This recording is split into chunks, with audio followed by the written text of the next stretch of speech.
Alright, what's up everybody? It's Lids, and we are back for some more Pyre Community RITE NITE, which means, of course, some good old-fashioned multiplayer Pyre, featuring first and foremost none other than the members of the RITE Club Discord server, the place for all things multiplayer Pyre. If you're interested in getting more involved in all that stuff, then you can join said Discord server by clicking on that link right there.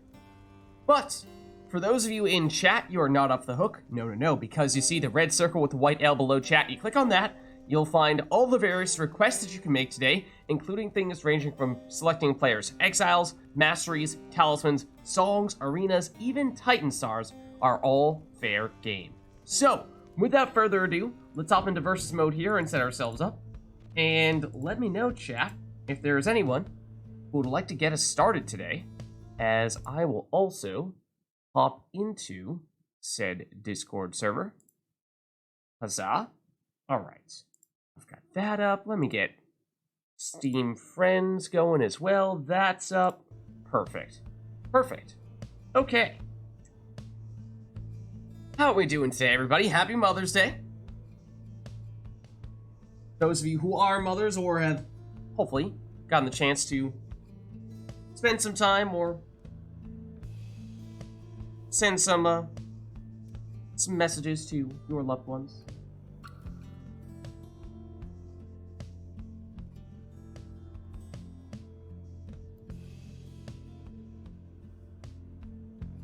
Rotor's available. Top in for some matches. Awesome. Awesome. Give me just a second. I will send you an invite. There you are. Invite sent.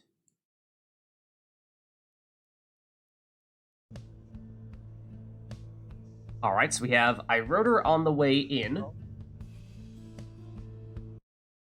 Hey, how's it going? And Cacao.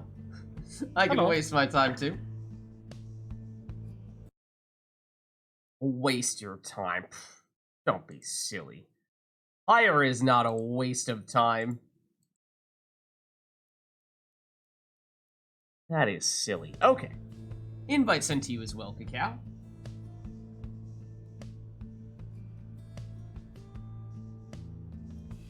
Once we get you two in here, we can determine. Actually, Cacao plays mouse keyboard usually, so we should be able to say right off the bat who is player one and who is player two. What are we thinking today? iRotor, are you going to go withdrawn? Something else? Yeah, withdrawn. Withdrawn? Okay. Let me put you on that then. And then Cacao, accusers for you. You feeling something different? What do you think? What are you thinking today?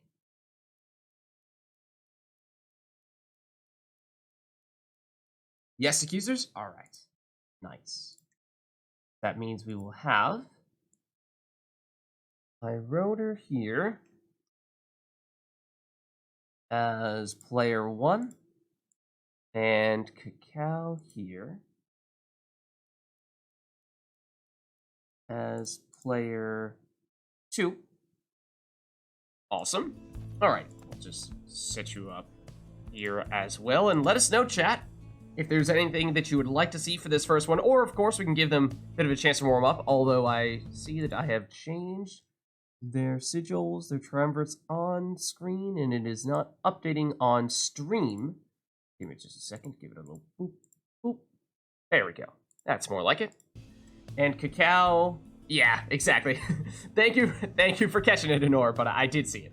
But good thing we caught it before anything started up in full. But let's double check Cacao. I think these controls may be slightly different. Also, let me verify if Steam is giving you controls here. It is not. There we go. Now you should be able to use your keyboard and mouse. And I think, yeah, you still need to make some adjustments here, because I'm pretty sure we last had a Nor on for keyboard and mouse. Alright, perfect. So, what are we thinking, chat? Do we let them warm up a little bit with something easy? Just go with our defaults here. Random stage, random song, no specific requests for their team composition. I mean, we could throw on the sermon intro to get things started, right? We can at least do that.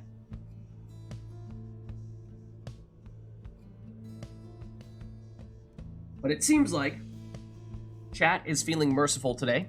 They'll give you an opportunity to get yourself warmed up a little bit before we do anything too outlandish. So why don't we get started then? And we'll see what we end up with here.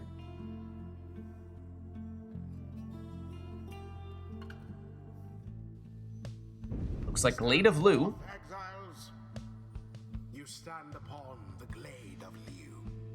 I'm sorry, This Liu. opportunity to prove your worth. Let us determine which of you is the superior. The withdrawn, stand prepared. Accusers, stand prepared. Who shall Alright, so strike? no requests from chat here. You're welcome to take whatever you'd like. As a reminder, of course, we do have the modded Glade of Liu, so that means no brambles at any Can point you in time. re-invite me? I have Oh. some spikes. Okay, no worries.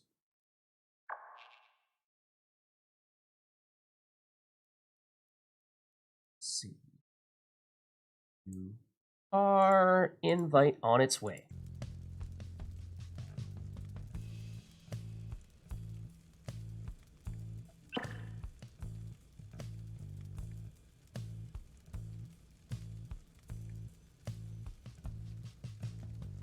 So yeah, you're welcome to take whatever you'd like here. No requests from chat.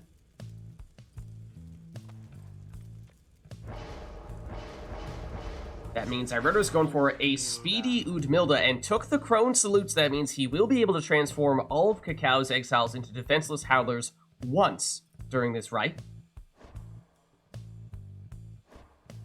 Giving Irota what is more or less one free score.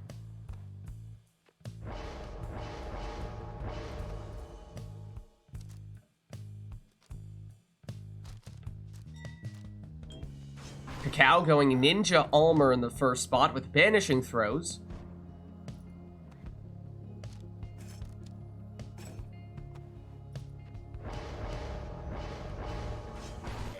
Then Irota with an Imp in slot number 2, Webbed Lanthorn Imp at that. So he'll bring back one of his exiles from banishment whenever that Imp banishes one of Cacao's characters.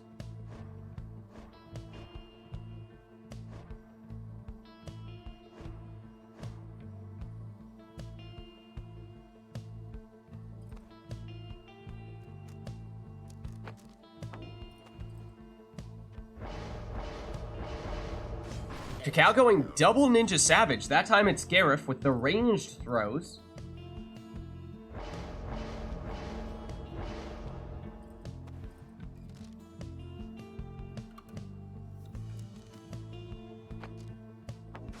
And Irota finishing things off with a triple hopping Curfang Dalbert, so he'll deal extra damage when he plunges. Fairly aggressive approach there from Irota.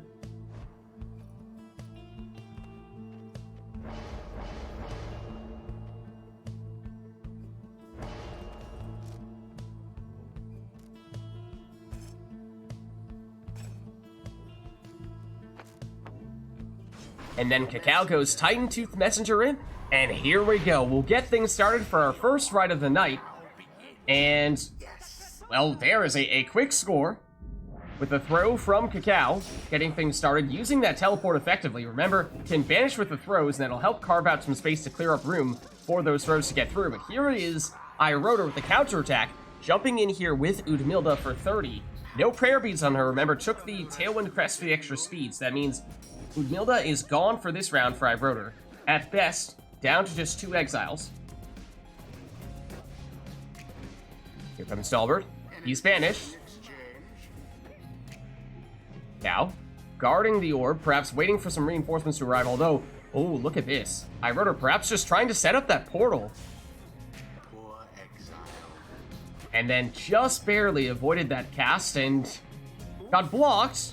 But at least, yes, did avoid banishment from Dalbert. Now he goes down. Cacao, with the numbers advantage here, but loses Almer and Gareth. Except that portal got moved, so Irota no longer has the easy way right next to Cacao's Pyre, and at least momentarily there, Irota was defenseless. There is the banishing throw, and Cacao teleports back to the orb and throws this one in uncontested for 20. That means we're tied back up at 70 apiece. Now, not time to launch that throw. iRotor does have Udmilda back, although now she's banished, as is Dalbert. And Messenger Imp, probably not his preferred attacker. That Titan Tooth will also stun him. Oh, but the explosion takes out much of Cacao's team, and what looked like it was, for a minute there, going to be advantage Cacao. The tables turn, and now that's an uncontested throw from Udmilda for 25 for iRotor.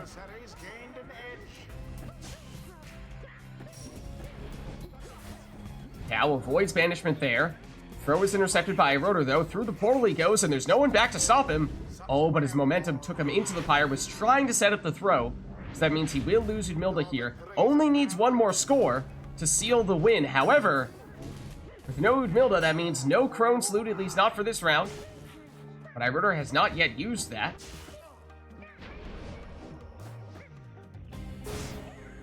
Sets up a dangerous portal. Cacao gets Almer back just in time. Dalbert, though, sneaks in Okay. for the winning plunge. The withdrawn prevail. GG. 'Twas as though the scribes themselves stood by their side. Thus end this night's proceedings. Well played, you two. Let's head on back. And chat, let us know Right. if there's anything you want to see for the next one.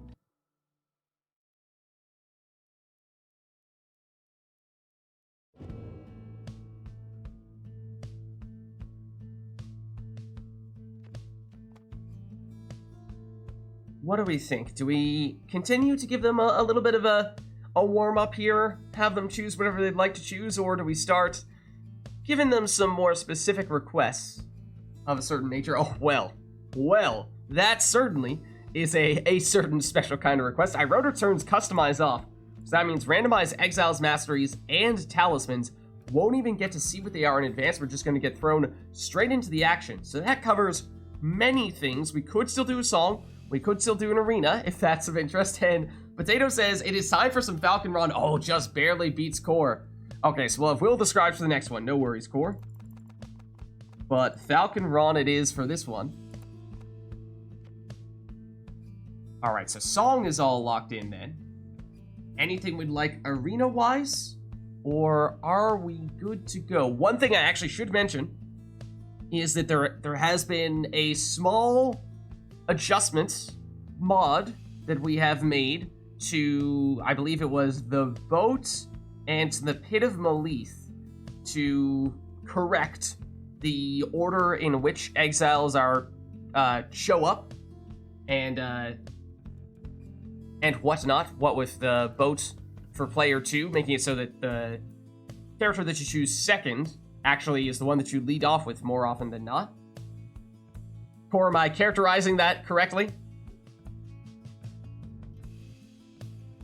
I believe that may be the boat adjustments that you guys have been asking that we make for a while, so that has been implemented for both the boat and the pit.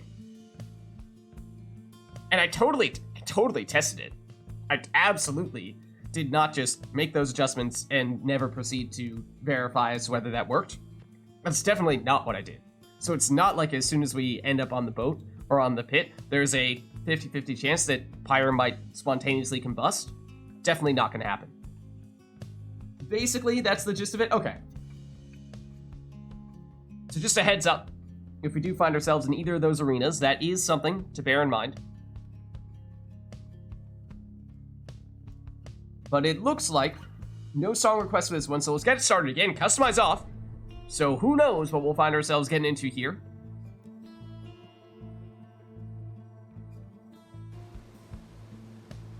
Well, okay, I heard the water. I was going to say, speaking of the boat, it is Ash and Cold for extra Pyre life for iRotor. It's a harp.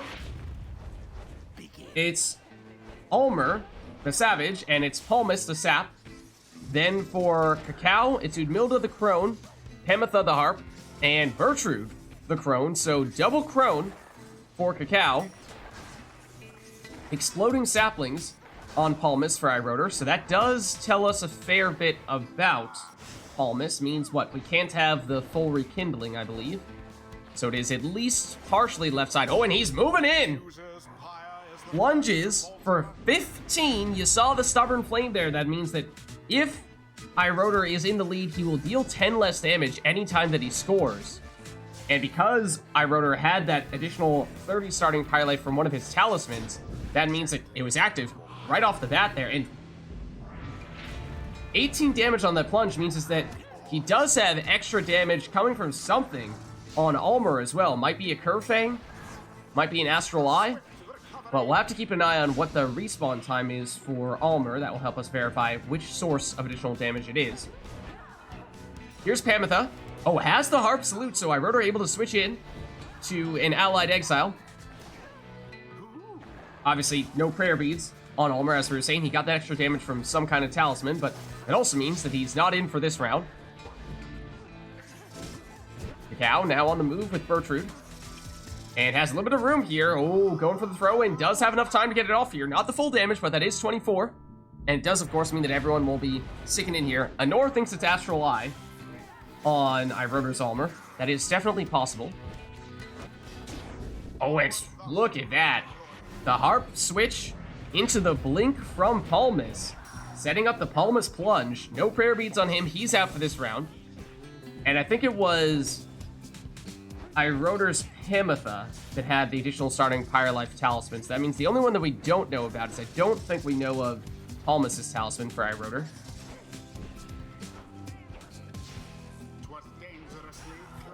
Gold remains unclaimed. Harp versus Harp, though, as iRotor gets it back.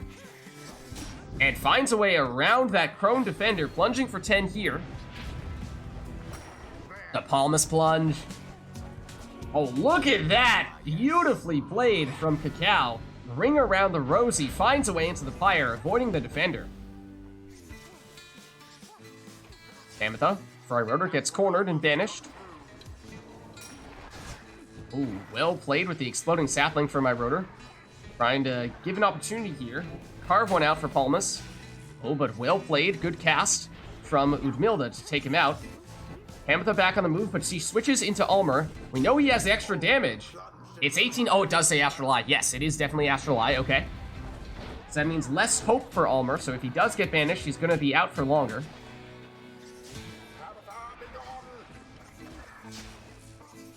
Now Bertrude by herself for Cacao against only Pamitha for iRotor. And oh, the Harp push nearly pushed Udmilda into the Pyre. iRotor needed to be careful there, but does avoid conceding that score. But now it's Cacao once again. Now looking for that opening and might have one here. Doesn't have that much range on the Crone throw, though. So here's an opportunity once again for iRotor. Pamitha looking to hard push her way in and finds a way through. Plunging for 10 now. Bear in mind, Stubborn Flame is going to reduce the damage that iRotor has by 10, but it is still possible for iRotor to finish this one with one more score. Pamitha would actually be the only one incapable of doing so, given how he does have the extra damage on Almer. But obviously Pamitha is out for this round, so that won't matter here. But this throw is intercepted. Now with Pamitha. Wait. Oh, that looks like... My controls don't work anymore. Yep, 1 second. Let's pause. Was it a connection issue, or...? It didn't lag for me. I just couldn't control anything anymore. Okay. It happens sometimes. Here we go. Invite resent.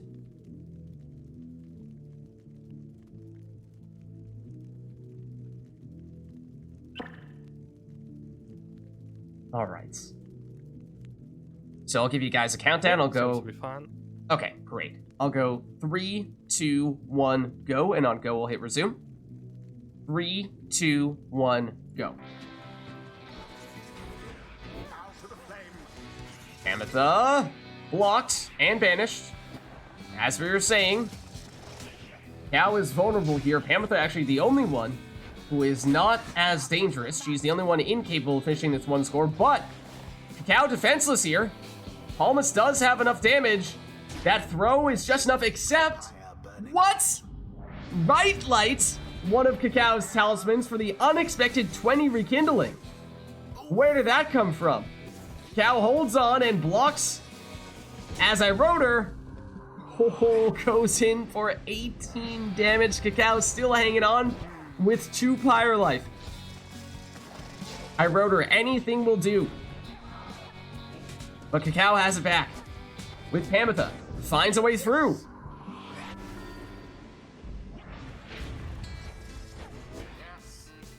I wrote her again with Pamitha. Goes around the other way. Switches in. It's Almer, he's banished. No Pamitha for Cacao in this round. Down goes Bertrude. I wrote her blocks the orb with a sapling. Oh, but Cacao gets it back, yet loses Udmilda. Bertrude is coming back. Oh, but well shielded. Oh no, both players losing their exiles. I wrote her a bit of an opening here. Udmilda, is she back in time? Not quite. Okay. I wrote her. Lunges for the win. Withdrawn prevail. GG. They do deserve their freedom after all. Thus end this night's proceedings. All right, let's head on back.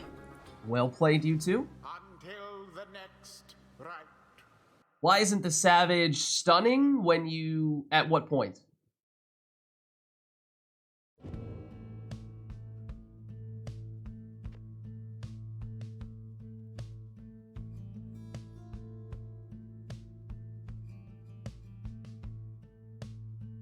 Like when teleporting to the orb?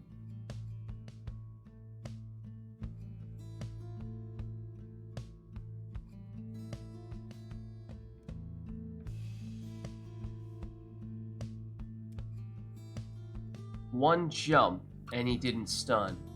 I'm not sure, I didn't catch it. Yeah, I didn't see. There are some clever workarounds with the Harp Salute, where there's a chance that you might have stunned Iroder's Harp, and then he used the Harp Salute to switch into another character, and that character that he switched into was not stunned. That is one workaround for things like Stun and Titan Tooth. Yeah, I think Cacao is referring to when the Savage collided with one of Iroder's characters, but I didn't see a specific time where that caught my attention, so I'm not sure.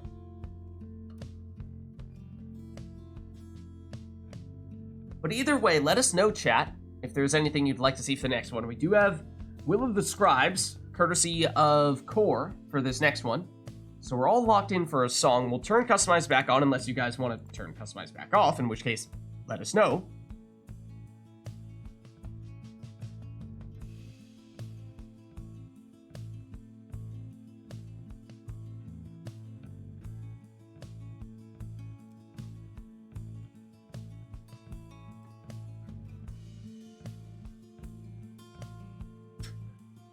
Okay.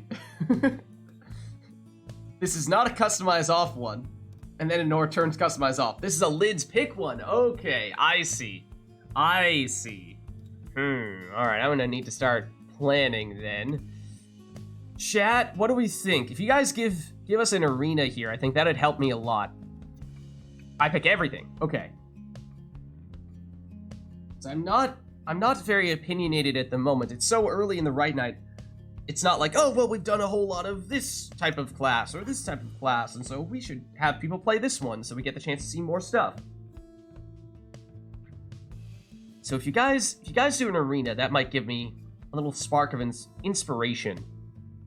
Give me some ideas as to what we might want to have people do. Because at the moment, I don't really have anything in particular in mind.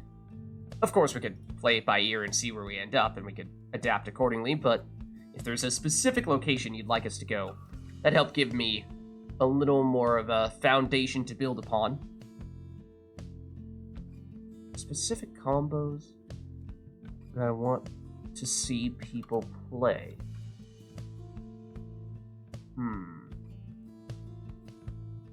The Nest. Okay, we'll be at the Nest. Let's see if that's brings anything in particular to mind. I think I had an idea months ago months ago for a composition that I wanted to try that I never got around to doing. Just a matter of if I remember all the details for it. I remember some of it. Maybe there's enough there to work from that. Okay, I think I have an idea. So, if there's anything else, chat, that we want to do, I mean, I suppose we have, at this point, we have just about everything. Yeah, we have Exiles, Masteries, Talismans, Arenas, and Songs. So, yep, that covers just about everything. So, let's hop in. It is Lid's pick. I will be selecting Exiles, Masteries, and Talismans for both players. I think I have an idea The here. withdrawn shall now face the accusers. Okay, what order are they going to go in? Welcome. I think Who shall conduct the rites? first spot, I think might be a worm. And then with that worm, on the talisman side of things, you're going to have the Bright Wisp.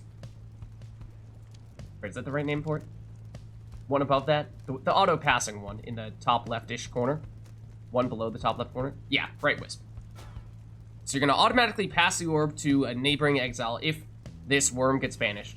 Then let's go L1, L3, R1, R3. Sir Gilman. And then same thing for you, Cacao. Worm in the first spot. Bright Wisp is the talisman. And then L1, L3, R1, R3 with the masteries. So this is supposed to be mostly a support worm to give the orb to the exile that we are really building this team around.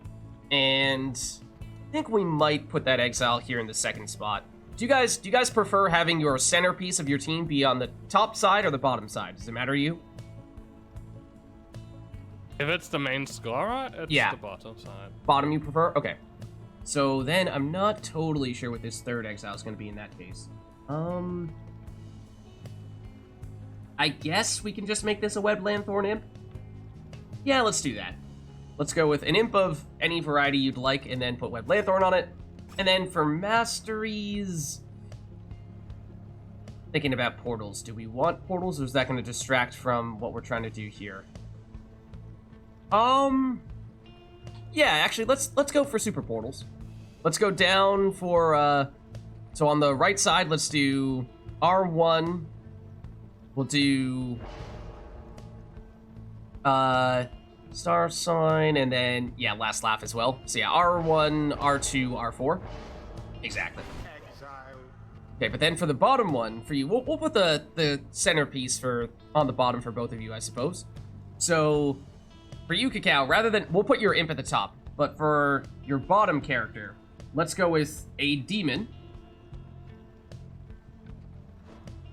And for the masteries on that demon, go right side, the first one. Then below that, take the additional presence. Then let's go... We'll go left side.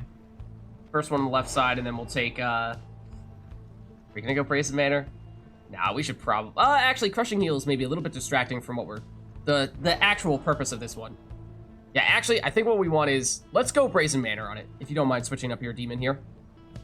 I think I'm deliberately not going to have you take Crushing Heal, as good as it may be. I think it's going to distract from the thing that I'm trying to focus on with this demon. So if you don't mind switching to a different demon... And we'll put a slightly different mastery setup on it. So go to Brazen Manor as well. And go Fuse Presence, yeah. Go Brazen Manor there. There. That's that mastery, and then on your talisman side of things, remind me which one it is. Black Claw. Yes. Black Claw. So the idea of this team is to try to make it so, oh, now I remember what would have been a better other exile in that third spot other than the imp. Should have been a nomad with the quicker passing. The idea here is supposed to be that you have the aura on your demon, and you have multiple ways to get that orb back to the demon as quickly as possible to keep that aura relatively large, and you try to bulldoze through with the demon. So, yeah, I think the extra quick passing would have been useful, but things like charging forward with the worm, and then when the worm gets banished, passing it over back to the demon, that's the plan. That's the plan. So, my hope is that you guys can use those demons aggressively and have them be your primary scorers. So then last spot, I mean, I guess we could switch it up. If we'd like to have you have slightly different teams, we can have Webland Thorn Imp on iRotor's side, and then we could go with a support Nomad on Cacao's side if we really want to. I don't know. Do we want a controlled experience here? Do we want a controlled experiment, or do we want to have a slightly different setup on Cacao's side relative to iRotor's side? Because the one I was realizing may have been useful would be this. Have allies pass the orb more quickly, because the idea is trying to pass back and forth more quickly to make sure that that is a full-size aura on your demon as often as possible.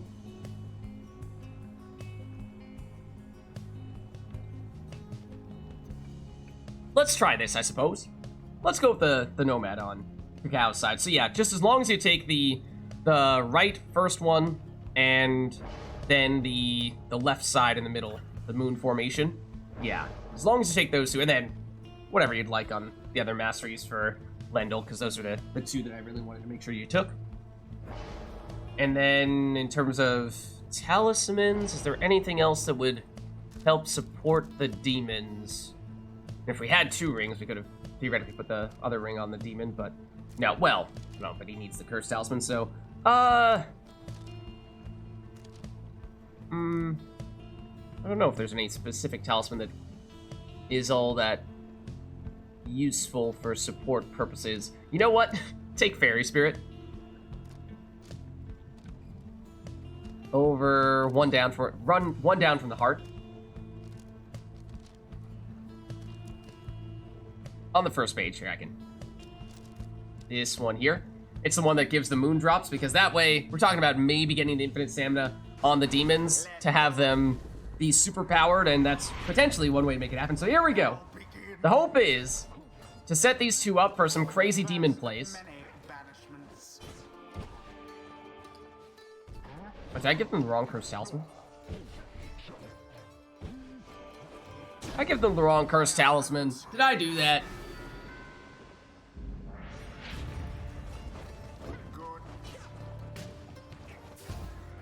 Well, there is the auto-passing. That much, of course, certainly works. Did I not read the fine print, though? They're supposed to have their auras when they have the orb, but alas, here is Cacao throwing it in for 20.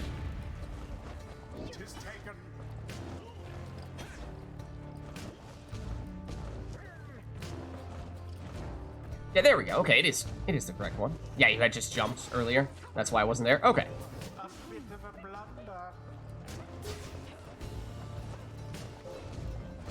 So here's Cacao with... Now back over to his demon. So of course, the thing about using that cursed talisman is that even though you have your aura around you when you have the orb on that character, it does slowly shrink over time. So that was the goal, was to find as many ways as possible to shift the orb back and forth from that demon to other characters and make it so that the demon has the full-size aura as often as possible to maximize the amount of time that the demon can bulldoze through. So I tried to make it so we had as many ways to support that demon as possible and not have any other obvious choices in terms of offensive exiles, so that players were encouraged to use that demon for that purpose. So that's my hope. That was the plan. We'll see if it plays out like that. And there is the speedy demon. So that is one thing, is that we did give iRotor the super portal so that he gets the infinite stamina that he can go through with the demon and maybe facilitate some bulldozing demon plays that way. Whereas on Cacao's side, no super portals, no imp, but does have the extra speedy passing coming from his Nomad. That way making it easier to pass back and forth between the demons and therefore get that aura size back to full strength.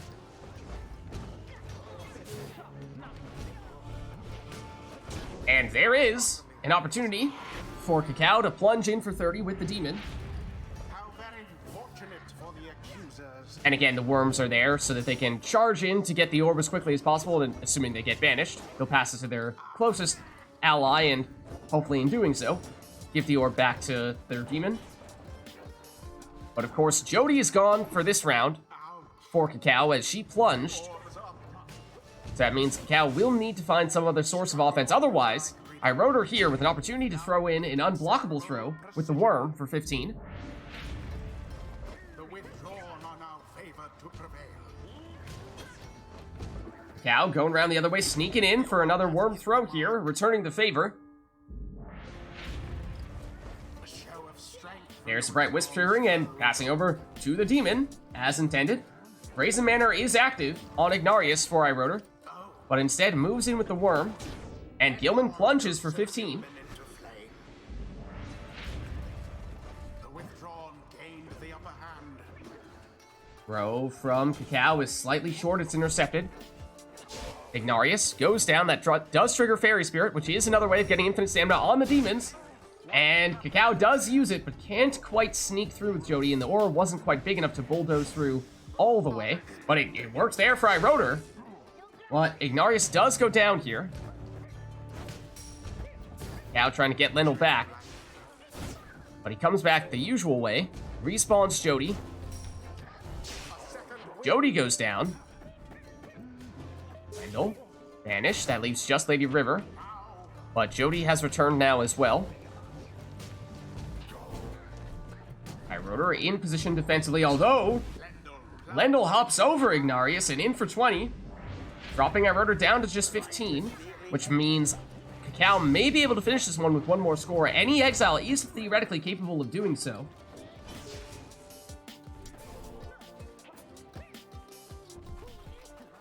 Iroder has been in with Raji. Very dangerous portal there. We're waiting to get some reinforcements. It's Ignarius going through, and it's Iroder for the come-from-behind win. GG.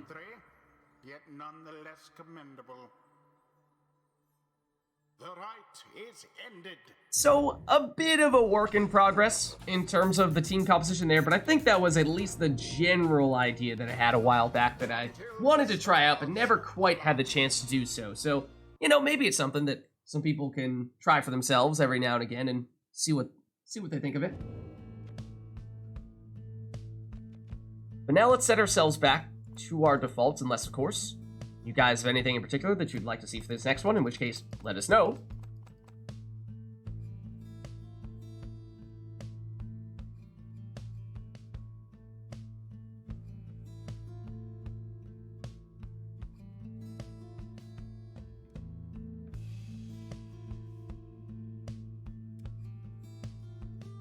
Path to Glory. And that is, of course, the Accuser's theme. So Cacao drawing strength from that. So our song is locked in. Anything else we'd like to see for the next one? Forces boat. As we were just saying earlier, we have made some modifications to the boat. Is the game about to self-destruct? We may be about to find out. We may be about to find out. Anything else on top of that? We have song, we have arena.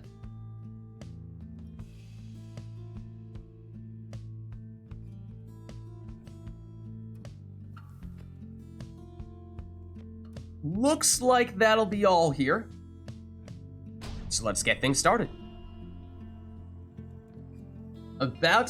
In my defense, this time was not copy-pasting. This time was cross-referencing a screenshot of some text and then manually typing it in. Oh man, I don't know. The level of skill required to do that significantly higher, if you ask me.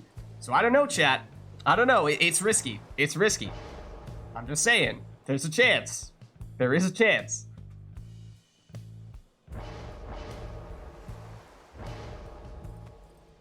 So we have both players selecting their preferred teams here. No requests regarding their team composition. Rotor starts off with a Webbed Landthorn Imp. So again, theoretically, Cacao will actually start with the, well, I mean, I guess I haven't... Alright, in case it wasn't blatantly obvious. No, I have not tested it yet. So, I've not seen firsthand as to how exactly it is supposed to play out. So I'm just going to keep my lips sealed here for the moment.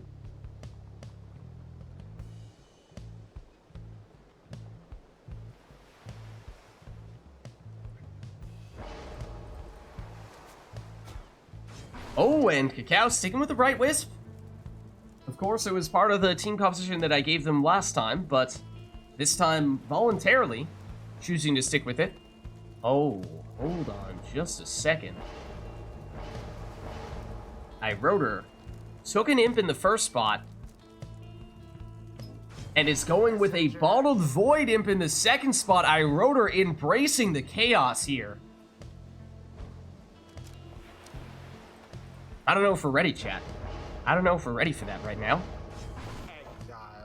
Lady River in the next spot for Cacao, and it certainly seemed, after selecting that second imp, as though perhaps Rotor was headed in this direction, and yes, it is indeed triple imps on the boat.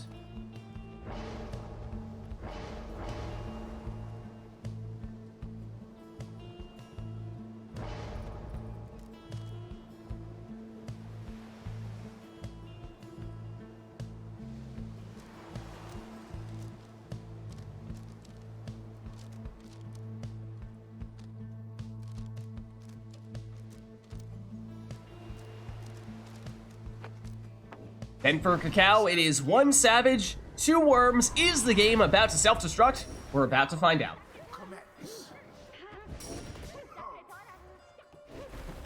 Dare I say, so far, it seems so good. Cacao gets us started here with the Stowaway, hopping in here for 20. No prayer beads on her, so she's gone for this round. Cacao back on here, though. Rotor set up a portal and has the banishing throws, clearing out some space, getting rid of the defenders. But Cacao has it back here and nearly made it all the way in, but a little bit of Infiniworms, perhaps. At least the potential for that. Stuns, and the worms are coming back. I'm afraid they just don't ever go away. This time it's an unblockable throw, and so Cacao lands this one here for 12. And perhaps Cacao has seen the light. Cacao with the Stowaway. Back over to a Worm.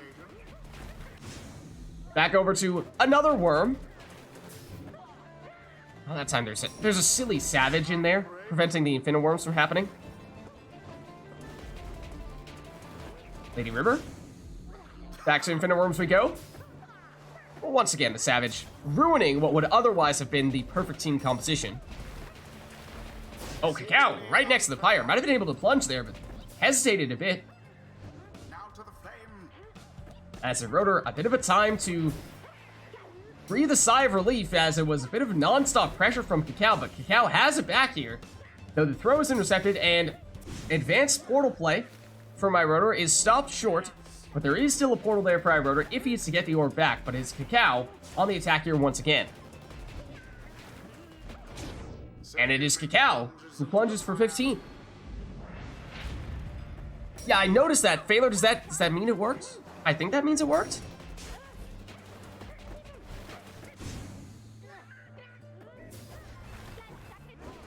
Stowaway.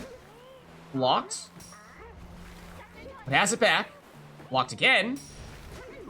Has it back again, though. This time is banished, but that brings back Lady River with the orb. Bit of back and forth between Lady River and Tizo. They continue to fight it out. But time for the throw. And Rotor lands that one for 21. More of a fight between Tizo and the rest of the team, as he's the one trying to press forward here, but he goes down.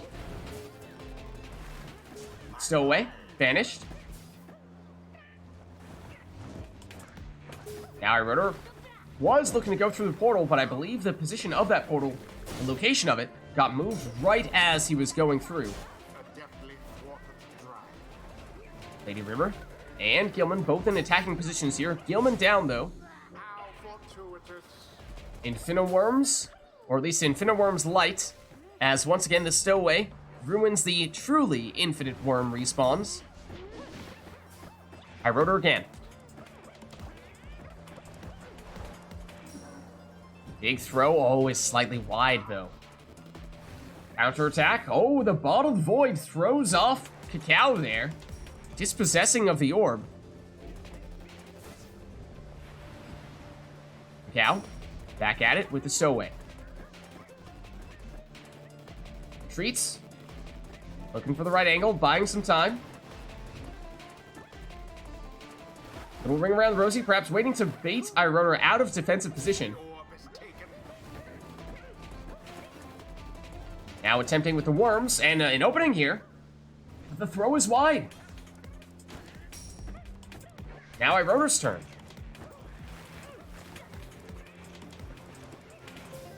Oh, falls just short, but look at where that portal is. It is right next to Cacao's Pyre, as long as it doesn't get moved. Oh, but I'm afraid it may have already.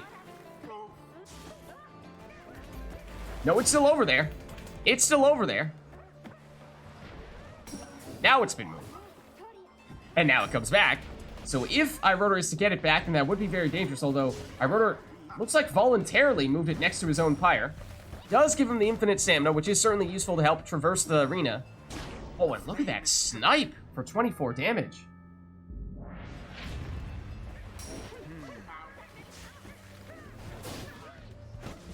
Irona through the portal, infinite stamina, can banish with this one, taking out one of the defenders, but loses that imp. Sets up a fairly dangerous portal, but Cacao loses the Stowaway and has Infiniworms going here for a moment. That throw is unblockable as long as it lands, and it does. Far into the pyre's flame. Stowaway, vanished here. The worms explode, bringing back the Stowaway. And she plunges for 20. And that drops Irona down to 18, which means if the Stowaway is to score, she does have enough damage to finish the job. I'm not sure that we saw Cacao take the additional damage. I think it was a maximum of 15, as we see here. Now, of course, any of Cacao's exiles have enough damage to finish the job. So no need to be picky here.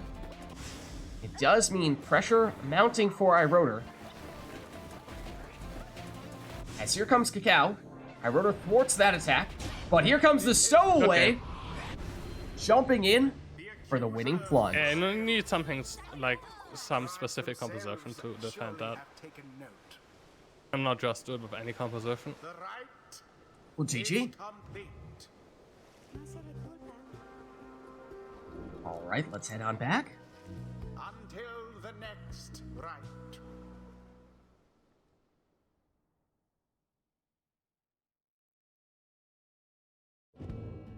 And let's reset ourselves here, but otherwise, let us know, chat, if there's anything we'd like to see for the next one. And it appears as though, based on what we saw happen for that right there, that the mobs, at least on the boat, seem to be working fine. The other one in question is the pit, and perhaps that is why we see Phaler requesting that here. I honestly did not even remember. Is it the same thing with the pit as it is normally with the boat, where the order in which you select the exiles, or really the order in which the game chooses your starting exile, changes from the first round to the second and third and fourth round and from there on out? Downside ballad, preferably acoustic. Ooh, I don't know, that'll be our first Tariq one, and we are starting Tariq off with a bit of a tricky one as well. We'll have to see if Tariq is ready for that. That may mean, I don't know, maybe we try trusting Tariq just once. And then if that doesn't work, we may go for, what was it that we found? Was it Bandcamp? Previously was our workaround? Yeah, I think so. Okay, let's see. We'll give Tariq a chance here. We'll give Tariq a chance, and we'll see.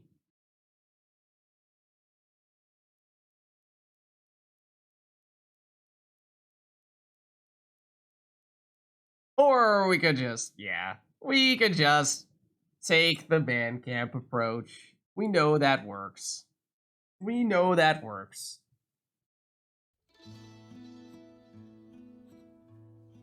There it is. Oh, and let's loop it.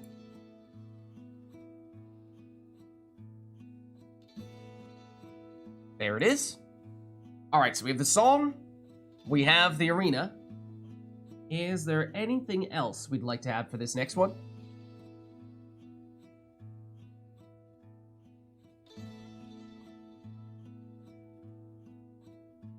Had to do with the respawn order, like with Webbed Lanthorn. Yeah, I did not... I don't know if I ever realized that was a thing.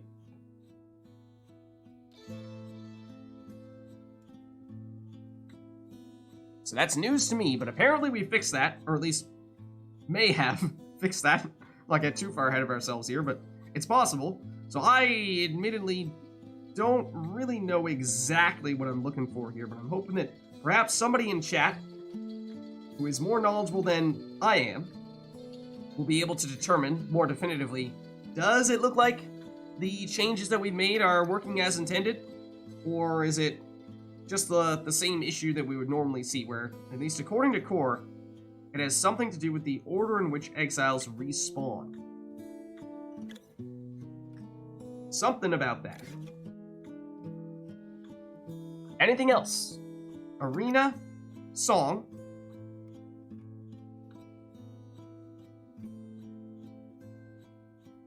Looks like that'll be it, though.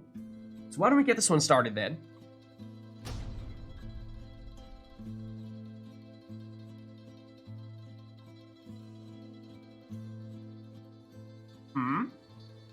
The withdrawn shall Talisman take / Mastery's request from Phaler. accusers. I think we still have time to squeeze this one in. Welcome Every exile needs a way to respawn. the rites. Okay. So things like Webbed Lanthorn, things like Valiant Return on the Worms, things like... what else falls under that category? And Worms have a mastery that does that as well for when they banish.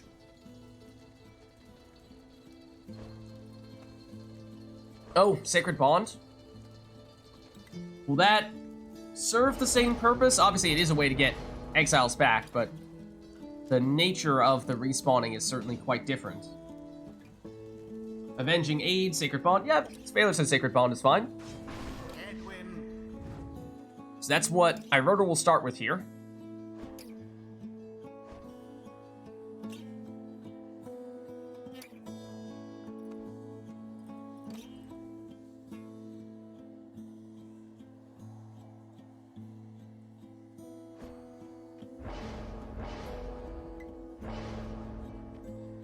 So yeah, obviously, the Nomads have the ability Sacred Bond that allows any exile on the team to step on their teammate's portrait, which will bring them back from banishment. So that's one way we can make this happen.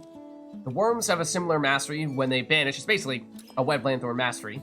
When they banish someone, they will bring back one of their exiles, one of their teammates. And then obviously, there's Webbed Lanthorn.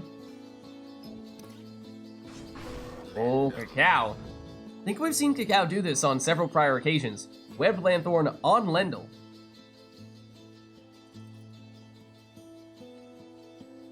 So, players somewhat restricted in the exiles that they can take here because they need to use a Nomad Mastery, they need to use a Worm Mastery. They have one exile that theoretically could be anything they'd like as long as they put the Webbed Lanthorn on that exile. So that may be what Iroder is going for here, unless Iroder has schemed something up that I'm not currently thinking of. But no, it looks like that is the plan. It's Tamitha with the Webbed Lanthorn.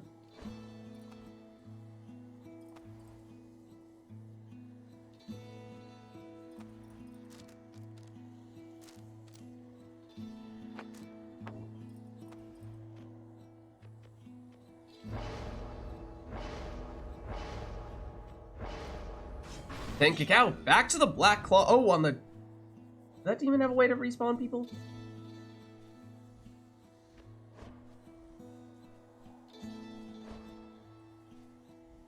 I mean, it's Probably not the end of the world if there's one character that can't do it.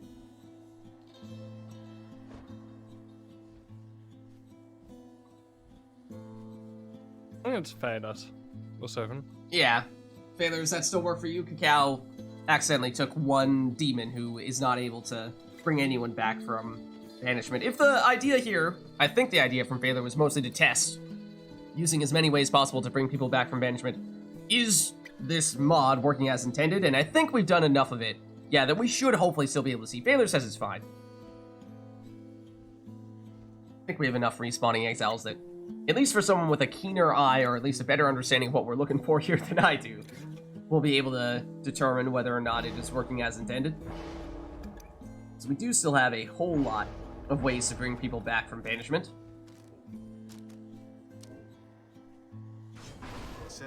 So Iroder's all set. And that means on Cacao's... Cacao, on your last one, I guess you could go Web Lanthorn on anyone if you haven't used that yet. Yeah, there you go. Oh, you still have the mastery. Yeah, don't forget that. Okay, there we go. So, we're testing how exactly the respawning is working here, because apparently there was an issue of some variety that affected the order in which they came back from banishment when players used abilities that allow their exiles to come back from banishment. Things like Webbed Lanthorn, things like Sacred Bonds, Worm Mastery, all that stuff. And not to mention, Cacao did choose to use that Bottle Void on Lendl, and with all that ability to bring back characters from banishment, that is a nice, convenient way to trigger that Bottled Void more often than usual. So that is the plan for Cacao, although Cacao is currently defenseless. So time for Iroder to throw this one in for 20. We did, of course, see Cacao went for a little bit of additional starting Pyre life, though. Oh, big snipe there from the power cast from Headwind. But of course, Cacao is capable of bringing those exiles back, and let the chaos ensue, as I believe just about everyone on both teams got banished at least once, if not twice. Somehow, Cacao emerges from all of that and plunges for 38, and yet everyone banished on Cacao's side, meaning it is now Iroder's turn to throw this one in.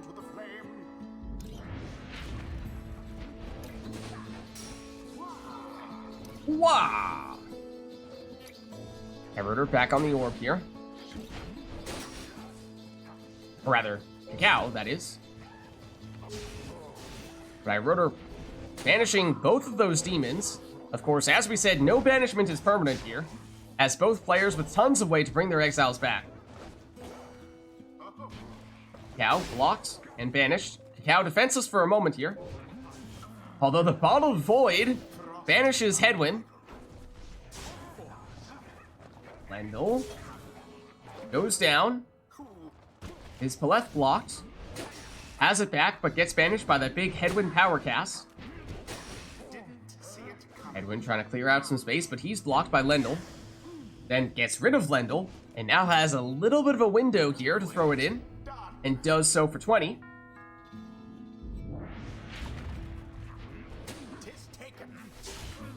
His Paleth banished. Ignarius banished. Once again, Iroder with a little bit of time here if he's quick, although the Bottled Void once again throws things off.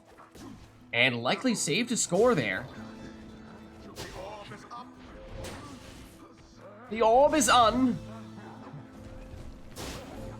Lendl down, but he comes back here. Goes down once again, and Cacao once again defenseless.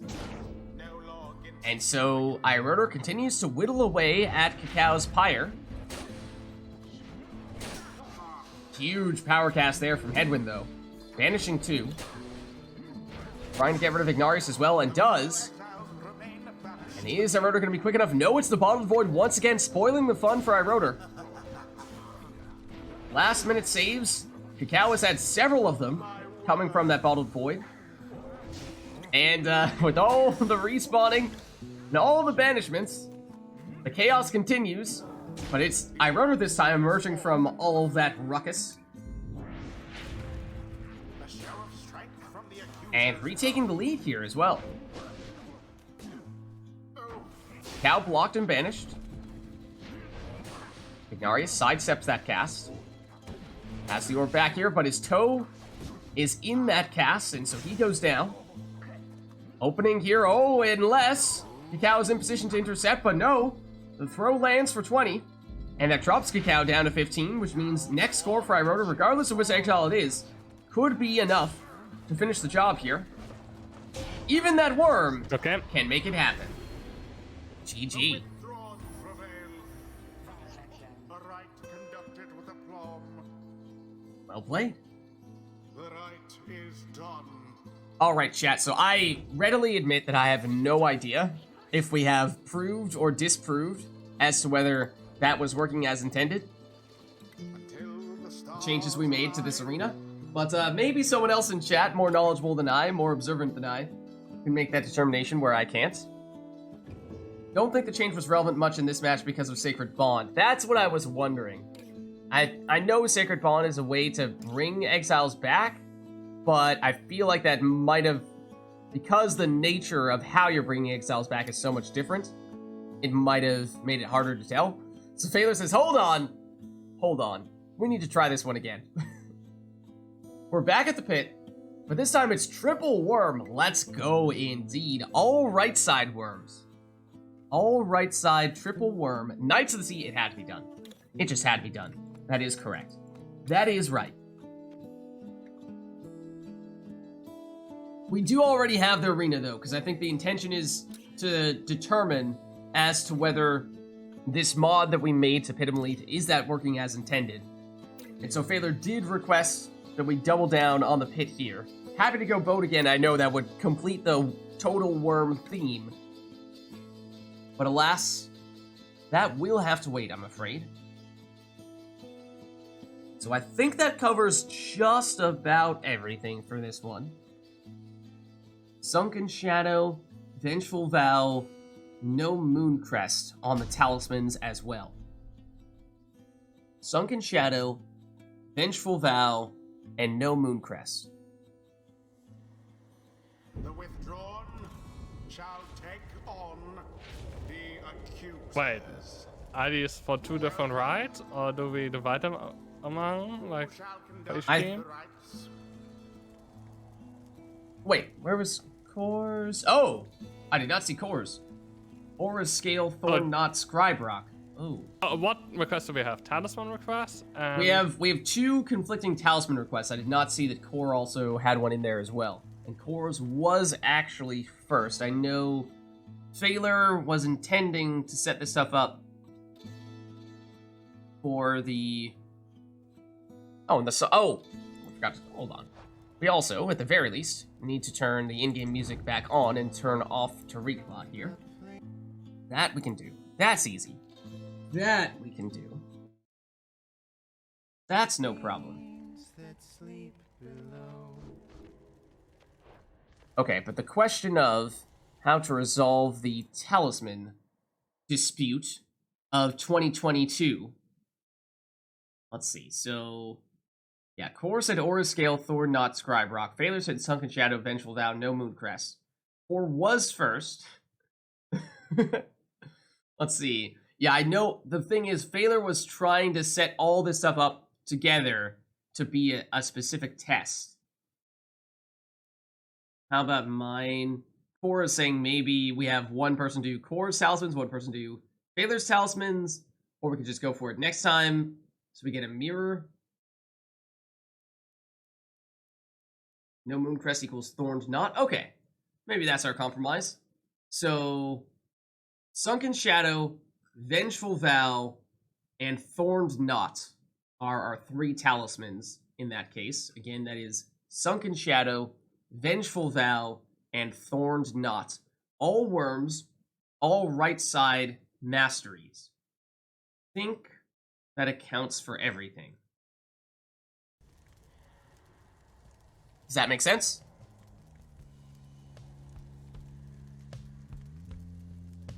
I cannot select anything. Oh, that's odd. Hold on, let me see if remote play is doing something weird. Remote play says you still are I mean, I can uninvite you, reinvite you if we think that might help. Maybe we go for that. Let's try that out. Let's try that out. Okay. Invite resent. Choose someone.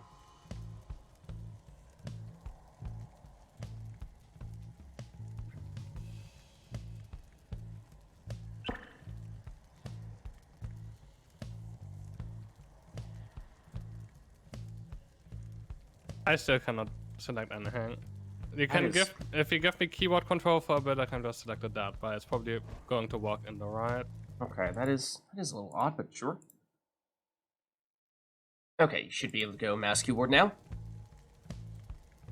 It's letting you do that. There we go.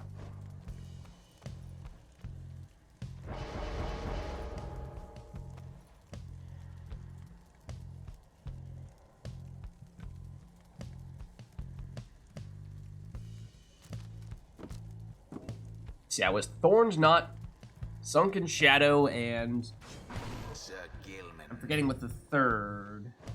Vengeful Vow. Vengeful Vow was the third one. Exile. So hopefully with this one. Oh, I don't need keyboard anymore. Oh, great. Alright, I mean, we can leave you on it for now. It doesn't really make a difference.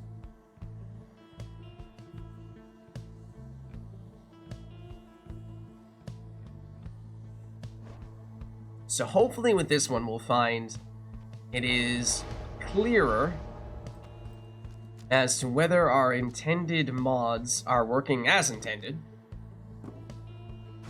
Exile.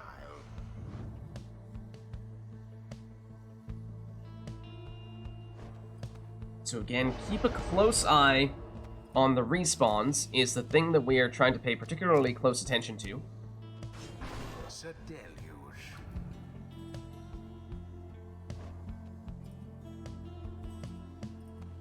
Just take it away from me now before I have it in the right.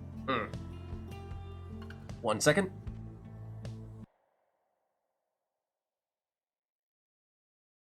Okay, it has been removed.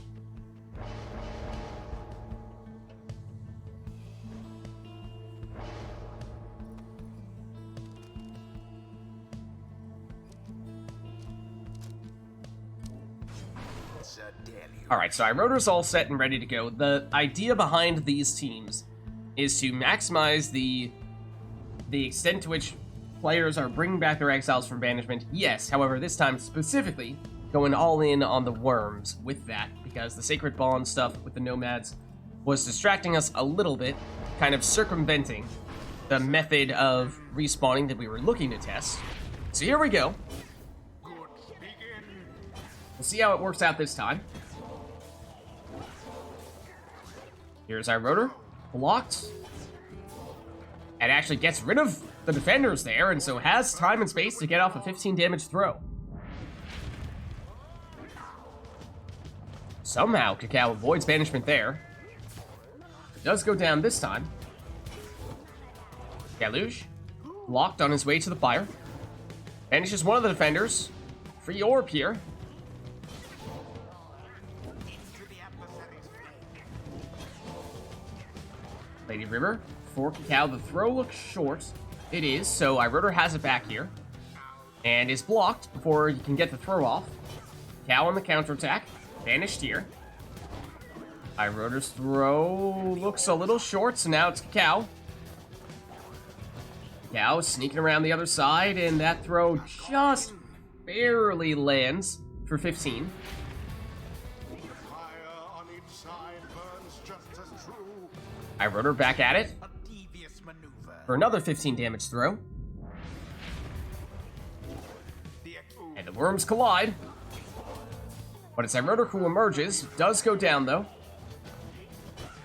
Cacao sidesteps that cast and the next cast.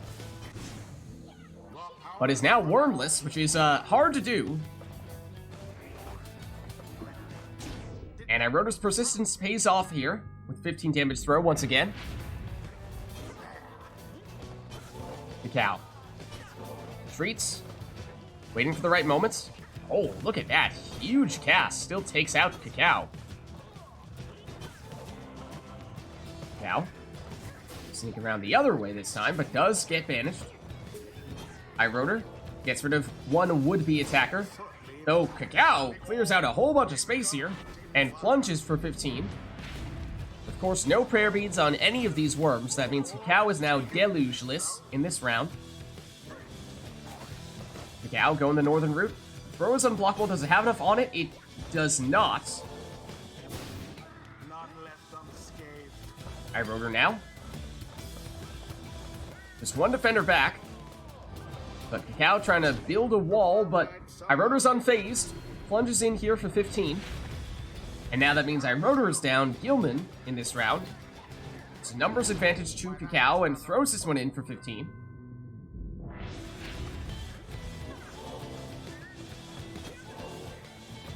Deluge. Lady River. Lady River's throw lands for the full 15.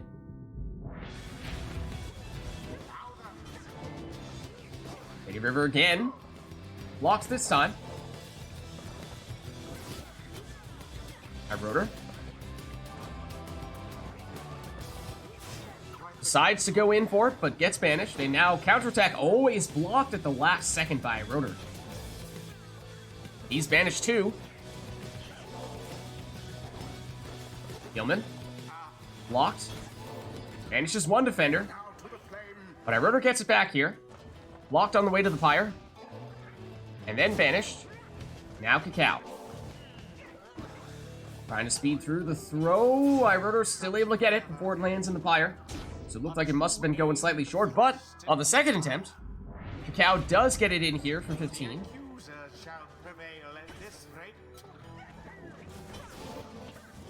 Gilman. Speeds past one defender. The throw, though, is slightly short. So it's iRotor, and that does land for 15. And that means we're tied at 25 here. Both players needing 2 more scores. And that may be one of them. It's 14, slightly less than the maximum, but likely will not matter here for Cacao. 1 full damage score will still do the trick. Oh, and iRotor banishes many of the defenders, but Cacao just holding on here, just needs 1 score. It's okay. And there it is. The accusers prevail. GG. Their fire nearly was extinguished there, but no. All right, chat, I will ask again. The ceremony is complete. I don't know. Did it work? I don't know enough to say one way or the other. Four says it was shown just at the end there. Oh, did we only see it at the very end? Until the stars One other instance, align. Failure saw that it was working. Okay. I mean, if it only pops up in the most extreme of scenarios, because we just made pretty much the most extreme of scenarios. If it only popped up a couple of times, then, you know, maybe it's not the biggest of deals, but I mean, obviously, if it's working correctly, then that's great. But I think for that reason, the boat one was probably a greater concern than the pit one. But, I mean, if they're both working, awesome. We'll take it. Thanks for watching carefully, chat. And so now, with the whole talisman ordeal that we had last time, are we saying that we are all set for both Core and Failur's requests? As Core did get 1 talisman in there for that previous one, or Core, have we determined? Yeah, you're all set, Core? Okay. So that's all set and ready to go. We did have, I believe, a boat, in fact, was what Cacao had requested for this one. So it is boat time. Oh no. Oh no, Cacao. Wait, I mean, that was a talisman request, but I assume you mean exiles.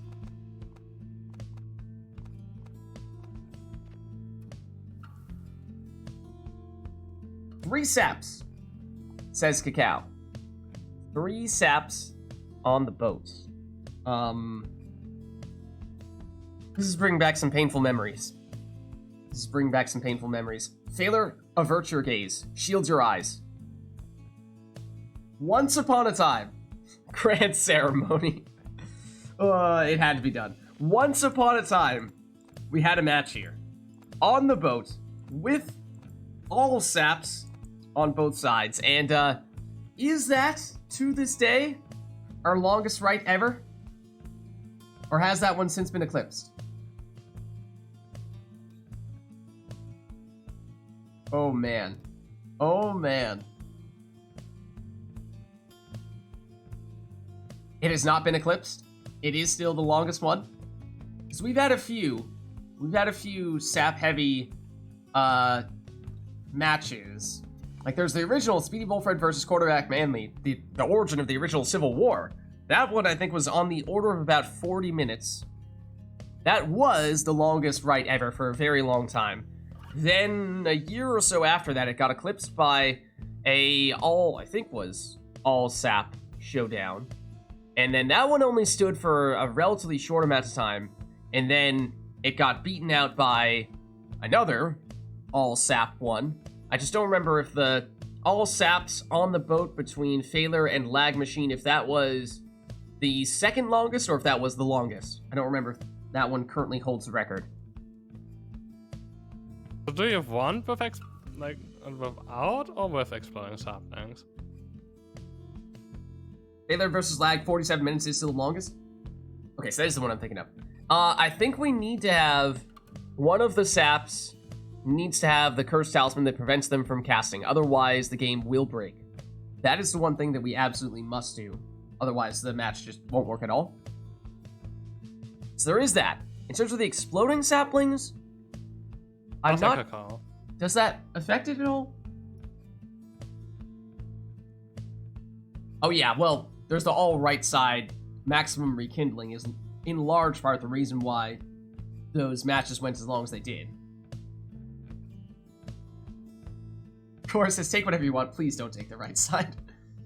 Yeah, it was Black Claw on at least one of the saps. Well, obviously you can't do it on multiple saps, but Black Claw on one of the saps and all right side on all saps to maximize rekindling. That was how we set the record for the longest rite ever. We can start, right? I'm not sure that we are necessarily looking to recreate that right now, but only one of them or the game will break, right? Or some black magic will occur. Cacao says it's up to Cacao and Iroder to determine. Custom role and name color in server for anyone who can make double, triple saplings work. Alright, let's get this started. And, well, brace yourselves, chat. Chat, if we could please get someone with a timer. Someone with a timer ready to go. Because we're pushing the limits here today. We are pushing the limits, and there is a non-zero chance, at least, that we may compete with that time for the world record for longest rite ever. I mean, probably prefer if it didn't come to that, but I think we do need to be ready for that possibility. Thank you, Nor.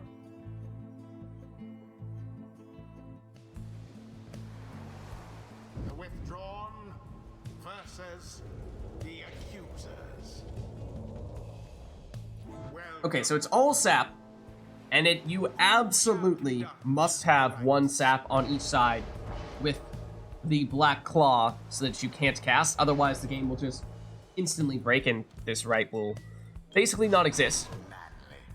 But other than that, we'll see. We saw Iroder go for the quick throwing talisman on Manly. That's the thing, is that the reason why these triple sap showdowns tend to take so long is because saps are primarily, usually, very defensively oriented classes and not very offensively oriented classes. And so when you have all saps on both sides, it is really hard to score. And that means that that tends to prolong the rite quite a bit and add in rekindling to the equation. Obviously, that makes matters even more extreme.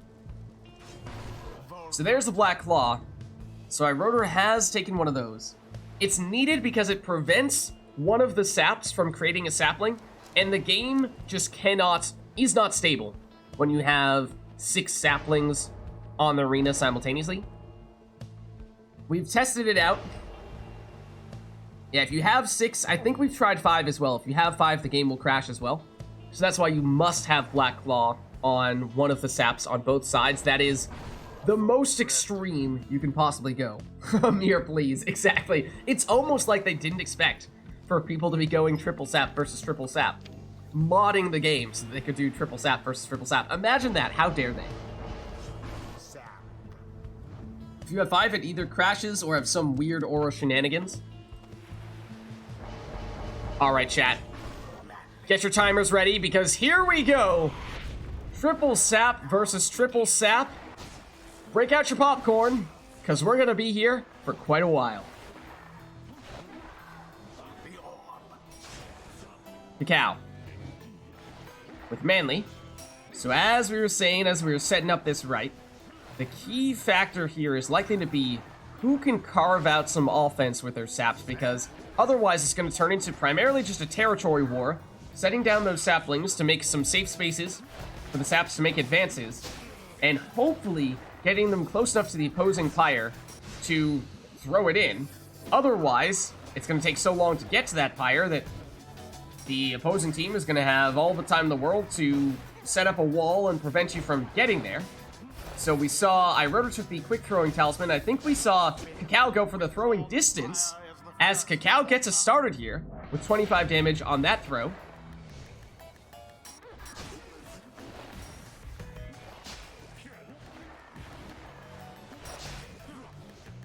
And so it is largely a matter of sapling placement. Who can get their saplings in the most advantageous positions?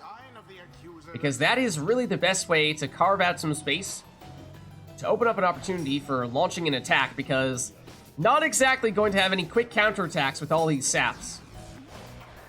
They're not quick enough for that, and oh, that looked like the quick throw from iRotor there, certainly paying off. Got up to the full 25 damage quite quickly. So plenty of defense on both sides, of course. The question remains, where is the offense coming from? And both players focusing on the throws, which I think is a good idea, because of course, that way you don't have to be right up next to the Pyre to do that. Although, that being said, here's iRotor plunging for 25. So it's not out of the question. It's not out of the question, of course, to plunge. So far, they have been off to quite a quick start. Some aggressive plays here.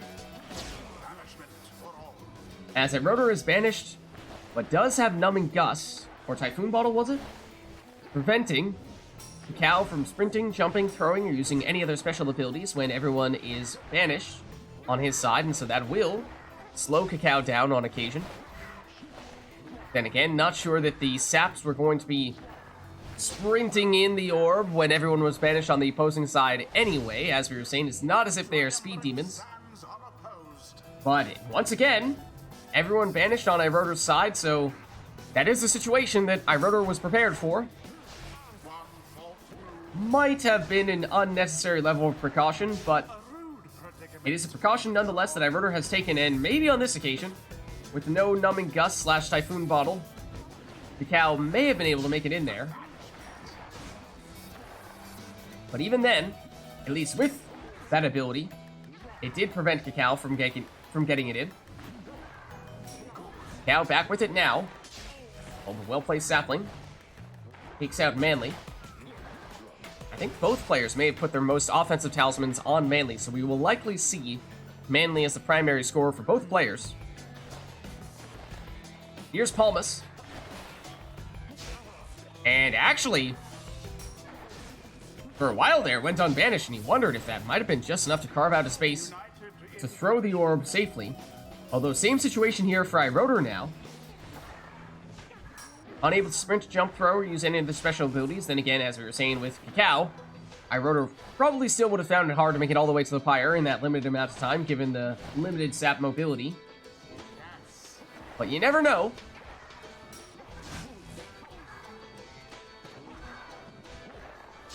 Cacao trying to get a stronger position here. A safe place from which to throw the orb, and iRotor has noticed that Cacao likes this corner here, where it may be just close enough to get off a sap throw, while being far enough away to remain relatively safe. Once again, no one on iRotor's side as iRotor plunged with Palmas, remember, so that means that iRotor's actually at best at just 2 saps. So numbers disadvantage for iRotor. Perhaps going to make matters a little bit tougher for him here. And now Cacao. Throwing the orb into the safety of those saplings. And trying to create a safe zone here in the middle. Usually when we've seen triple sap versus triple sap, it tends to turn into a war of attrition, a territory war. Trying to lock down the most important locations on the arena.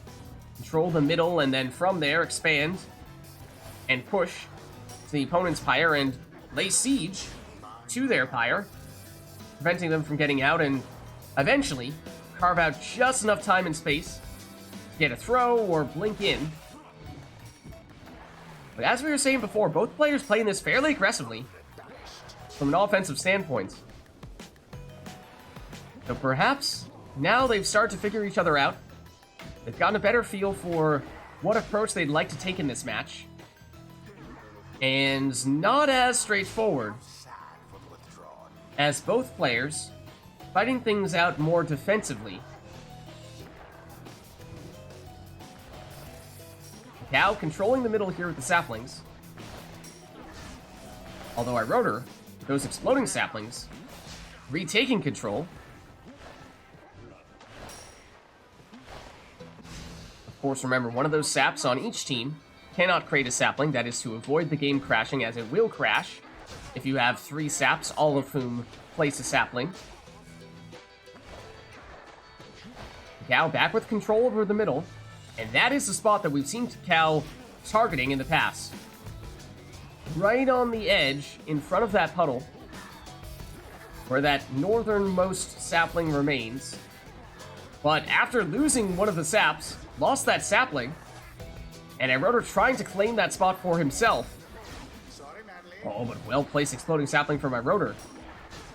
Oh, and Cacao returns the favor. Once again, going to this spot. Definitely Cacao's preferred location, and maybe looking for a plunge here. Even with the numbing gust, still finds a way to make it in.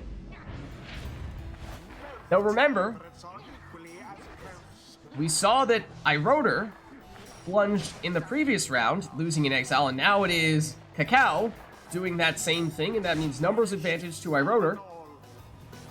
And that means Cacao may find himself in this situation a little more often with no saps back to defend. And loses a sap there, as iRotor's actually momentarily defenseless, but locks down the orb with a sapling. And it may be iRotor's turn to do to Cacao what Cacao was trying to do to iRotor. And did iRotor take the nutrition stick? Because that's the second time where it's felt like we've seen iRotor blink in from a greater distance than I would have expected. He did? Okay, I was going to say, that did not look like a normal blink to me. Oh, and there's the quick throw. Look at that. That's huge. And there's the rekindling. Already triggered here. It's 70. So it is not the maximum, notably. And that means that we see Cacao's second life bar, iRotor's first. But there is Cacao from that spot that he has been targeting, landing that throw for 25. Players battling for control over the middle. Cacao trying to find that corner once again.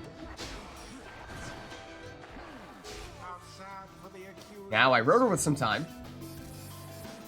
but slowed down by the numbing gust.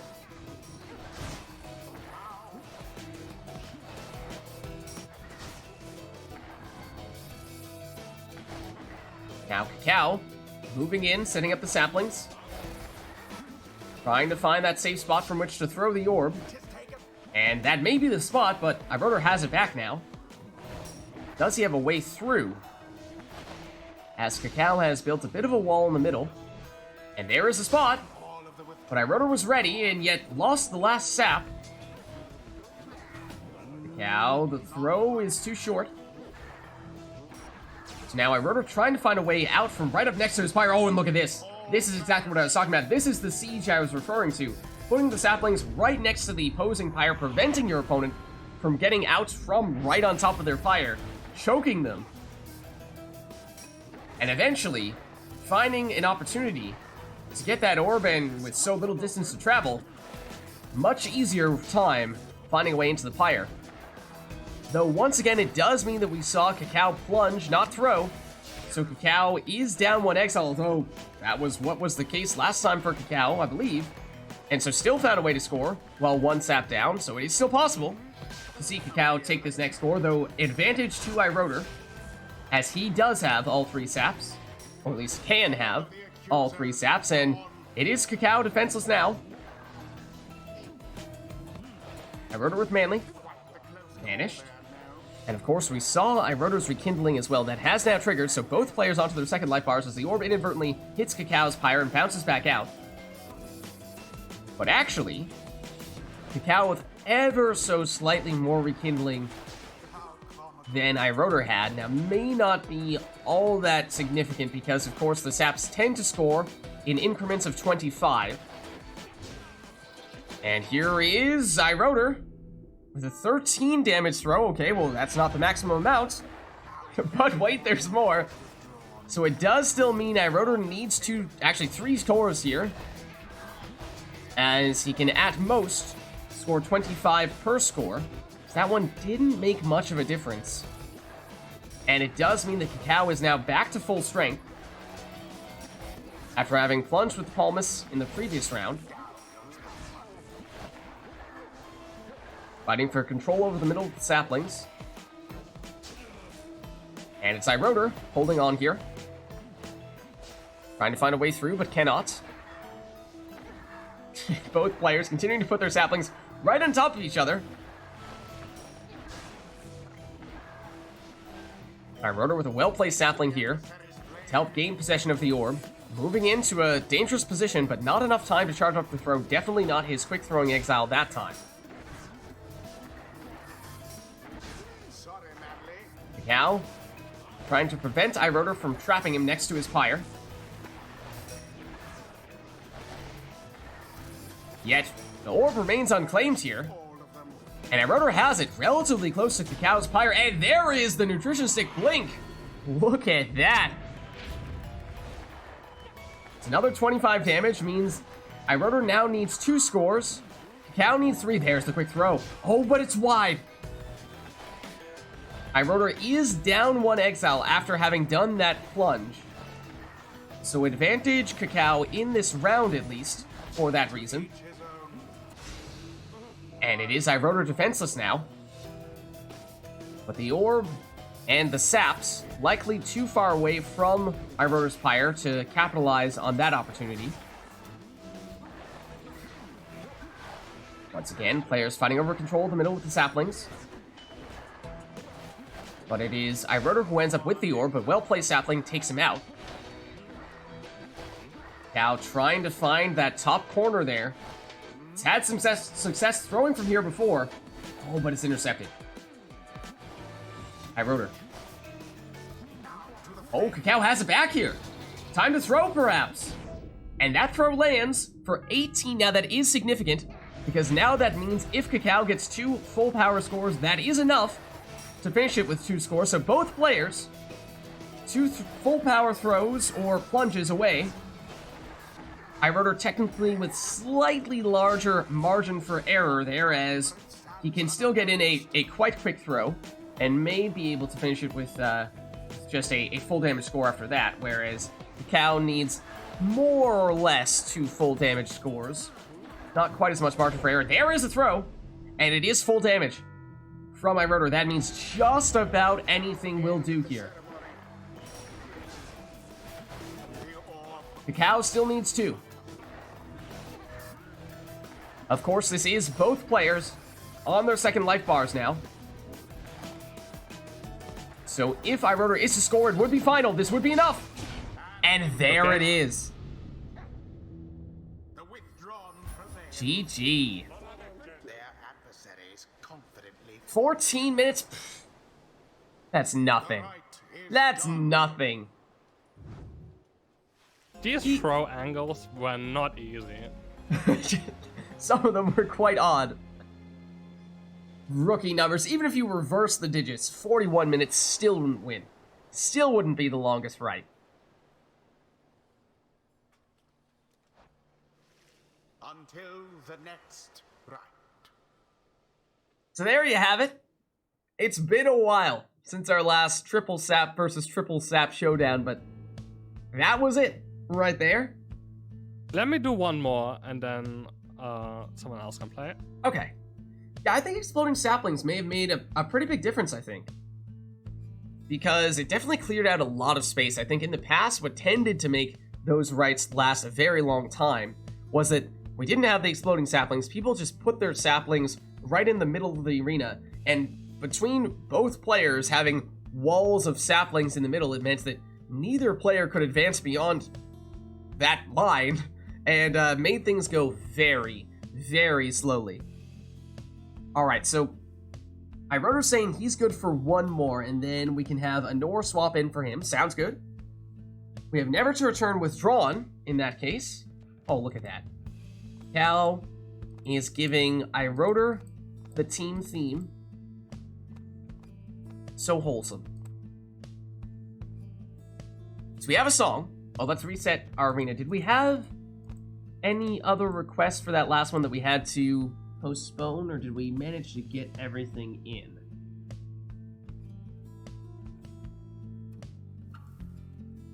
I think we may have gotten everything in there. Yeah, I mean, I don't know, guys. Did we even have time to finish the drinks and popcorn that Jer so graciously passed out? I'm not sure if we did. Just 14 minutes.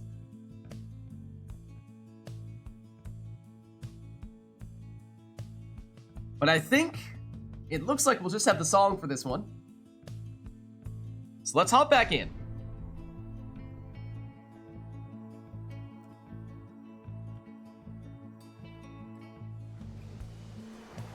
No way.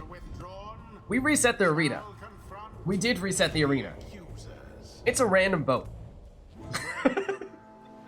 It must be the boat. Who shall conduct the rites? There's only one way to finish this.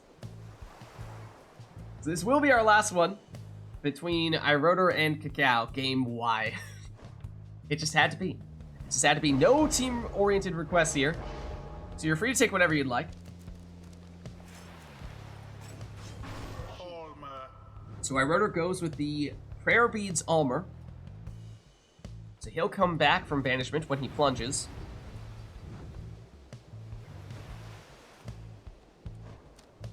We have seen a lot of savages from Cow as well, and goes for the Bright Wispier on the stowaway.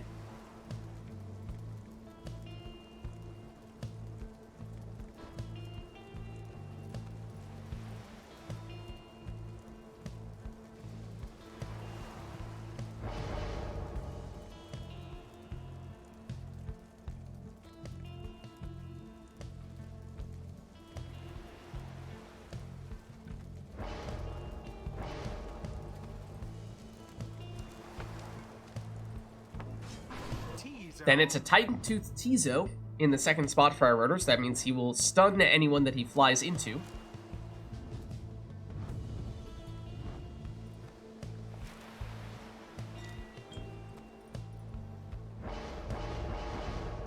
Cow doubling down on the Ninja Savages, going with the most stylish man in the downside.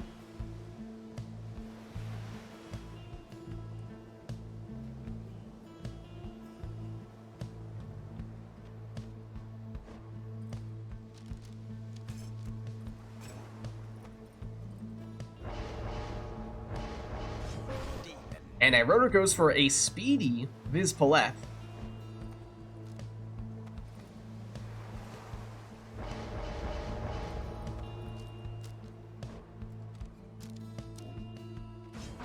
Then lastly, an exploding Lady River for Cacao. Here we go, the last showdown between Iroder and Cacao.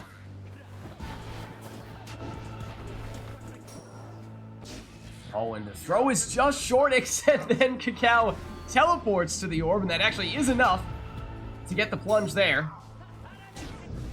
And I think the boat is actually an area with the alternate versions of the song. So this is the instrumental version. Controls. Do you have lags? Right? Lags. Can you move? Oh. That was somebody disconnecting. Was that Cacao? Yes. Okay. Let me resend you the invite then. There you go.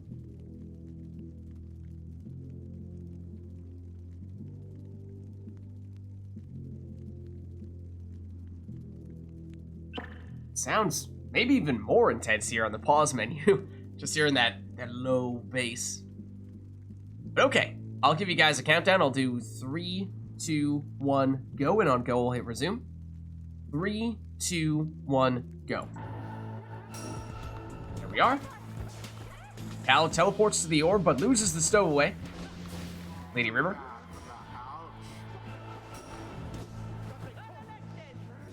Cacao and both players trying to teleport to the orb. But it is Cacao with it here.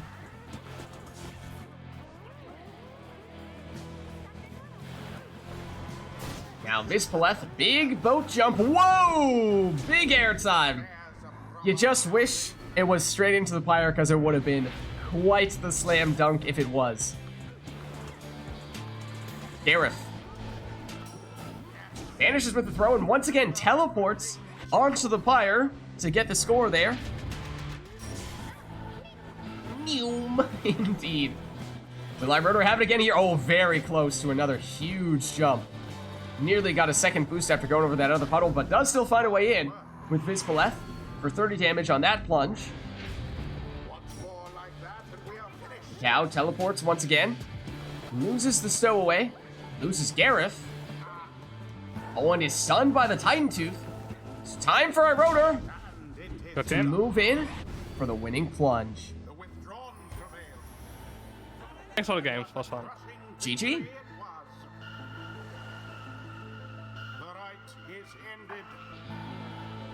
All right. Thanks for stopping by, Rotor. Good to have you as always. Until the next rite.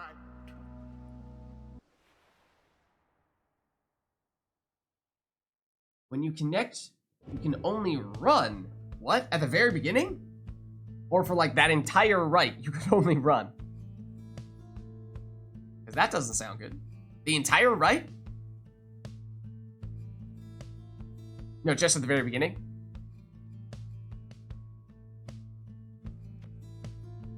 That's weird. Okay. Not exactly sure what to make of that. Also, I'm now realizing that we had said that we were going to try to get Anor in to take Iroder's place. However, Cacao and Anor are both usually keyboard and mouse people, and we unfortunately cannot have a keyboard mouse person play against a keyboard mouse person. Otherwise, Pyre gets really confused and has you both control the same team.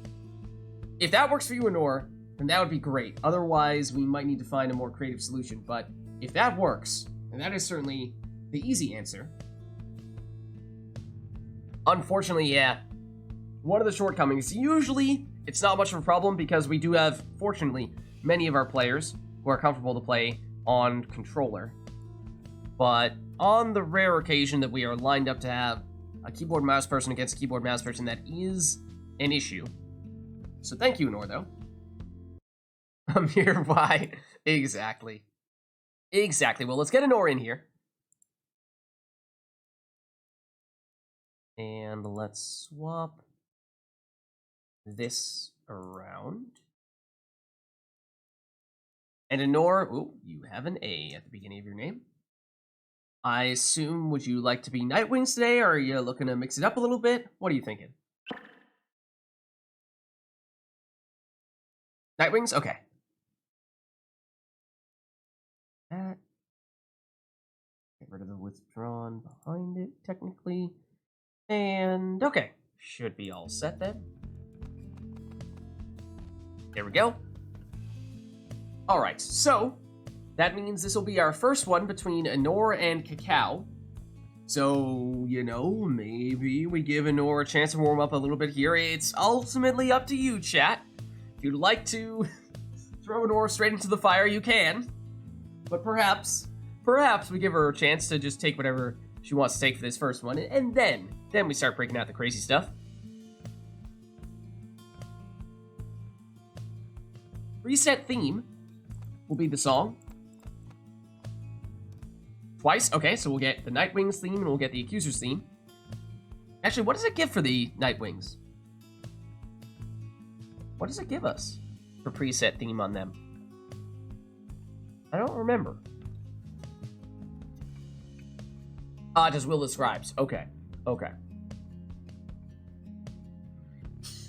I don't know.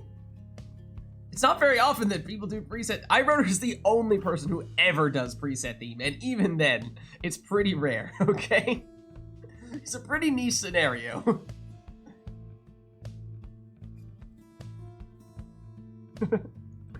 Alright, it looks like that may be all for this one, so let's get started then.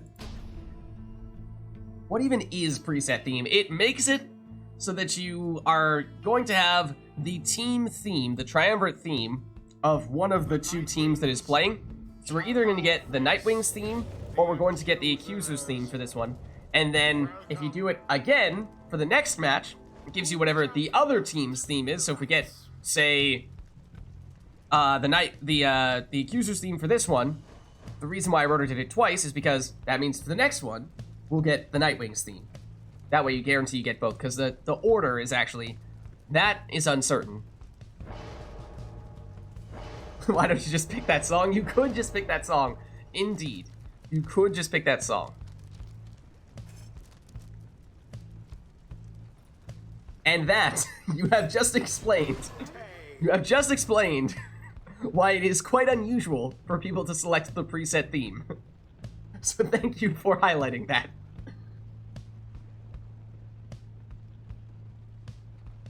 So we saw Anor lead off with a stowaway. And it sounds like Cacao may be looking to do something similar here as well, although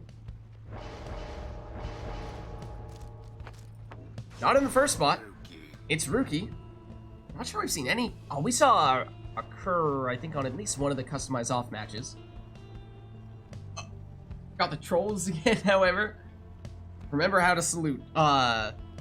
Salute is, if you're on an Xbox controller, salute is Y, pass is A. I always forget between X and B which one is which. It's just instinctive, and then as soon as I look down and try to think it, I inherently always overthink it and do it the wrong way.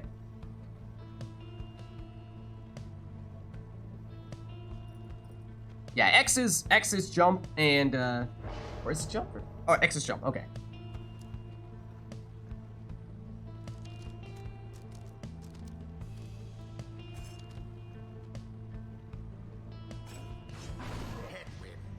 Headwind in the second spot for Anor.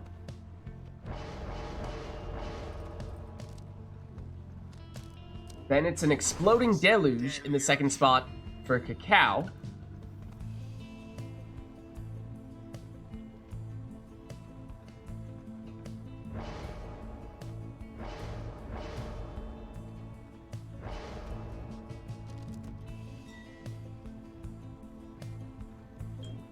Then it's a Meta Jody in the last spot for Anor. She will have quick throws that can banish opponents.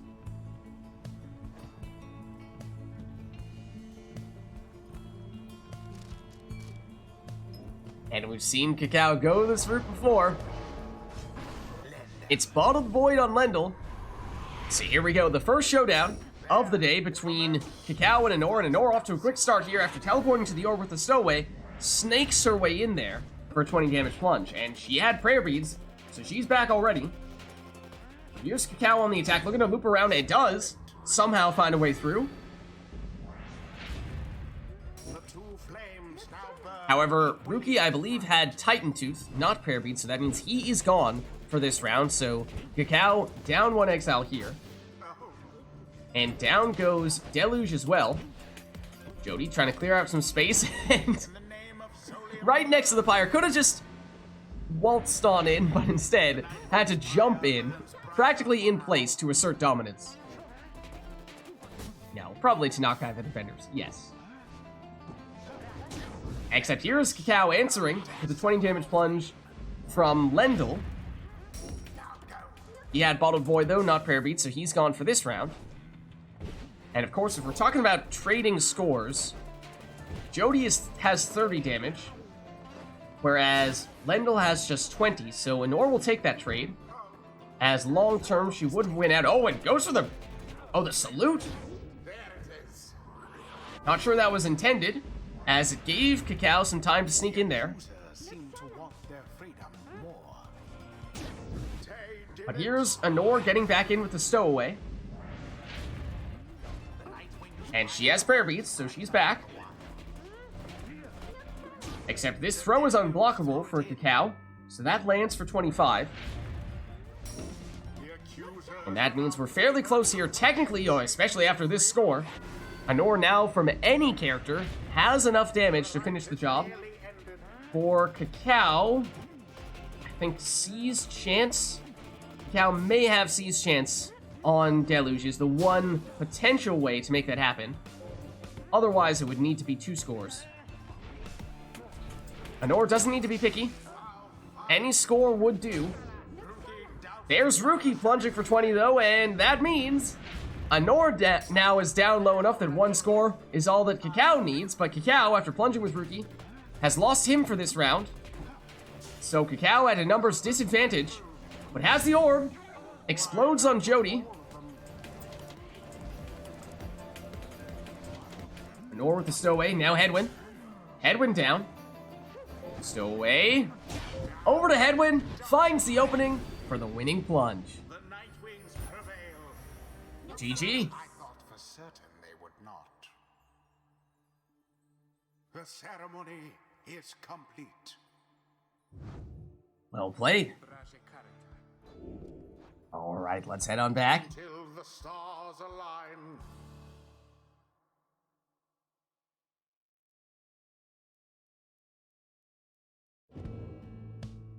That was you trying to figure out how to throw?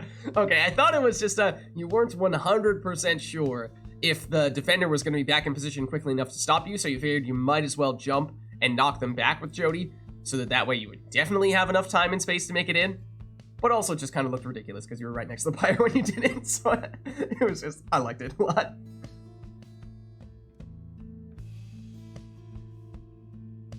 Hey, how's it going, Olarian? I mean, we make it work. We make it work with Steam Remote Play. Sure, it would have been great if there was more of a truly built-in online multiplayer, but we make it work. I mean, if we can have people from North America playing people from Europe, playing people from South America, which we've done, I think that still, it gets us pretty close. It may not be perfect, but it's workable. It's workable most of the time. Most of the time.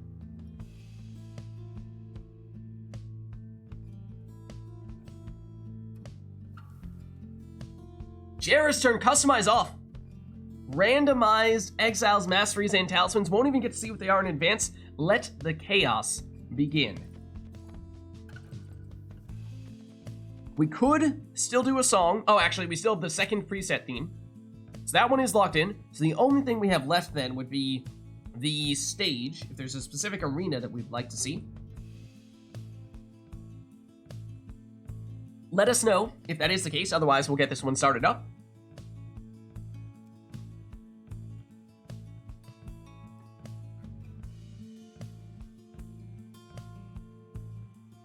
And it looks like that's what we'll go with here, so brace yourselves for the randomized teams.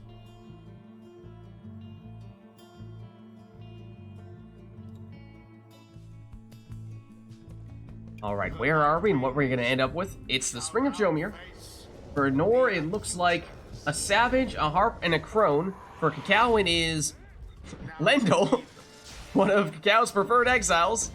Manly, and Deluge. This is, both players feel like they have teams that they would perhaps often pick of their own accord. Of course, we don't know their masteries, we don't know their talismans. Both players, I think, are experimenting a little bit to see what skills they have here.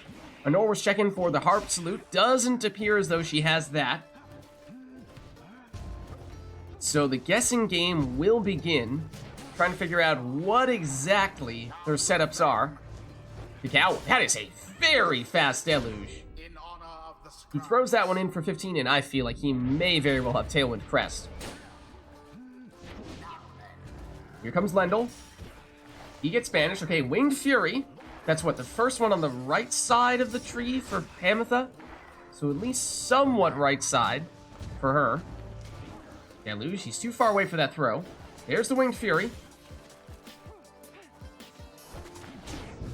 And she makes it in here for 20 damage on this plunge. No prayer beats. She's gone for the Goals Bracer on Lendl. Wow. Is what the scribes ordain. Random Goals Bracer on Lendl. That is quite the setup for Cacao. Of course, just plunged with Lendl, so we won't be in for this round. But that has got to be a good sight to see for Cacao.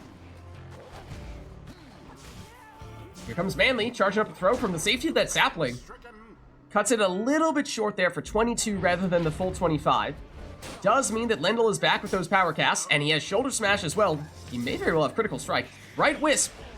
Was that on Manly for Cacao, I think?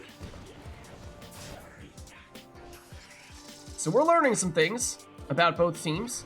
The throw for Nor. You saw she took a second there to line up the shot, and of course, as we were saying before, Nor usually plays on mouse keyboard. Today, she is playing on controller. Oh, and Hamatha just barely avoids the banishment there. Here comes Udmilda, though. She's banished. Lendl gets rid of it, but goes down. Deluge banished, but passes it over. Yeoman, or rather, Lendl. Hamatha. Aggressively placed sapling there. Will help to give a good throwing position for Cacao, but he won't have time to do that because here is Anor plunging for 30 with Udmilda, who does not have prayer beats. She's out for this round then. Hamatha. Blocked. Banished. Cacao with it back here and an opportunity. Oh, and does the 360 throw. Oh, and Luke Rambo, thanks for the follow. Hope you're enjoying the stream as we are doing our Pyre community right now here. Some multiplayer Pyre. The orb remains unclaimed. Anor gets it back here. With Udmilda. Waiting for the right time, and yes, finds that opening. Plunging for 30, and if Anor has that prone salute, then of course you can transform all of Cacao's Exiles into defenseless Howlers, which would give what is more or less an automatic score. Then again, after having plunged with Udmilda, she's not in for this round, so Nor will have to wait, but both players theoretically capable of finishing this with one score, unless Cacao has Rekindling from Manly and does. So Cacao holding on with 10 more Pyre life here. The Shoulder Smash gets rid of the defender.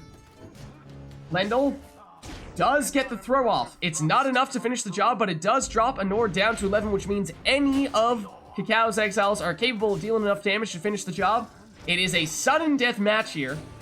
And yes, Anor does have the Crone Salute, but Cacao has the orb. Cacao just needs to bide some time, get another Exile back. Otherwise, oh, the orb inadvertently bounces out. Will Cacao have time to get Lendl back? Not quite. Anor finishes the job in dramatic fashion. Perhaps a stroke of fortune. What a match. GG. The rite is complete. Well played. Until the Dang. rite. Oh, man.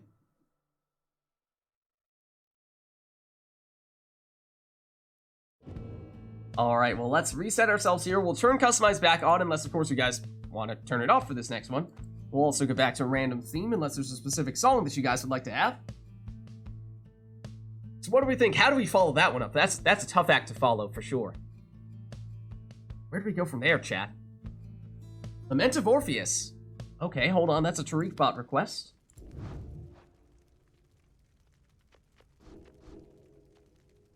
And I think TariqBot was fine with this one without Bandcamp last time, but perhaps we're about to see. I know we tried it several times last week. I spelled Orpheus wrong. There we go. No band camp necessary. Alright, so we have the song. The song is all set and ready to go. Anything else that we would like to see for this one?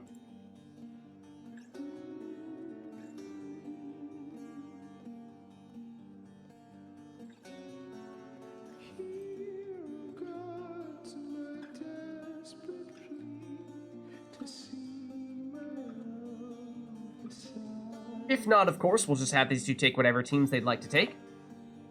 Perhaps, after having just done a customized off match, it may be a ripe time to do just that. So why don't we get this one started then?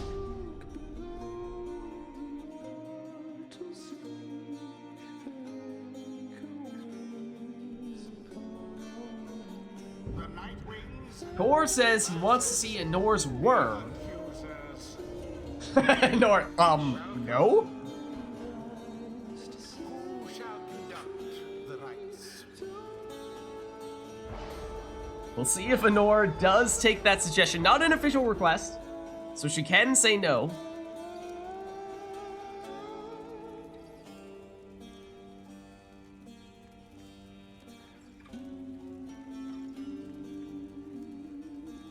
Oh?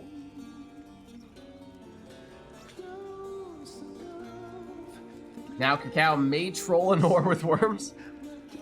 An issue here for you, Honor? Something weird happening?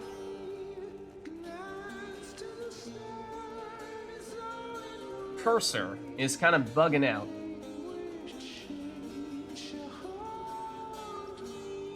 Let me tell you what, Honor. Here's what I'll do. Either it may be that Cacao is moving the cursor, or what I'll do is I'll make sure that, Honor, you have mouse keyboard control as well. So if you'd like, you can just select with mouse keyboard. You can just set up your team that way.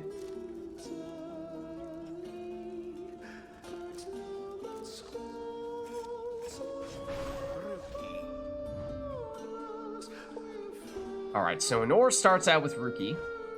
There were some suggestions that she take a worm, but again, not an official request, so she doesn't have to. We'll have to see if she voluntarily chooses to go that route. Cow sticking with the Savages here. That is a Stowaway who will automatically pass the orb if she has it when she gets banished. A talisman that usually people tend not to take very often.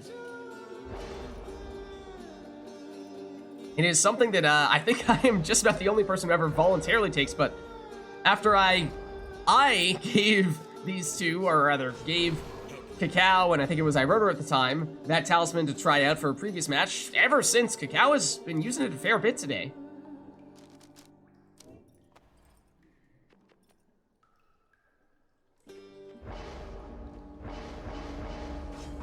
Then Cacao goes Exploding Lady River. We saw Nor go with Headwind in the second spot. But she has a Nomad there.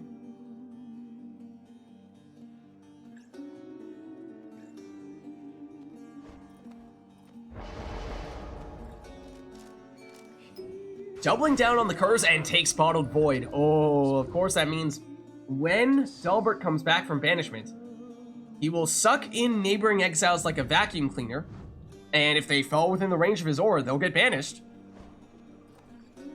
And so Honor may be trying to trigger that Bottled Void as many times as possible to maximize the amount of chaos that ensues.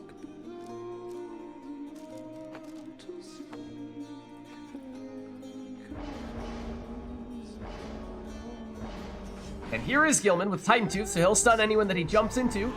And here we go for another matchup between Honor and Cacao.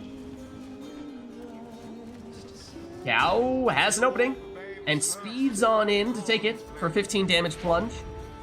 That was with Lady River, I believe, and now she's out for this round as she did not have prayer beads.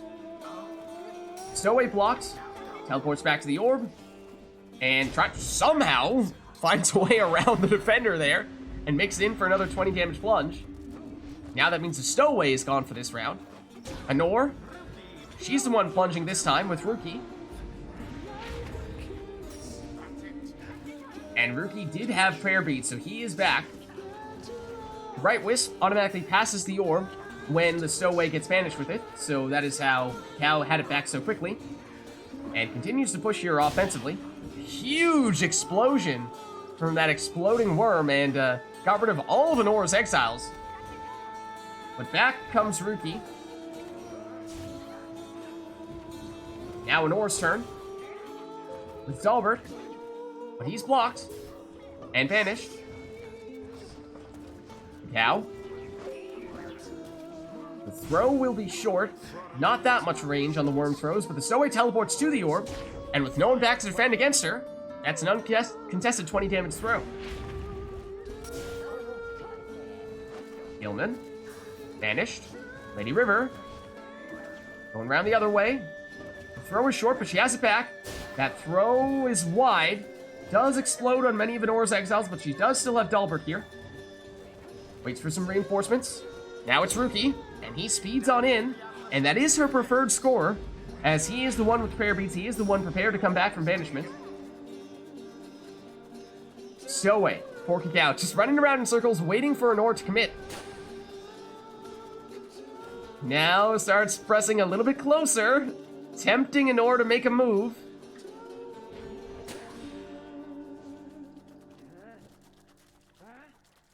Tip tap, tip tap, tip tap. Anora says, alright, enough of that nonsense. Now Cacao. With Gilman. That throw is wide. Anora on the counterattack. Plunges here for 15.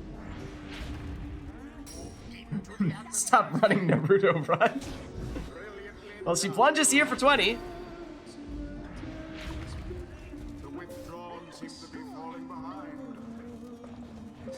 Excuse me, neither team is still withdrawn. Thank you very much. Silly Brighton.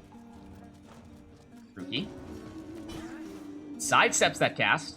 Waiting to get the stamina back. Has it now. And that's enough to speed and hop in for 20. Drops Cacao down to 25, or tied at 25, in fact. I think Cacao does have Siege chance on at least one of the worms, which means if Cacao is able to banish one of Anora's exiles and score quickly thereafter, like this, that would be enough damage to finish this with one score. Otherwise, both players would need 2 scores. Titan Tooth will stun Anora. So a little bit of time for Cacao. Not quite enough to make it all the way to the Pyre, though. Anora, has an exile. Still next to the Pyre and plunges with him. That was, I think, Ruki. And he is the one with prayer beads, so Anora still at full strength and now only needs 1 score. Whereas Cacao does still likely need to, unless it is with Lady River. After having done that banishment, this would be enough. Oh, but it's just wide. Anora with Dalbert plunges for the win. GG.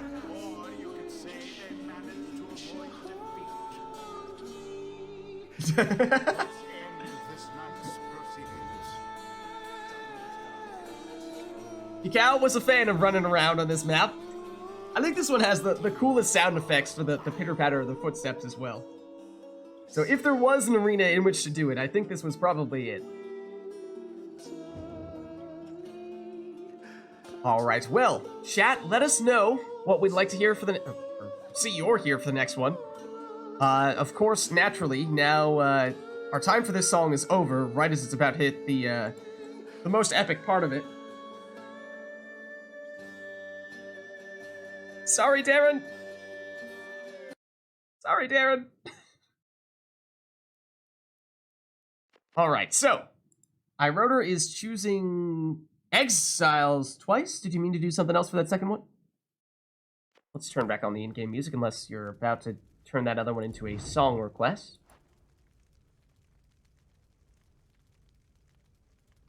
Cacao will play 2 games, and then that'll be all. Okay, so heads up, if there's anyone in chat who is looking to get in on the action soon, Cacao is looking to swap out in the relatively near future, so prepare yourself accordingly.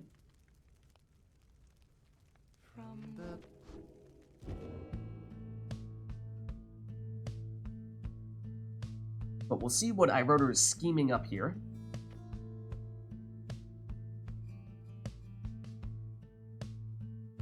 These are supposed to be talisman slash skill requests. Okay, so player 2 chooses 1 to 3 Titan Stars.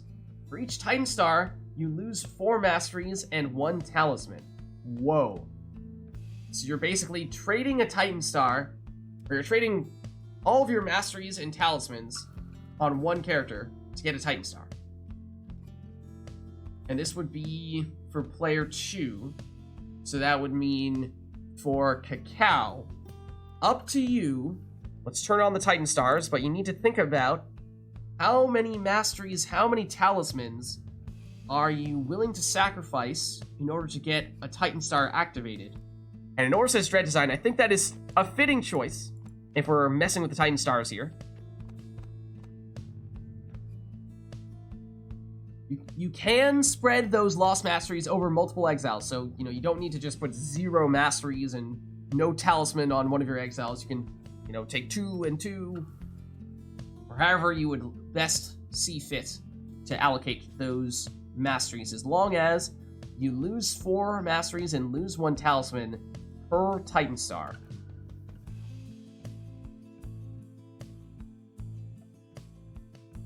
So we'll give Cacao a few seconds to just think over. That one takes some brain power to think about what might be the best route to take there. Which Titan Stars are worth it?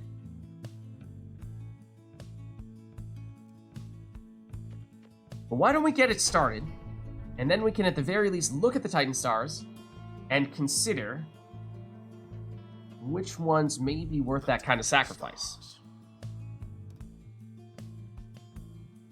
So of course these will all buff a Nor / nerf Cacao. So I think that was giving a Nor, or giving a Nor the additional speed. Eastlock is the best Titan Star, confirmed. Vice versa, sorry. So Cacao gets the extra speed, and then Nor is the one losing the masteries and the talismans. Now I've just twisted myself in a knot here. The person getting the extra speed is Cacao. Right? I've confused myself. I've gone back and forth too many times now. I've confused myself completely. Somebody's getting extra speed. Somebody's losing talismans and masteries, okay?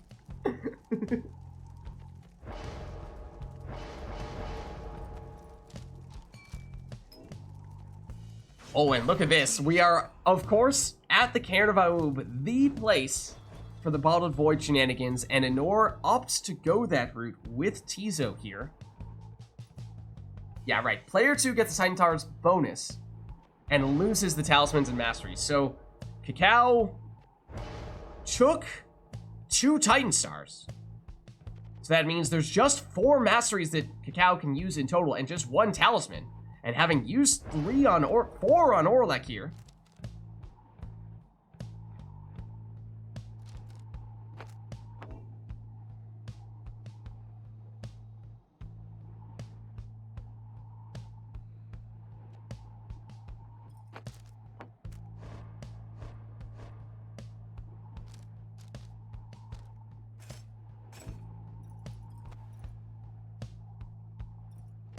yeah, also 40 is a hard cap for any skills. That would have been over the limit anyway. Overkill on Orlek.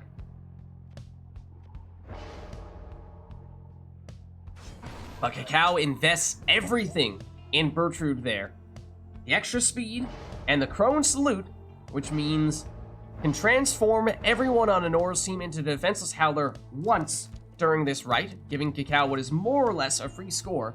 But that means Cacao from here on out is at 0 masteries, 0 talismans for both remaining exiles. And that is a tough thing to balance out. Of course, has the additional bonus of that 8 quickness, so throw that on top of the speed from the Tailwind Crest, and that Bertrude is going to be absolutely zooming. Anor goes Headwind in the second spot. So now that means Cacao is just looking at the base character. nothing else to support them here. So what is the best way to put that to use? That means no Orlek, because you've already locked in those skills and you cannot use them.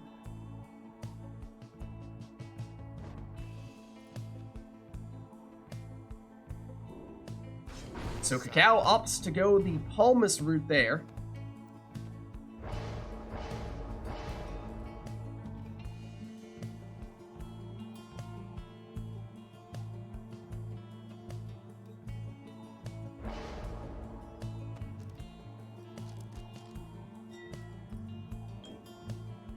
And Anor goes for a meta Jody, quick throws, and those throws will vanish.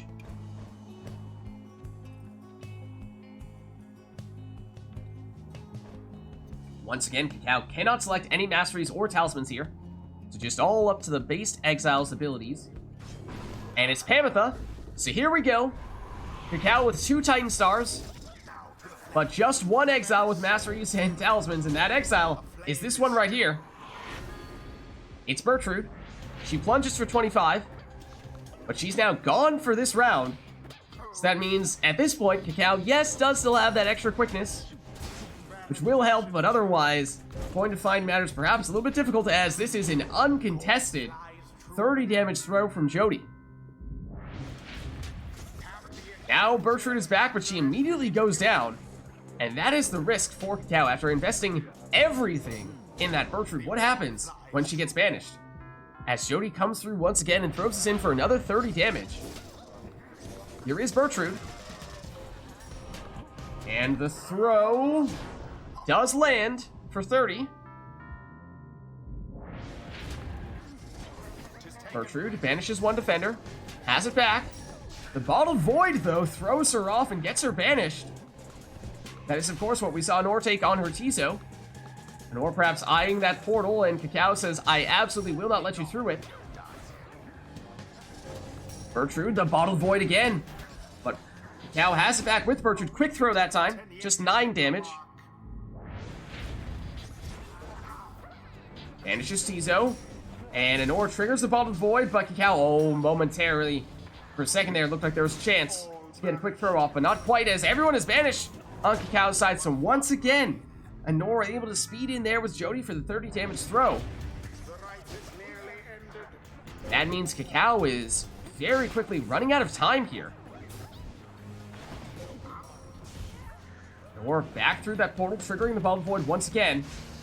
Not a lot of extra mobility on that Palmas, making it hard to score with him.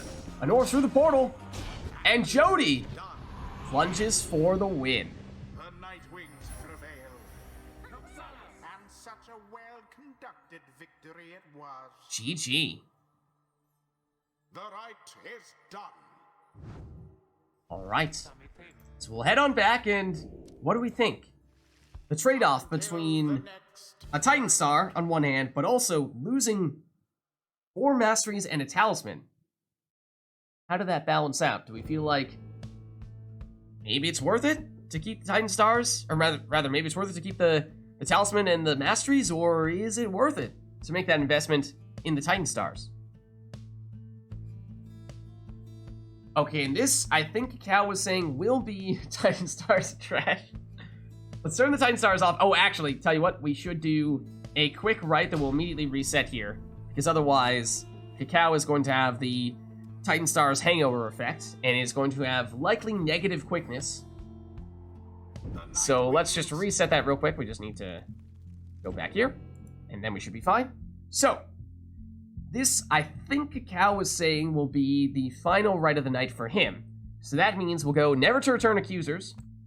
What better way to wrap things up than to draw upon the Accuser's theme? Okay. Oh, it wasn't? I thought it was. Oh, it was the stamina one. My bad. I was all distracted by trying to figure out, wait a second, who's getting affected by who's the one who doesn't get the talismans and the masteries, and alas. Anyways, we're good either way for this one. We have Never to Return Accusers, so we have the song. Anything else we'd like to see for what will be the final matchup between Anor and Cacao? I thought we saw Tattered Mantle, though, which was the extra speed. Is that the name of the one that just looks like a long ribbon? I thought that was extra 8 quickness.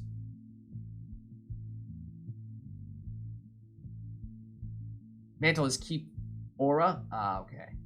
Okay. Okay.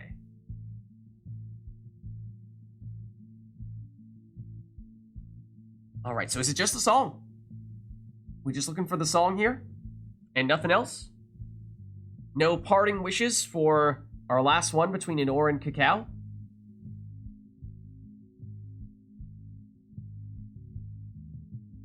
The song should be set, yeah?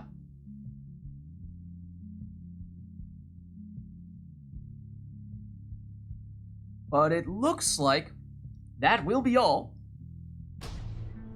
So let's get it started.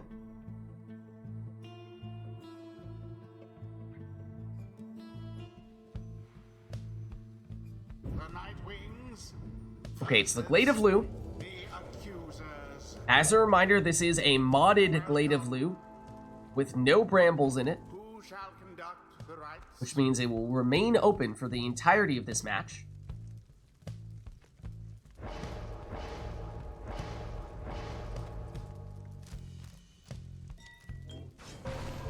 Ooh, Anor goes with a ring on Jody. Assuming she takes another ring with one of her other exiles means Jody will have infinite stamina at the beginning of a round. And infinite stamina demons, they are a scary sight to behold.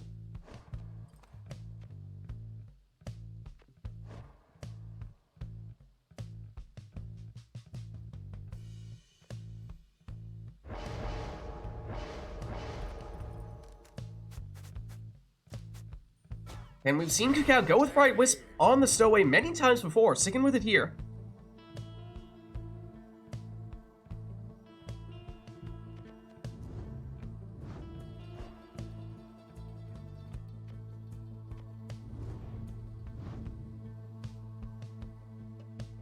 One Naruto run. We'll have to see. There's that chance.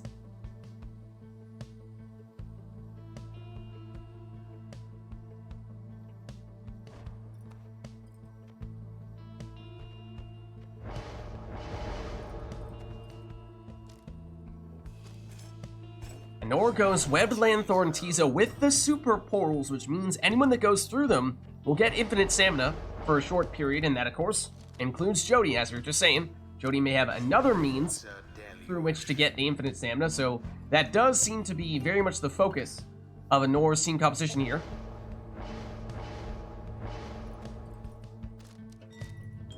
And there is that second ring.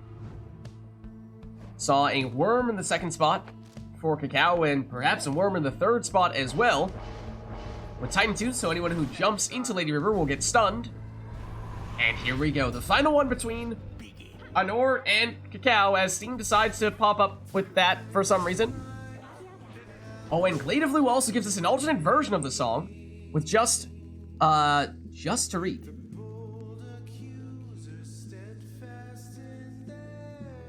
You can only run. Okay, you said previously for some reason you were only able to run at the very beginning, but then it got better over time, and I have no idea why this is. If you'd like, I can uninvite you and re-invite you and we can see if that fixes it, but I am not sure why that is happening, to be brutally honest with you. Now you can? Okay. Can you? Question mark? You did. I mean, you did say more Naruto run. Your wish is the game's command. And now, here it is. Yeah, sure the settings are right. Let's take a look. I mean, I imagine controls should be fine here, but I can take a look at the remote play setup as well. Let me take a look to see if, for some reason... Now remote play, oh, tell you what. We did still have Anor theoretically capable of using mouse keyboard there. So there's the non-zero chance that maybe the game was confused about that. Try this out real quick. You can sprint. Anything else? There you go. Got the jump at least. Cast. Alright. Looks fine. In that case, why don't we do, I'll put us back on the pause menu here and I'll give us a countdown. I'll go 3, 2, 1, go. And on go, I'll hit resume. 3, 2, 1, go. There you go. And yeah, salute works as well. Looks like we're all set now. Stowaway. Looping around the other way and setting up the pass to a teammate, although wasn't enough to make it through. Honor with Hamatha. She goes down. Stowaway again. Older Lady River. She's banished. Back to the Stowaway. Stowaway. Continuing to do the strategy of going back behind the Pyre. Tend not to see people do that. So we'll be interested to see what the plan is there. It seems as though perhaps it's a means to set up the auto pass and hopefully get a defender out of position so that that worm that receives the pass has a cleaner route to the Pyre. But not entirely sure about that. That throw will be wide. And Honor has it back now with Jody as she moves in and plunges for 30.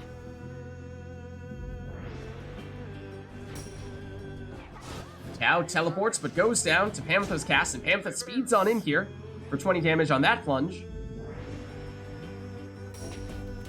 Stowaway teleports to the orb once again. Pamatha gone for this round. Oh, and Honor deliberately banishes Tizo just to create a portal so that Jody has the opportunity to get infinite stamina, although while she was doing that, Cacao was scoring. Cacao again with Lady River. Little bit of infinite worms.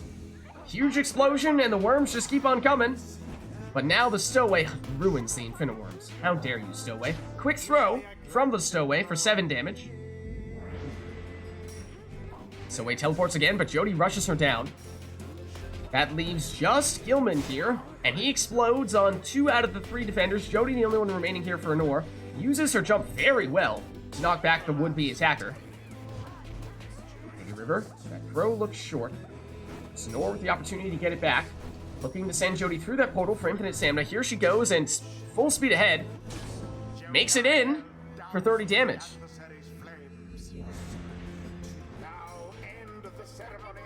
Stowaway. 1 score, all Honor needs here. No Jody, but Pamatha has enough damage. Tizo may not. So Honor likely looking to focus on Pamatha here. That looks odd. And yes, I believe Cacao is disconnected here. Let's get you back in. Hold up. Alright, invite resent. What a cursed match. Maybe a little bit.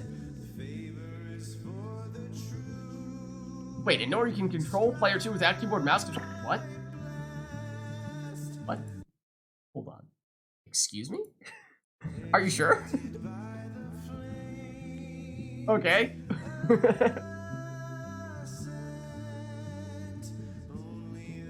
Just burn it to the ground. Let's check something real quick.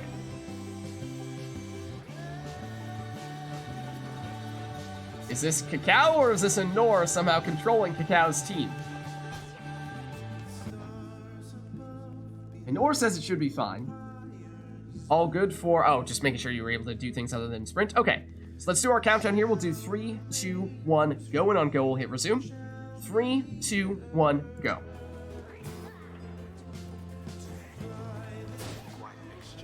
Hamatha through the portal for Honor.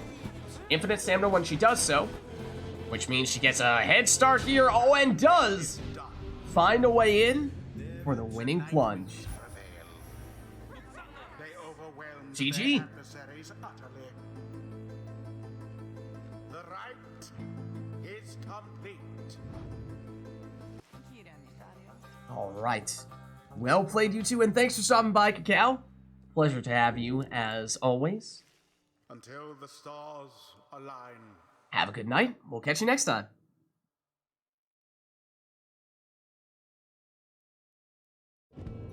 Alright, I can give you the boot if that is helpful. Whatcha! Get out of here. Because the settings are to the cursor, and the cursor was stuck, you could control player 2 by moving the... What? Wait. Settings are to move... Cursor was stuck.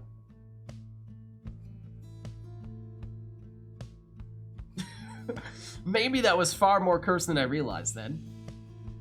Well, we are looking for someone to hop in here to take Cacao's place. Is there anyone who would like to do so here?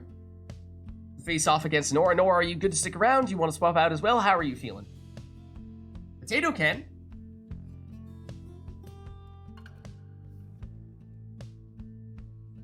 Anore's good to stick around? Alright, awesome. So that means we're looking at a Potato versus Anore showdown. Let's see, Potato, are you currently on Steam? I'm not seeing you at the moment, but I can start setting you up here. So, Potato, what are you thinking? Pyre Hearts today? That was the one... Sometimes we see Anore or Thor... When we're talking about the Nightwings versus Pyre Hearts showdowns, we'll see one of them switch up their teams so that the colors aren't quite as similar, because they are pretty close. And controller for you? Okay, yeah, so in that case, we can go double controller, or if you'd like, you can switch back to mouse keyboard.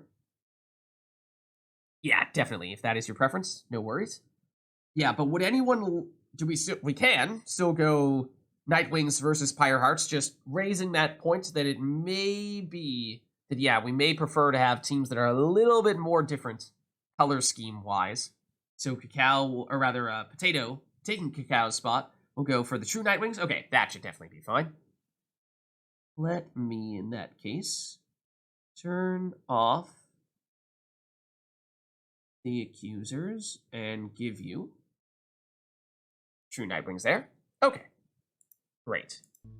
Let's switch you two around, put Anore on mouse keyboard, and then Anore, I think your settings are going to be a little bit off here. We're going to need to reset that. Let me just verify to see if Potato is showing. Still not seeing you, Potato, on Steam right now. Why am I not seeing you? Why am I not seeing you show up at the moment?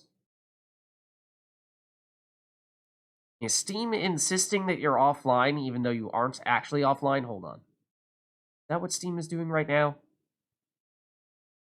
That is what Steam is doing right now. Yeah, okay, I'm going to send you the invite. Hopefully it still works, but Steam might be trying to be uncooperative right now. So I did send it. Let me know if that goes through. There's a chance it may not have. Anore, in the meantime... Oh, do I need to give you mouse keyboard controls, or are you all set? I do need to give you mouse keyboard controls. There you go.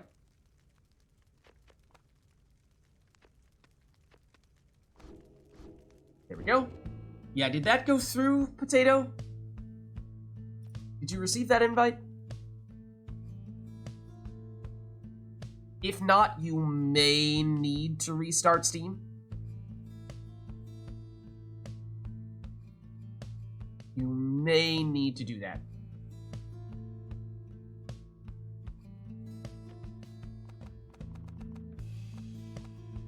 Yeah, exactly. Let's reset our song as well. Let us know, chat, if there is anything you'd like to see for our first matchup between Anore and Potato. Of course, this will be Potato's first match of the night, so we can give Potato a little bit of a chance to warm up, or we could go straight into complete and utter nonsense if you would like. Either way, it's all up to you.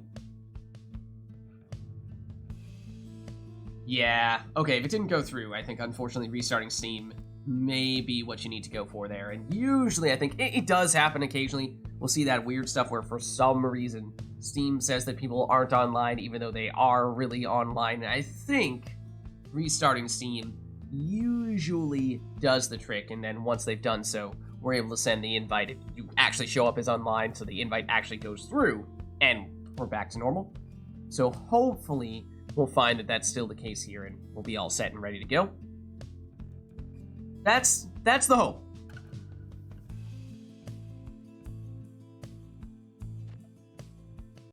Let me take a peek. See if... There we go. That's the sound I want to hear. Okay. Great. It showed up after restarting. For what it's worth, I did not resend you the invite after you restarted. That's the original invite. So, Steam just being weird.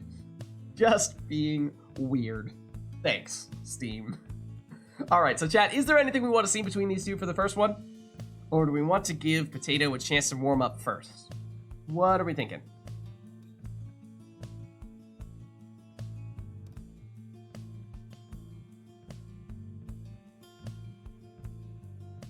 Streaming Potato. In Potato's defense, I don't really think it's Potato's fault. I think it's just the weird quirkiness of Steam and Steam Remote Play that sometimes shows up like that. Night Howlers for our song. I think we don't have that modded in, do we? I think that requires TariqBot, doesn't it? I think it does. Yeah, it does. Okay, so in that case, I'll just set it back there, but it means we're gonna have to turn off in-game music and resummon TariqBot here. All right, TariqBot.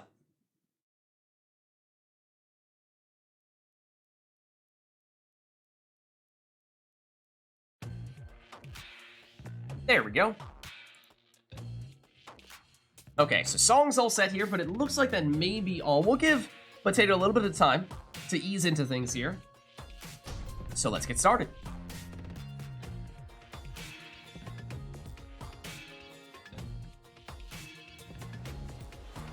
Oh, and is it boat? It is boat. So much for easing into things. The chaos will emerge one way or another. Anor leads off with a Webbed Lanthorn Tizo. And so remember Cacao, or rather, Potato, having taken Cacao's spot, Potato, we have switched up the order in which exiles show up on the boats for player 2.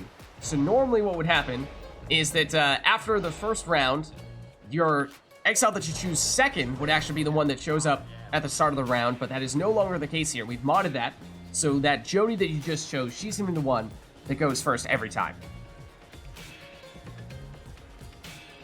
The map it's a little crazy. And it is largely a matter of, do you embrace that craziness, embrace the magic and the madness? Or do you say, no, not my style, get me out of here, and try to avoid it at all costs? It can work both ways.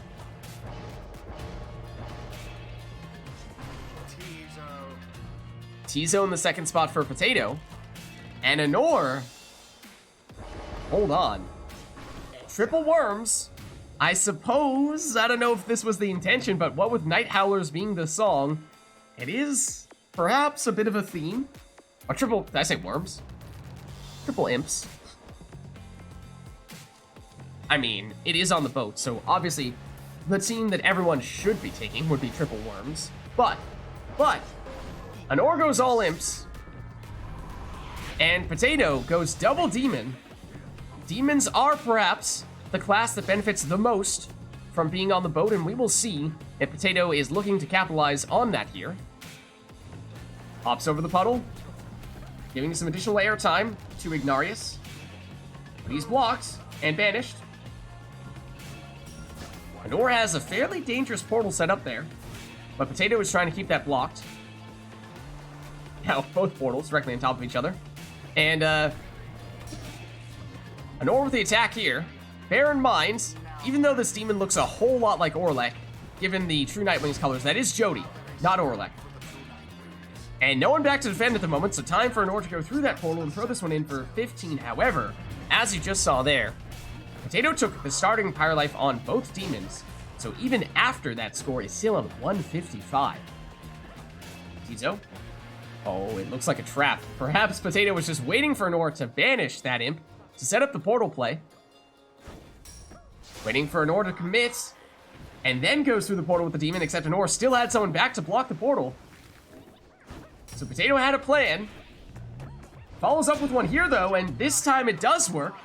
Setting up the 30 damage plunge with Jody again. Despite having what would normally be the Orlek Raymond's, that was Jody, not Orlek. Here's Ignarius.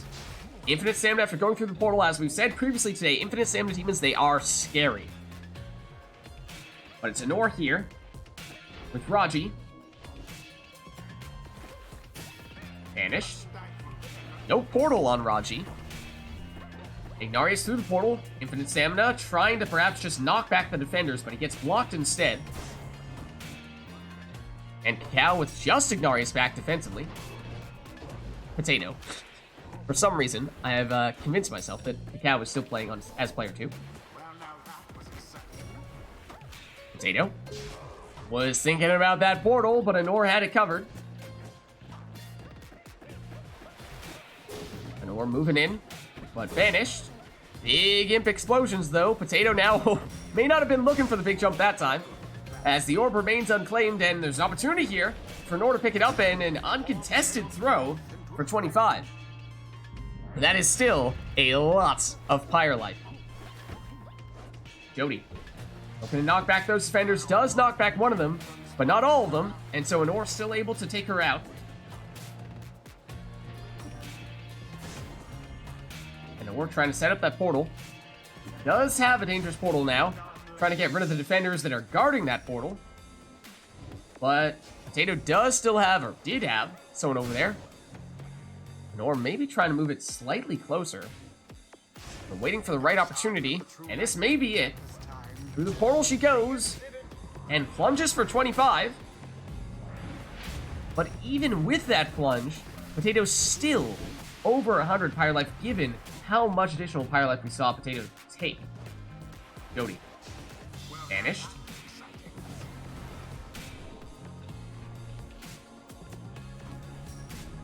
Potato goes through that portal to get the infinite stamina. Then comes charging through with Jody. Takes out one of the imps. Locks the second. Has the orb in a dangerous position, but Jody does go down. The orb can get infinite stamina by going through the portal, but it doesn't take her far. She does have banishing throws, so that can help take care of some of the defenders. Jody for Potato. Infinite stamina. Trying to find the right angle, though. Anor blocks and banishes her. Anor still with a portal that does not take her very far. Now one that takes her considerably further, though not an immediate threat as soon as she goes through that portal. So perhaps looking for one here, and that is maybe the opportunity she was waiting for. No one back to defend. Time for Anor to throw this one in. 25 damage means that finally Potato is below 100 Pyre life again, with all that additional starting Pyre life coming from the demons. Could be a long time to get rid of it. Vanishing throws. Potato sidesteps, but loses Jody. Don't think Potato had a portal until that happened. Just in the nick of time. Ignarius does have something to go through, but he does get banished nonetheless. Jody now going through to banish some of those imps. She goes down. Anor with one imp. Potato gauging whether it's worth making a move here, or just waiting for Anor to come to him.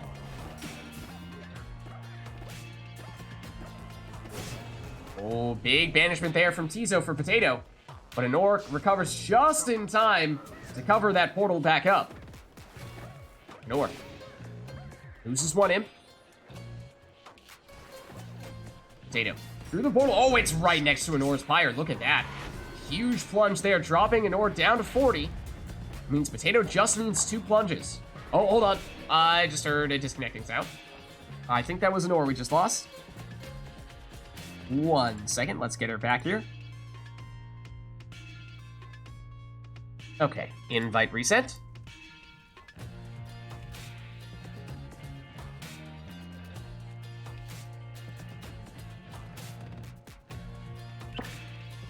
Okay. And once we have you back in Anor, I can give you guys a countdown. We'll do a 3, 2, 1, go, and on go we'll hit resume. 3, 2, 1, go. Oh, and Potato sets up a dangerous portal here. But it's an orb back on the orb, and that portal gets moved. Suddenly it's a Nor with a dangerous portal. Goes through it. Potato blocking her on several occasions here. But Nor keeping on the pressure. As that portal still remains. Potato does have one. Can still give the infinite stem, but there is the big demon jump we've been waiting for. And that is why demons on the boat can be such a big deal. As now Potato just needs one more. Any exile will do. No Ignarius after he plunged. So at best, Potato at 2 exiles at the moment, at just 1. And that 1 is banished. As is Jody. So Nor with time to score for 25 here. But still a ways to go. As we said, all it takes is 1 here for Potato.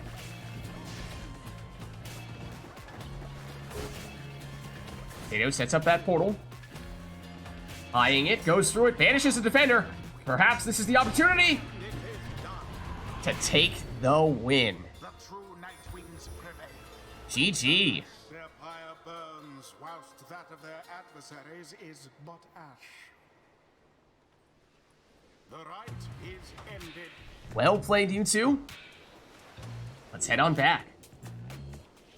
Until the next thrust. That one jump was crazy. Exactly. Potato, I was waiting for you to finally embrace the boat magic and go for one of those huge demon jumps, and perhaps now you have seen the light. You have seen the potential that those demons have on the boat. It is a beautiful sight to behold. All right, well, we'll reset our song here. Wasn't even trying to do it that time. That's fine. It is that much more glorious for that very reason. We'll reset our song, but chat, let us know if there's anything you'd like to see or hear for this next one.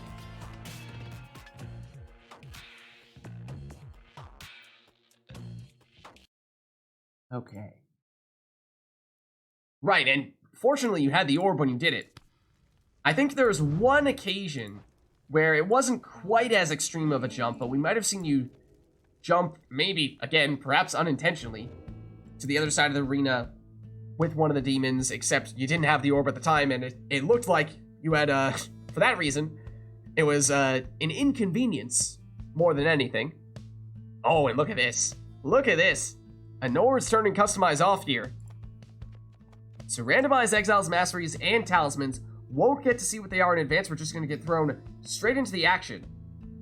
We can still do a song. We can still do an arena. So let us know if either of those things are of interest. Otherwise, we'll get this one started.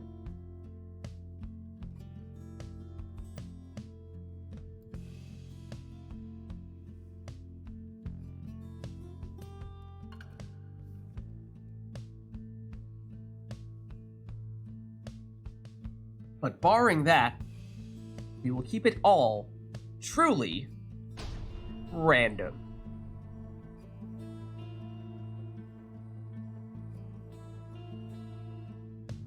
Wonders of Tariq Bot knows any leads. I wish we could. I wish we could. I'm a fan of the Led Zeppelin as well, Jer, but unfortunately, no Podemos. All right, for this one, we have Lendl, Barker, and Gilman on an Nor side. We have Ignarius, who looks like an Orlek, but no, that is Ignarius. Snadra and Lady River on Potato's side of things. Here is Ignarius. Banishes one. Oh, to see if the Cursed Talisman that has him keep... See if the Black Claw that has him keep the aura when he has the orb. For a second there, it looked like he still had his aura. He might. He might, but everyone is down here for Potato, so opportunity for a Nor. Throw it in for 20.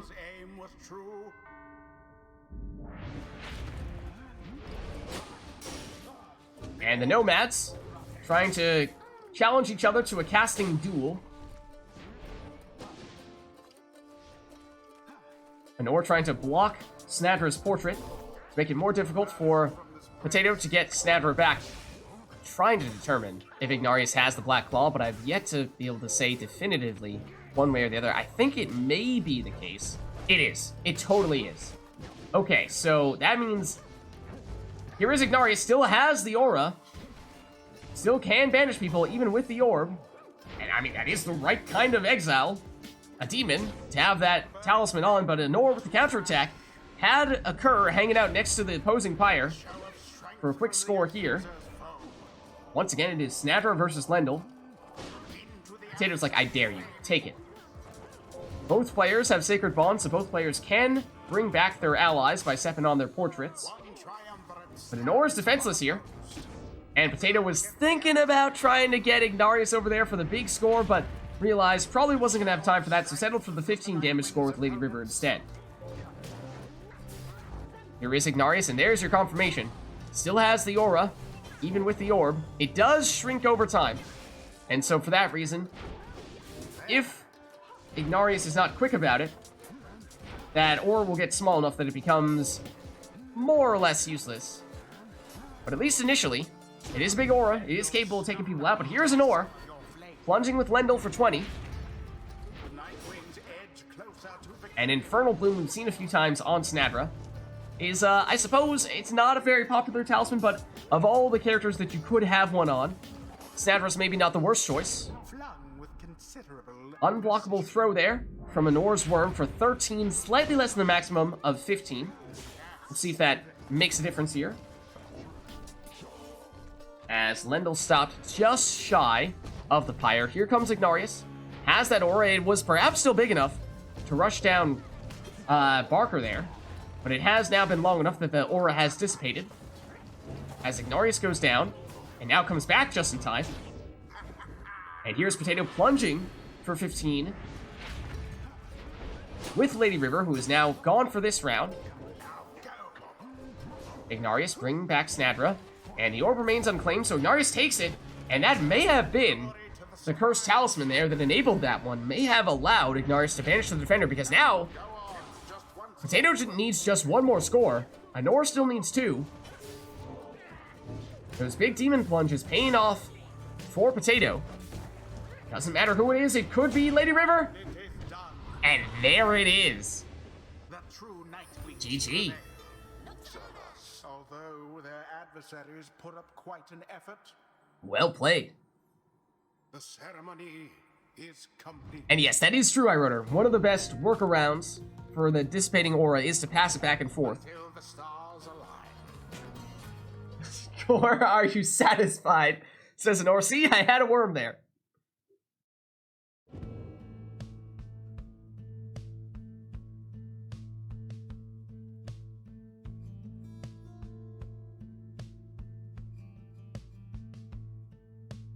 Alright, well, chat.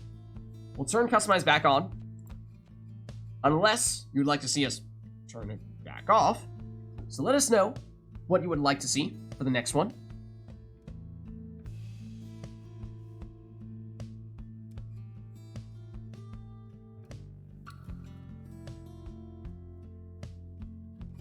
What are we thinking? Do we want anything in particular? Do we just have these two take whatever they want to take? Anora says in for 3 more, then either she can stick around if there's no one else looking to swap in, or can swap out if there is someone else who wants to get in on the action. So heads up, if there is anyone else in chat who's thinking about jumping in, maybe looking to get someone in soon.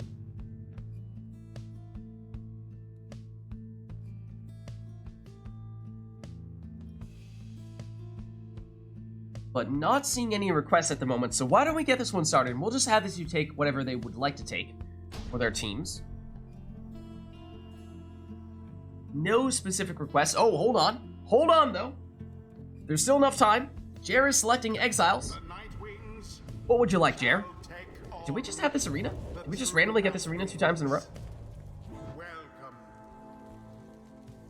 Who shall conduct the rite? We did. Yup, second pit. I mean, one of my favorite arenas, so at least for me, I'm totally fine with that. Oh, Jer, doubling down. Let's see. What does Jer have in mind here?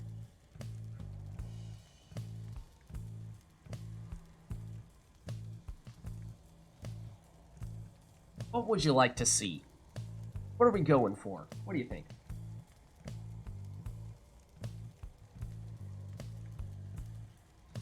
What's our preference? All the burbs. All of the burbs. 100% harps. 100% harps.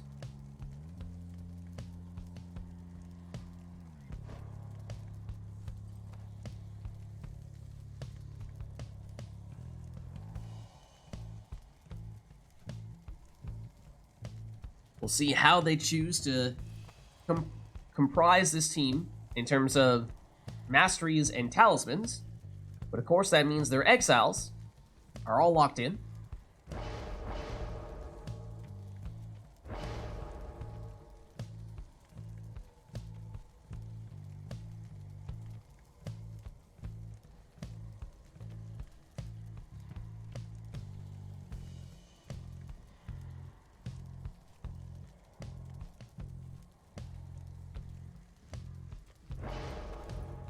And there are some fun things you can do with the burbs in this arena in particular.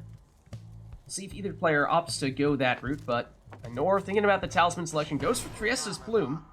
Means if Hamatha is flying, when she plunges, she will get 5 extra damage, and she will also have a 50% chance of coming back from banishment, so a pseudo prayer beads is often the way that we describe it.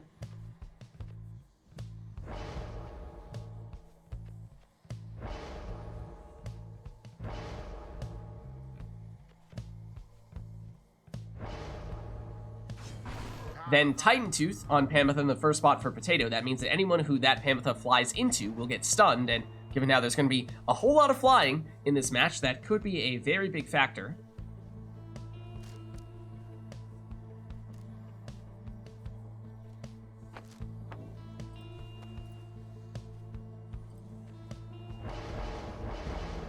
Anor with Soxiana takes Luminous Idol. That means whenever Soxiana picks up the orb, she will regain all of her stamina. And so sometimes we may see Anor deliberately throw the orb quickly just to pick it right back up to give a free stamina restoration.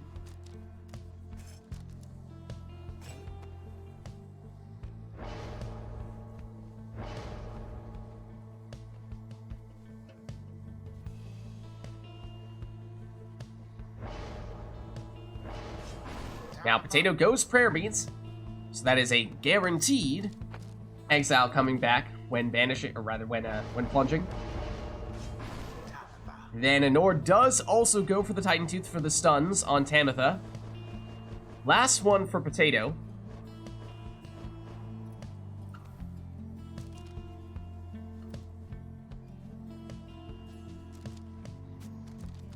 We saw Anor take Triesta's Plume. The 5 extra damage and 50% chance of coming back like prayer beads when flying while plunging.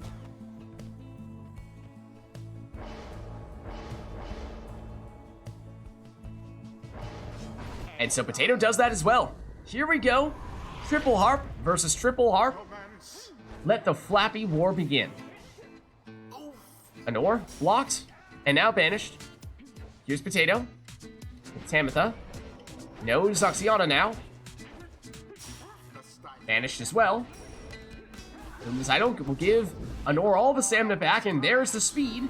Going into the Pyre and some pinball harps. We may see a bit of that. Anor trying to bounce off the wall, which is possible to gain additional speed by going that route. That was the strategy that I was alluding to before. So I'm intrigued to see the extent to which both players opt to give that a try, or if they go for a more conventional strategy, as we see now Potato plunging for the first time for 20. Down goes Pamatha on Anor's side, and then Anor off the wall and in for 20 here.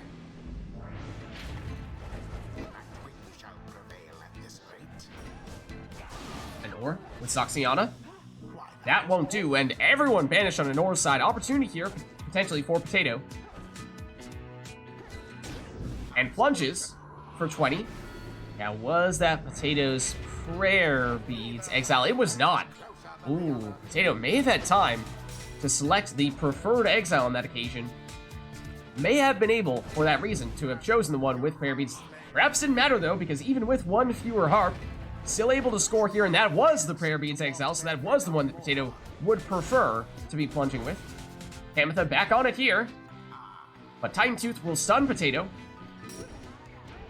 So Nor has it back, and now it's Nor on the attack. Harp pushing her way in for 20.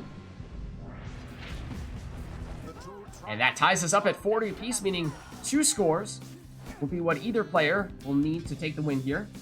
Nor retreating. Waiting for some reinforcements, perhaps. Panther to return. Now she's back, so now Nor makes her move. And that is a Nor with Titan Tooth stun. Perhaps giving her just enough time to get that full 20 damage throw off. That is key because Nor stays at full strength and just needs one more full damage score. That's all she needs to finish this one. And there is the opening she was looking for, and plunges for the win. GG. They brushed aside their adversaries without too much trouble. Thus end this night. Kept forgetting who had the... That's the trouble. That's the tough part. When you have 3 exiles of the same kind, trying to remember, right, who had this talisman? Who had that talisman? Is that you who has this set of skills?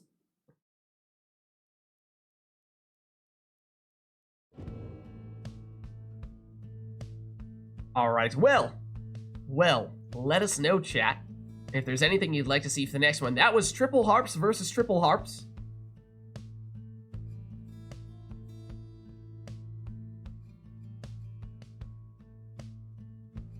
Anything in particular we would like for the next one?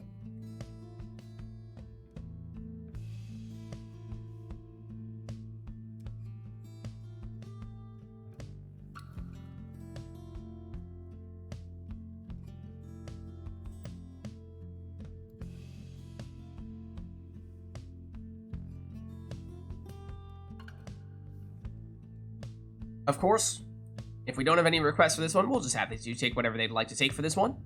That's always an option. And seeing no requests here, unless we have anything last minute, perhaps we will go that route. Sure. We'll get this one started.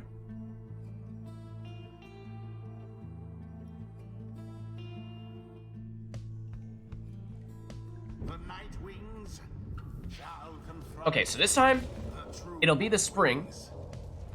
Welcome. Who shall conduct the rites? And no requests. So you may take whatever team composition you would like.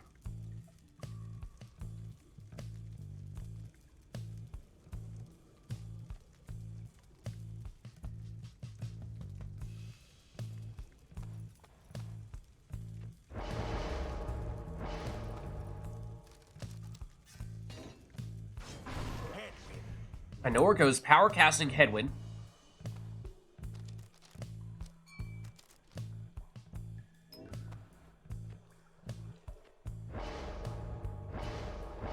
Oh dear.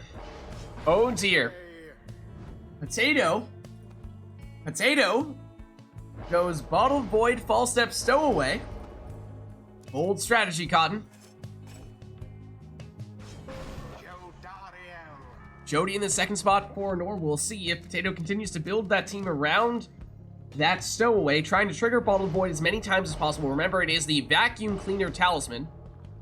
When the Stowaway comes back from banishment, she will suck in neighboring exiles like a vacuum cleaner, and if they are within her aura, then she will banish them in the process. And then Nor follows suit with a Bottled Void of her own on Rookie. Potato went with a power casting Headwind in the second spot. Now for the third and final exile, it'll be Gilman. So here we go. Both players taking Bottled Void, just a different method of Bottled Void. Big power cast, though, from Headwind. Here's the Stowaway. And she just goes straight in for Potato. Did see Nor take some additional starting Pyre life from Jody. Again, the huge power cast from Headwind, but he gets rushed down by the opposing Headwind. But he's banished. Yeah, that... Hold on. Potato, is it working properly there? For a second, it looked like you were just stuck going in one direction. Froze up on you a bit. But it's good now? Okay, cool. All right, so I'll give you guys, I'll go 3, 2, 1, go, and on go, I'll hit resume. 3, 2, 1, go. Because, yeah, I'm pretty sure. Yeah, I saw you starting to go in a different direction there, so looks like you're fine now. Rookie for Anor. Had the triple jump, but didn't quite have enough range on it to make it all the way past the defender. Oh, and Headwind just barely avoided that power cast, and Headwinds banish each other with a double shoulder smash. Jody for Anor. Knocking back the defender and riding that momentum into the Pyre here for her first score of the match. 30 damage from Jody. Headwind lining up the pins and trying to knock him down. But an opening now for Potato, who speeds on in for 15, and as we were saying, we saw Anor take the additional starting Pyre life, so only after that score is Anor back to what would usually be the starting position of 100 Pyre life, but Potato defenseless at the moment. Time perhaps for Anor. Oh, except the Bottled Void saves the day. Throws off the throw. So no score there. And then Potato with the counterattack. Plunging there with the stowaway.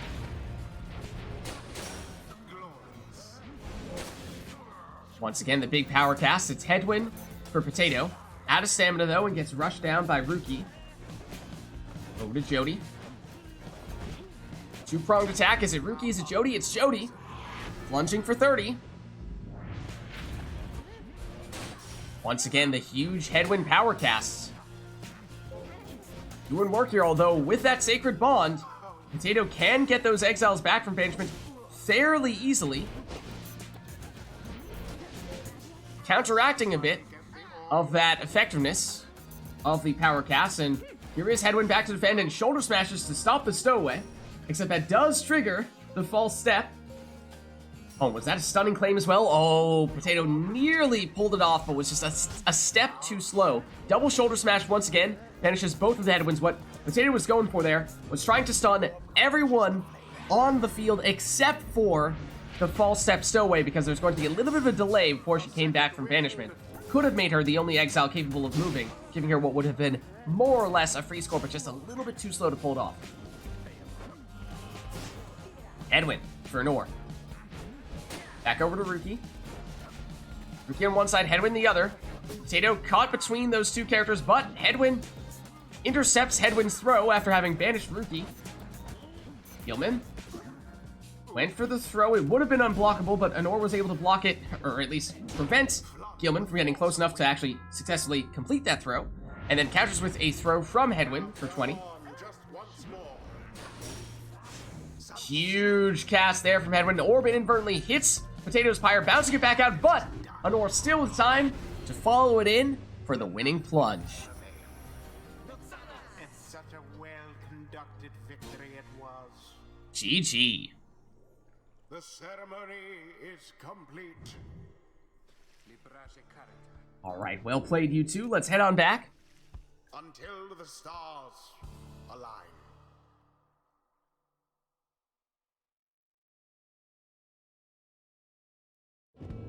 Okay, and I think, Anor, how many more were you saying you were planning to do? One more for you? Okay, so heads up, if there's anyone in chat who would like to take, would like to jump in here, Anor is ready to swap out after this one. So this may be our last matchup between Anor and Potato, in which case, is there anything that we would like to see between these two before we swap out Anor? And now Anor going never to return Nightwings. Fitting, fitting. Going for her team theme. So we have a song. Anything in addition to that?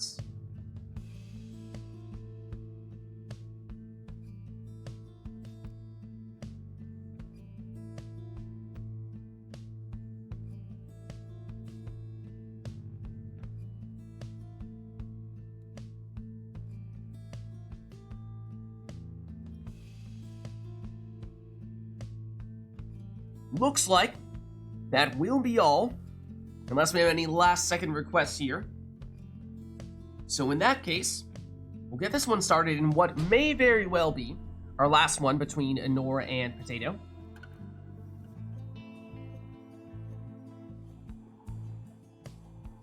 The Nightwings shall now face the true Night Wings. Okay, so it's the Ridge of Gold. And no requests with regard to your team composition, so you are free to take whatever you would like here. And I'm just realizing, is this the first time we've seen Anor take a nutrition stick Volfred today? Wow! I can't believe it. Her signature character. Only breaking it out in the very last match. What is this? And that looked like that might have been a ninja stowaway in the first spot for Potato. Anor perhaps saving the best for last here.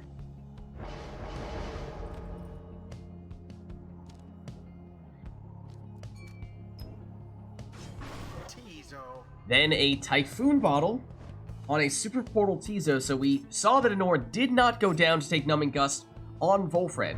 Took the Exploding Saplings instead, but what with her taking the Typhoon bottle, that is functionally the same thing there, making up for it with the Imp Talisman. Tizo on Potato's side as well, and now a Meta Jody, Quick Throws, Banishing Throws, and last one for Potato in this showdown.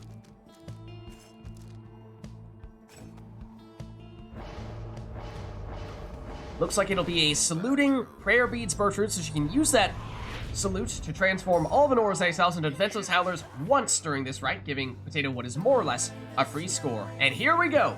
Our final showdown between Anor and Potato for today. Anor trying to make some moves with that Nutrition Stick Volfred, but Potato was not having it. Stowaway, back to Bertrude. Bertrude, thinking about it. Didn't quite have enough range on the jump to make it in, though. That is a super speedy infinite stamina Jody. Banishes one defender with the Banishing Throws and then follows it in with a rebound for 30 damage on the plunge. Potato teleports. Throw is intercepted. Now Anor on the counterattack with that Nutrition Stick Volfred once again. Now you see him, now you don't. Oh, tries to go straight on in, but Potato had just enough coverage there to stop him.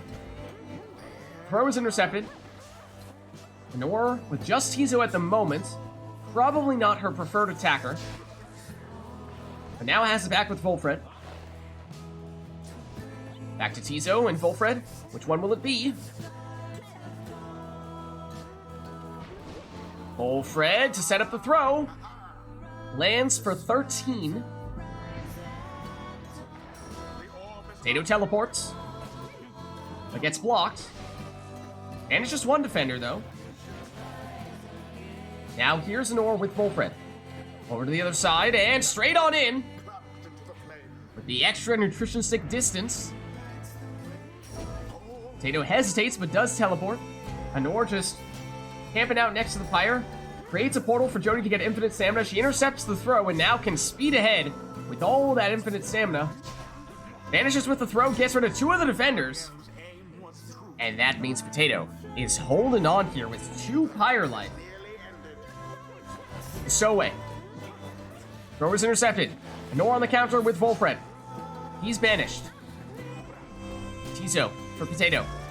Back to Bertrude, trying to find a way through. She's blocked. And banished. Jodariel down. But Volfred has returned. Here he is. Oh, he gets past one defender. He's right next to the Pyre! But it's intercepted at the last second. Potato on the counterattack. Still blocked. Anor. Back with Volfred. Taking the northern route. The southern route. Back up north. Back down south. And the throw lands for the win. They vastly outperformed their adversaries. GG. The rite is complete. Alright, let's head on back. Well played, you two. Until the next rite.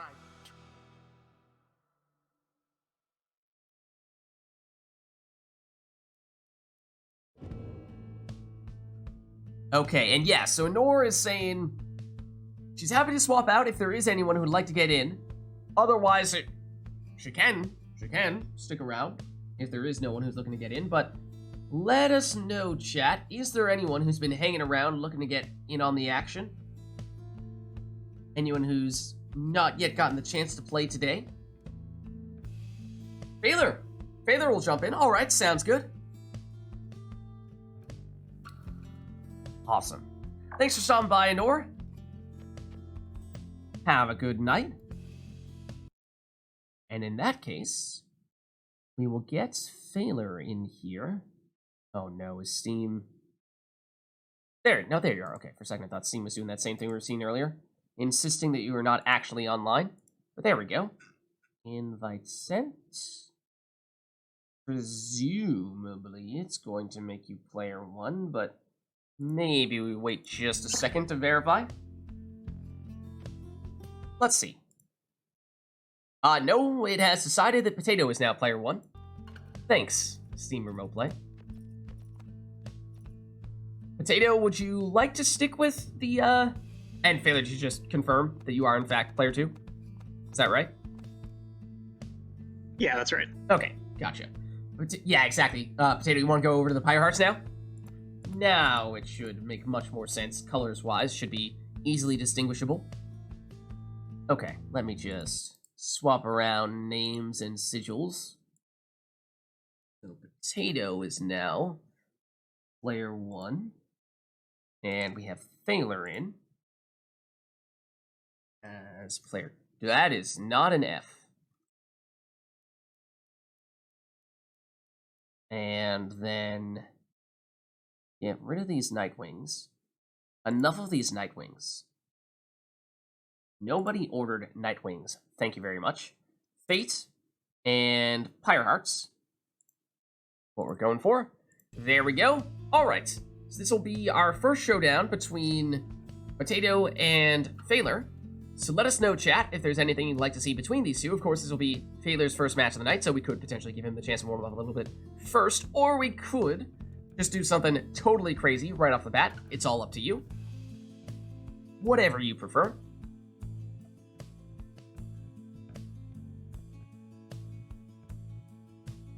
Oh, and let us at the very least reset our song.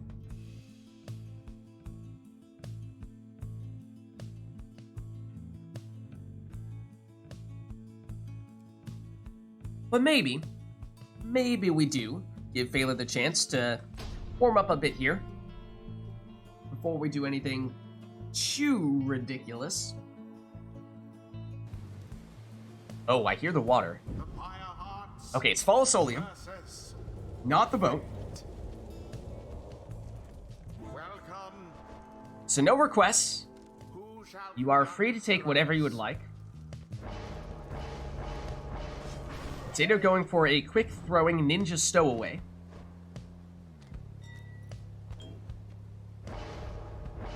And Failure doing the same thing, just with Almer.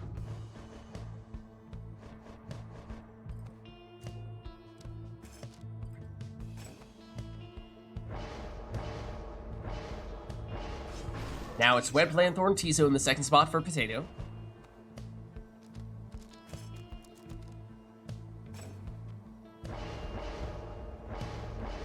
Failure going double Savage. That's a stowaway. Not quite ninja stowaway, per se. But does still have the teleport.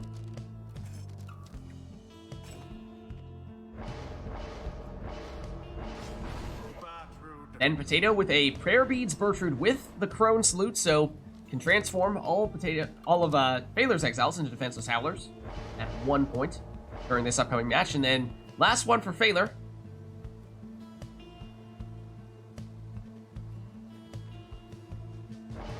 And he'll go with an Exploding Deluge. So here we go.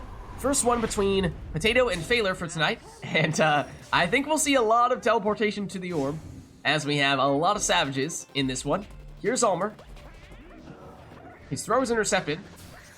Bertrude speeds away. And into the Pyre. And remember, she did have Prayer Beads, so she will be back in this next round. That is Potato's preferred score in many ways. Failure with Almer. Trying to find the right angle, but gets banished. Then, as we were saying, a whole lot of those Savage teleportations. Whenever the orb is unclaimed, it will not remain unclaimed for long. Stowaway for Potato. trying to avoid that worm cast, but cannot do so. But Bertrude on the attack now, and just barely enough space to make it in there for the 30 damage plunge. And again, that is Potato's Prayer Beads Exile. So that is who Potato wants to see plunging. But Phaler keeping the pressure on here with a 20 damage throw. And timing that teleportation to the orb correctly, banishing Potato's Exile, but the throw is intercepted. Now Potato back at it with Bertrude. This time unsuccessful though. Phaler with Deluge. Throw is just short. But Phaler this time round gets the 13 damage throw. Potato first in the orb, but Phaler banishes Potato. Almer sneaks that throw in.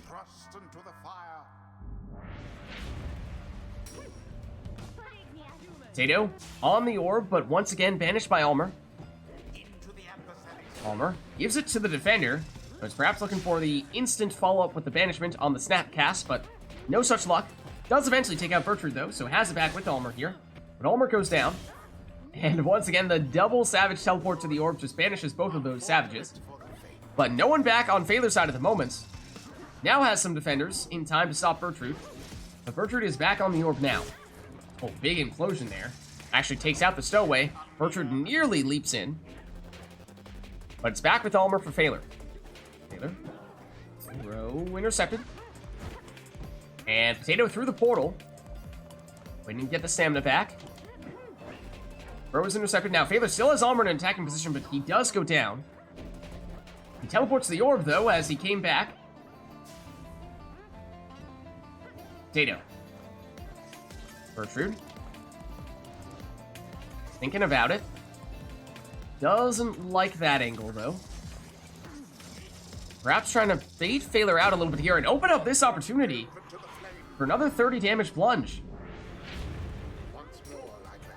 And that means one score from Bertrude, really any of Potato's Exiles would be sufficient. Phaler trying to go the direct route there. But currently just Deluge back to defend. Stunning Claim gives Phaler the only exile capable of moving here and lines up a double banishment on that cast. And teleports with Almer. But the throw is intercepted. Here comes Bertrude to the portal. And uses her Crone Salute, meaning all of Phaler's exiles cannot defend, setting up the winning plunge. GG. The scribes themselves surely have taken note. Thus end this night's proceedings. Alright, let's head on back. Until the stars align. And let us know, chat, if there's anything that you'd like to see for the next one between these two. That was them both taking their preferred teams. No specific requests for the previous go-round.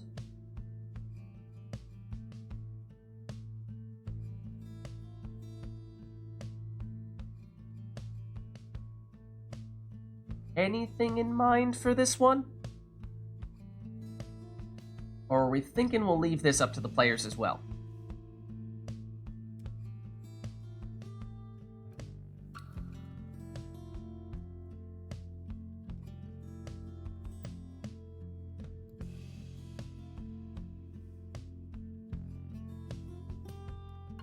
Looks like that's what we'll go for here. So let's get it started.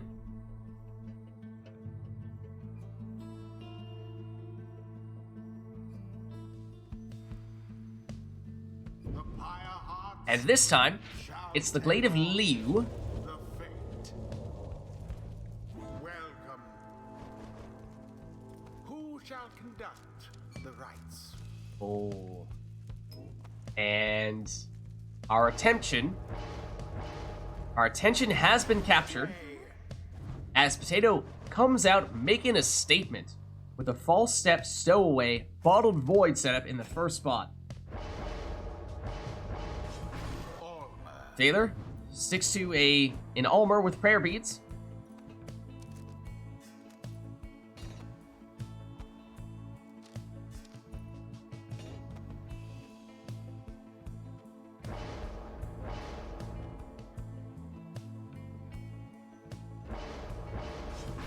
Then a power casting headwind in the second spot for Potato.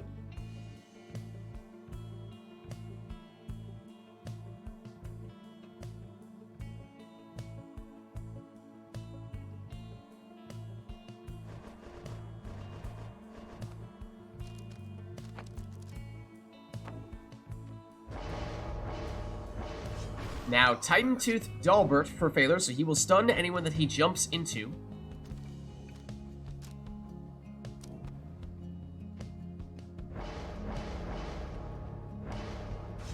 Sir Gilman. Exploding Gilman in the last spot for Potato.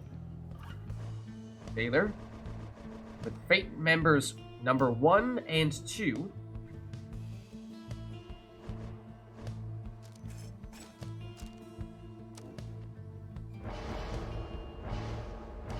Decides to finish the team with an exploding deluge. So here we go. Failure teleports to the orb, but gets blocked. And banished. Here's Headwind. Stowaway likely to be the focal point for Potato. Trying to trigger that Bottle Void as many times as possible, but it's Failure. Zooming in here with Dalbert for 20. Remember, no prayer beads on him. That was a Titan Tooth Dalbert, although Failure doesn't mind being an exile down here as he's still able to plunge in with his Ulmer. That was his prayer beads exile, so Ulmer is back, and that's who we're seeing here, but he gets banished. Dalbert. Banished as well. Oh, big power cast from Headwind. As Failure was defenseless for a moment there, but Potato hesitated. Tried to switch exiles, perhaps to get someone who was able to score for more. But in that brief time, Failure got the orb and plunged. Failure with Ulmer. Banished. Dalbert. Makes it in. Once again, the plunge without prayer beads means Dalbert is gone for this round, but Failure needs just one more score. Oh, and the Bottled Void throws off the jump. Otherwise, that might have been the winning score just there. Headwind. Back to the Stowaway. Stowaway, was about to try to jump straight into the Pyre, but didn't have enough time to do so. Failure with this, or was that... No, that was actually Potato with the Stunning Claim. Oh, and... Now it's Failure's turn with the Stunning Claim. Both players frozen. Potato blocks.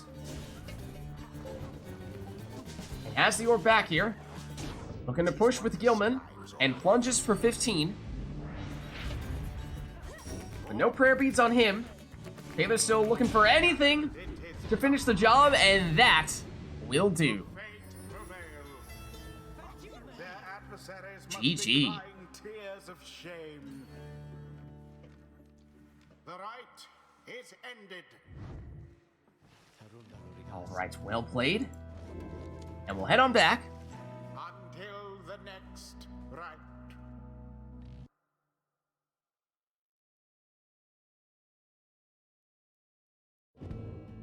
And let us know, chat, if there is anything that we would like to see or hear for this next one, and we can make it happen.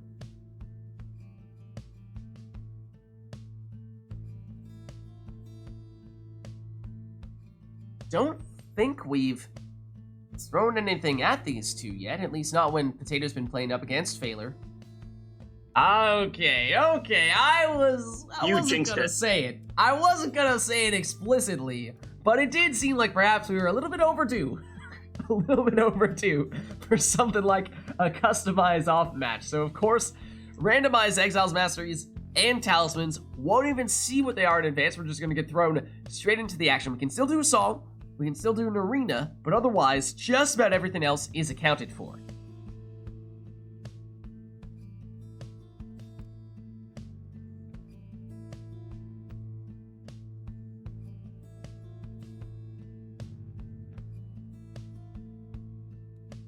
Alright, and not seeing those things, so in that case, let's get it started.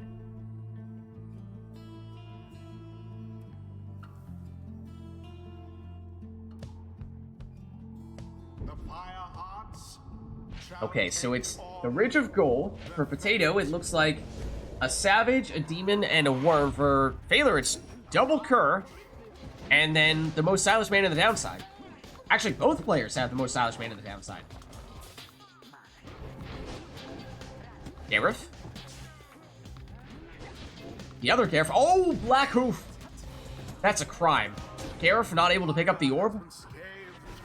It pains me in my soul.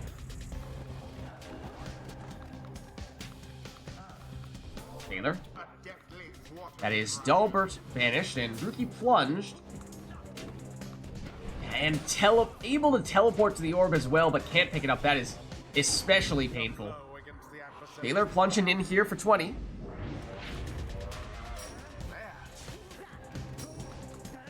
We can teleport and then juggle the orb, but that's about it. Gareth down. Gilman.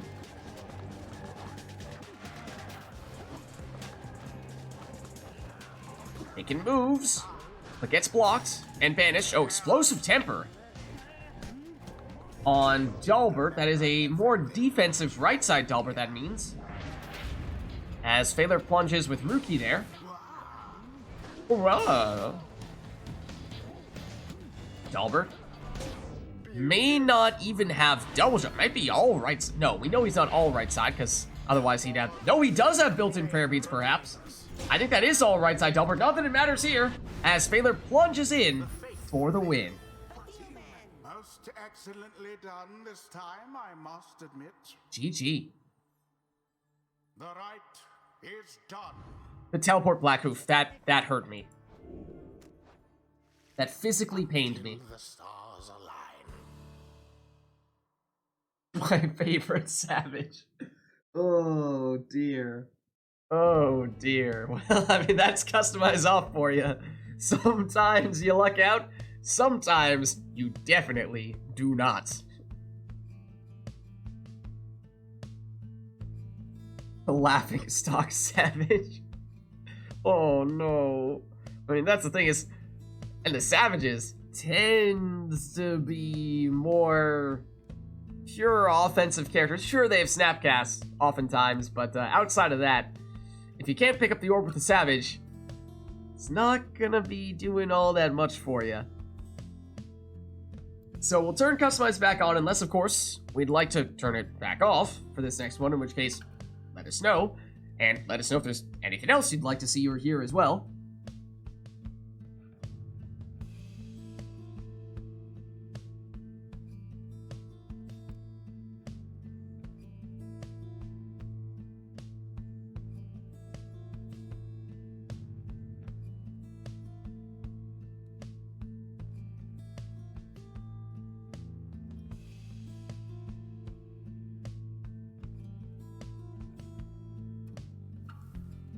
Not seeing anything at the moment, so barring any last-minute requests, we'll have them take whatever they'd like.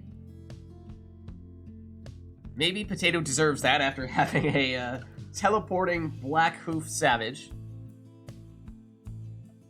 Maybe that's how we make it up to Potato.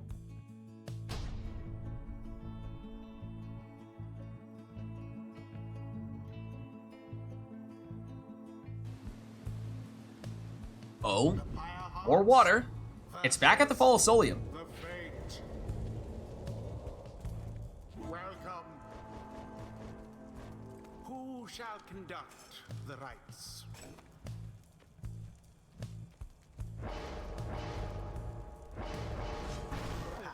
So Potato leads off with Pamitha.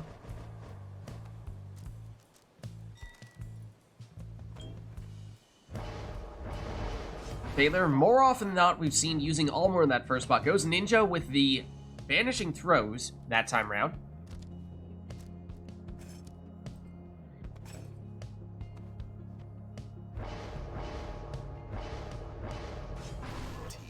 Then Web Lanthorn Tizo in the second spot for Potato.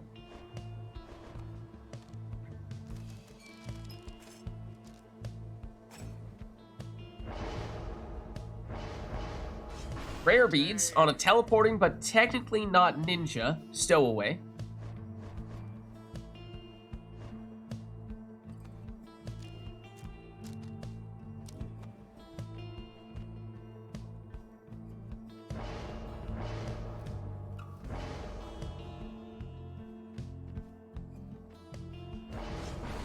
Then it's an Exploding Gilman in the last spot for Potato.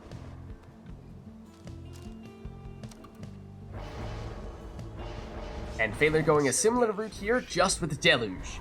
So here we go. Phaler teleporting to the orb, and can banish with those throws. So gets rid of one defender, but does still go down. But Phaler does have 2 savages capable of teleporting to the orb, so once again we will likely see that if the orb ever remains unclaimed, it'll only be that way for a split second, for Phaler is likely to teleport in with one of his savages. So that means Potato can never let his guard down here. As Phaler throws that one toward the Pyre, teleports toward it, and plunges once again with Ulmer. This time it's a stowaway, and she has prayer beats, so Phaler is fine plunging with her. She will come back. And Phaler just keeping on the non-stop pressure here. Constant teleportation with those savages, and like I said, it just means it's non-stop attacks. The orb is down for a split second, and Phaler is already teleporting toward it. Potato with a chance to get a brief sigh of relief here.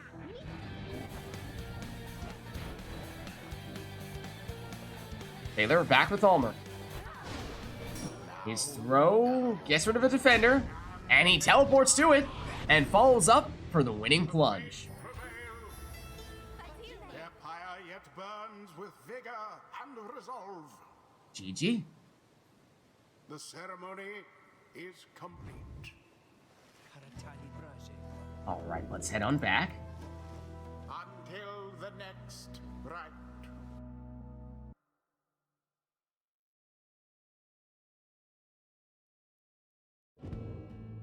And let us know, chat, if there's anything else that we'd like to see for this next one.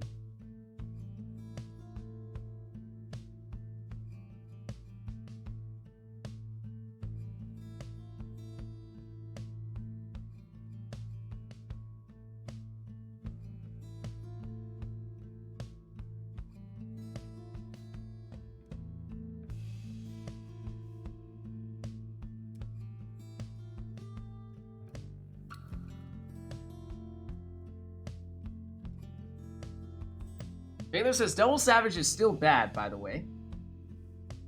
I don't know. Seemed to work pretty well that time. But of course it is at least somewhat situation dependent.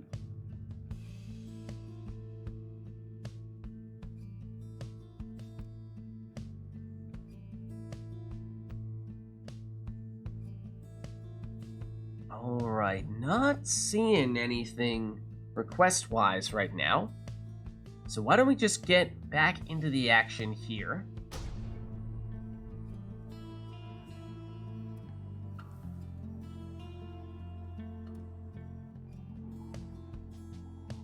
The pyre hearts shall confide Okay, so fate. it's the cairn. There is a certain setup that, of course, is particularly popular at the cairn, a setup that we have seen several times already today, not always at the cairn.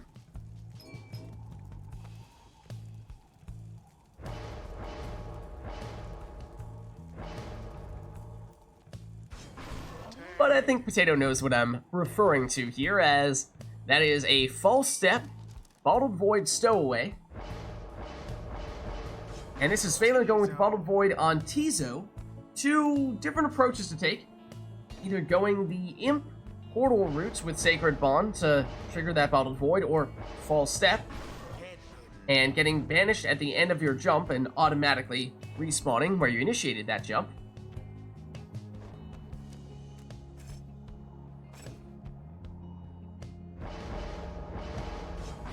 exile. Bottled void, Raji in that next spot for Phaler.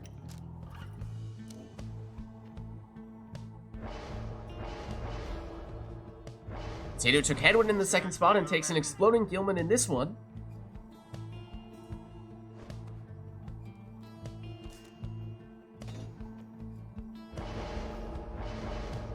Then finally a Sacred Bond Power Casting Snadra for Phaler.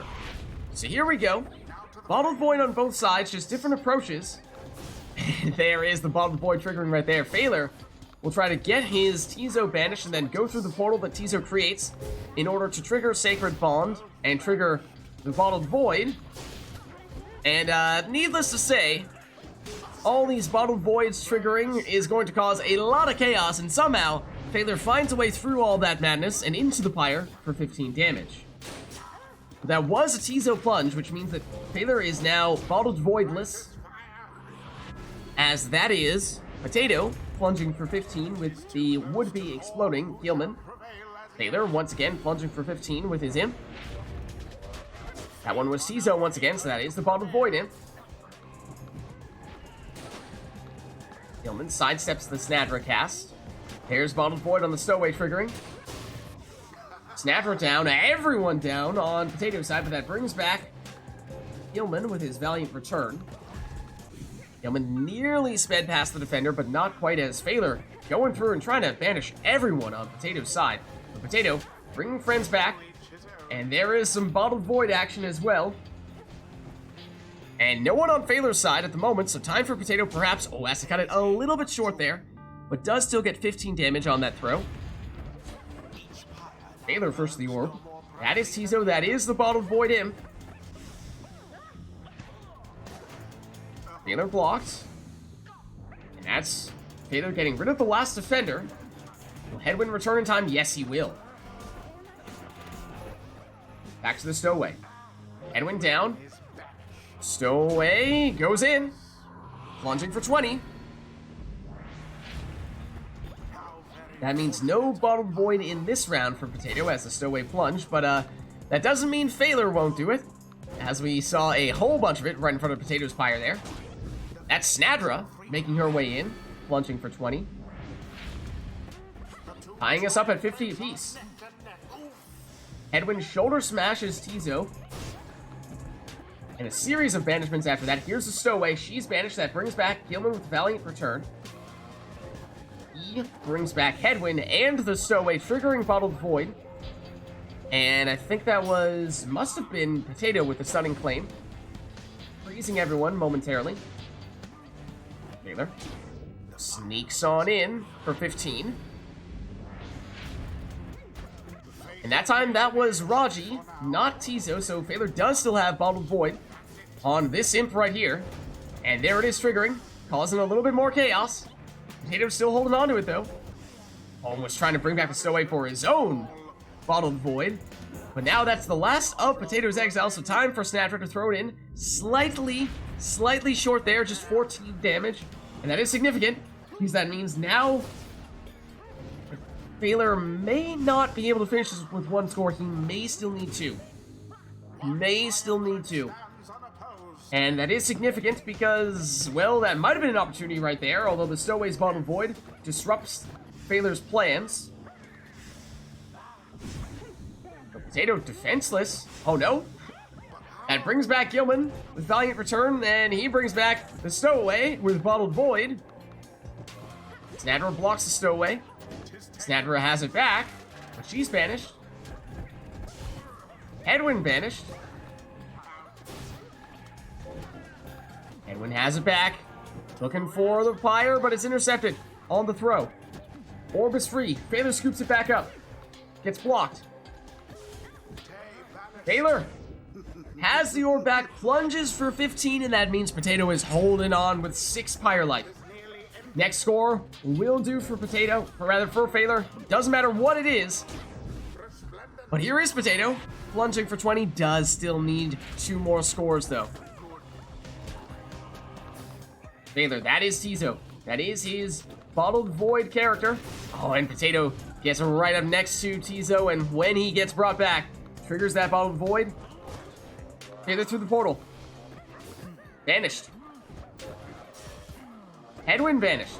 Phaler finds the opening to take the win. The fate prevail. 'Twas the will of the 8 scribes which kept their flame alive. GG. The rite is done. All right, let's head on back. Until the stars align. Double Void is absolute pandemonium. That one in particular, sometimes we see the double Bottle Void, and for whatever reason, it feels like it doesn't play a huge role. At least, not nearly as big a role as you would expect from two people who are deliberately trying to maximize the Bottle Void procs. That time, though, there was a whole lot of them for both players. So what do we think, chat? What do we want for this one?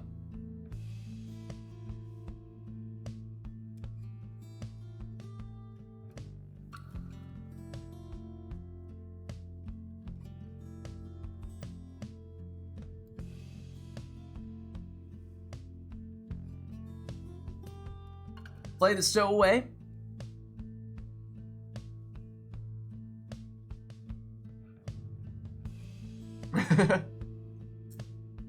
We've seen a lot of stowaway today, but perhaps a little bit more. Maybe what we're looking for here.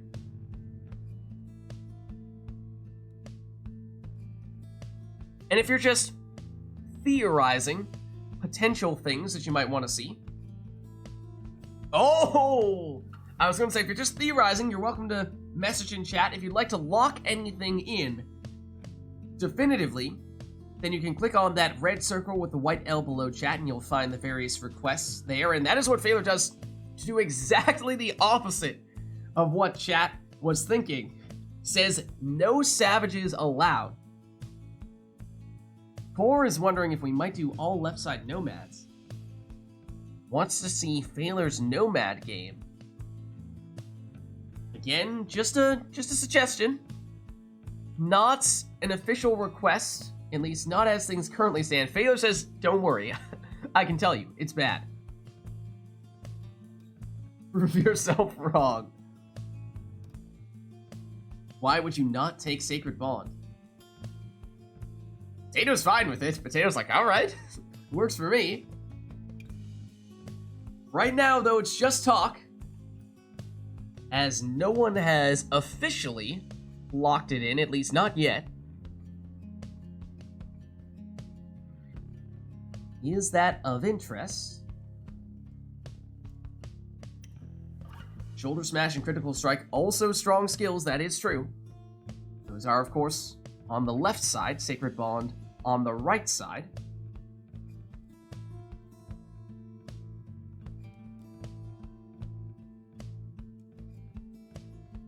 Baylor says Bond is better than both of them.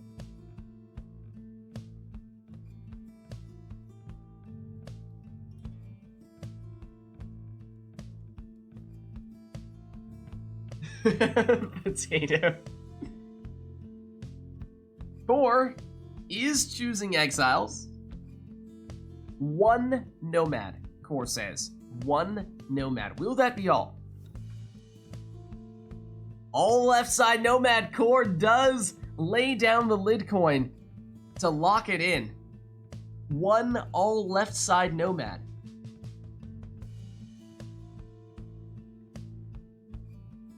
In the first position as well, leading off. Leading off with an all left side Nomad. What is better heavily depends on the composition. True. The composition, the arena, it all varies.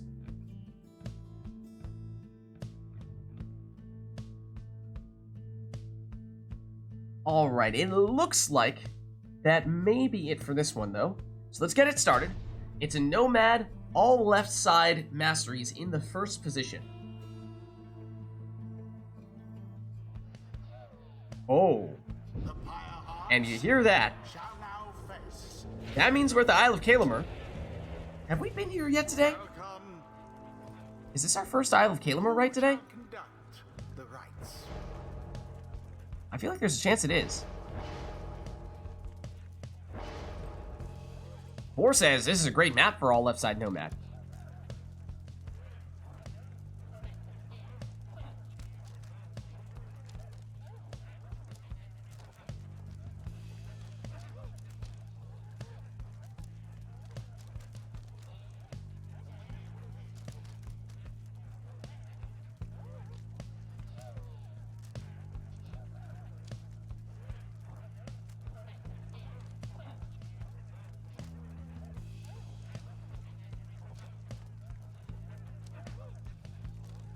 Phaler, of course, knows the exile, knows the masteries. Or rather, Potato does.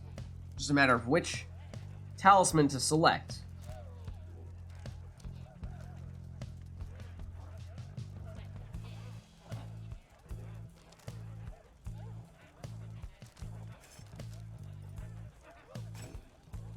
Oh, and look at that!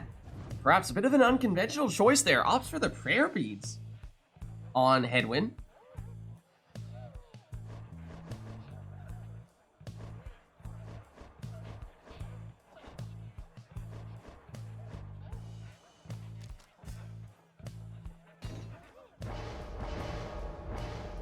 Thaler going with what is perhaps the standard choice for an all left side nomad, going with the power casting Goals Bracer. So now it's up to them. Their requests were all with regard to that first character, so they can fill out the rest of their team however they would like.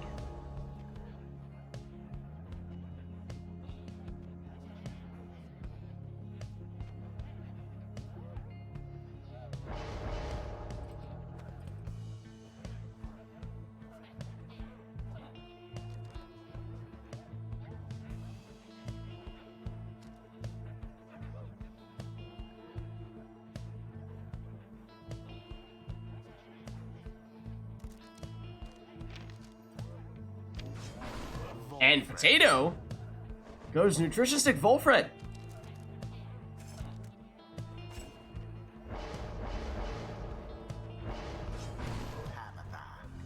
Baylor, all left side, Prayer Beads Pamitha means she can switch places with her closest ally whenever she does her salute.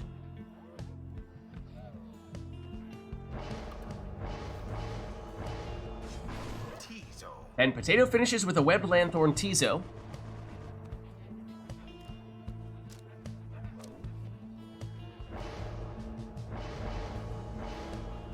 And Thaler finishes with an Exploding Deluge. So here we go. A battle of the Nomads. Same mastery setup, but we saw them choose different talismans, and that was just me, or a particularly dramatic slow-mo plunge that time round for Pamitha. Imps creating a circle around the orb, it seems. But Pamitha is back at it. She had prayer beads for Phaler, so she'll be back for the next round. And once again, wall of imps blocking the orb. But Potato does get it here. Back to Volfred. Tizo down. Volfred, oh, doesn't time that shield. So he goes down. And then Potato tries to banish Snadra, but accidentally goes through the portal. Snadra does still go down, though. Headwind, banished. Pamitha, Harp pushes her way in. Big cast from Snadra lasts just long enough to take out the first and now the second of the would-be defenders. Volfred down as well. Opening for Snadra means she can plunge for 20. Obviously, though, we saw that she has the Goals Bracer, not Prayer Bead, so that means she's out for this round. But one more score is all that Phaler needs here. Volfred, using that Nutrisistic mobility. Phaler knows what to expect, though. Wary of that long-distance plunge. Potato trying to find that opening, but down goes Headwind. And Phaler plunges here, but triggers the rekindling, which means the Potato is still holding on here, but with his second life bar at 10 life means next score for Phaler will finish the job. Potato on the run with Headwind. Makes it in here. And that scores for 20 and leeches 10. So that does put Potato back onto 20 Pyre life here, which may be enough to survive one score if that score is from Deluge. But anyone else is capable of finishing with one score, and this is a well-timed seize chance. The fate prevailed. Their adversaries did not even GG. come close. The rite is complete. Alright, well played, you two. Let's head on back. Until the Stunning next claims, but you know what I mean. Trying to do that. Yes, that's what I realized. Once I saw that you took the sap, and then I saw you jump forward with a nomad and then switch over to the sap and shield him once, then it dawned on me. Yes, that's why Potato went that route. The sap shielding nomad approach.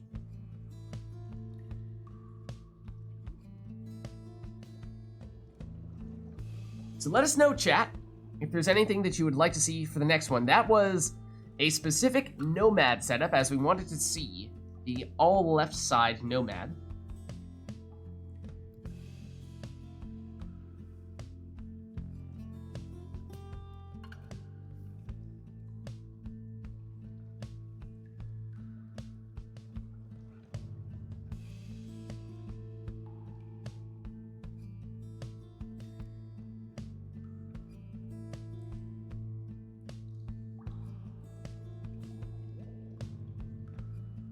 Alright, not seeing any requests at the moment, so of course, if you have any last minute thoughts, let us know.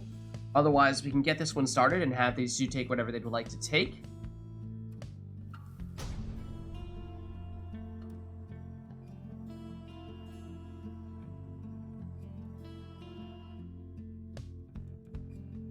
The Pyre hearts shall take on. It's the book, which is another one that I feel like either we haven't seen at all yet today, or we've seen once very early on and that was it.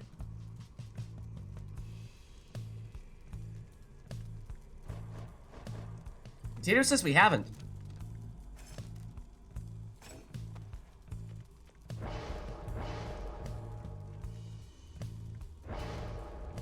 We have, I suppose we have had several occasions, I think, today in which we've had the same arena twice in a row. So maybe that's the other side of that same coin, is by having a bunch of repeat arenas, that means there are some that we just hadn't seen at all, and this was one of them. Dalbert. Oh, okay. Phaler takes the Titan Tooth Dalbert in the first spot. Is that a sign?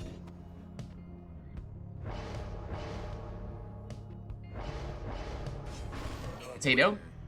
Power casting Headwind.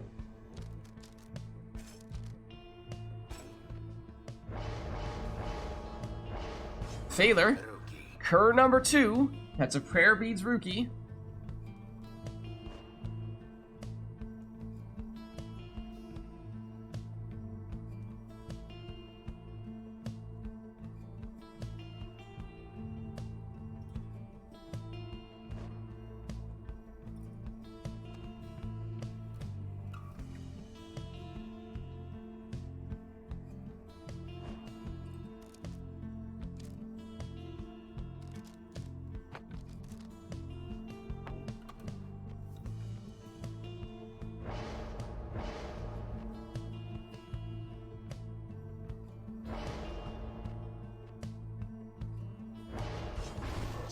And then Potato finishes with a Titan Tooth Gilman, so he will stun anyone that he jumps into.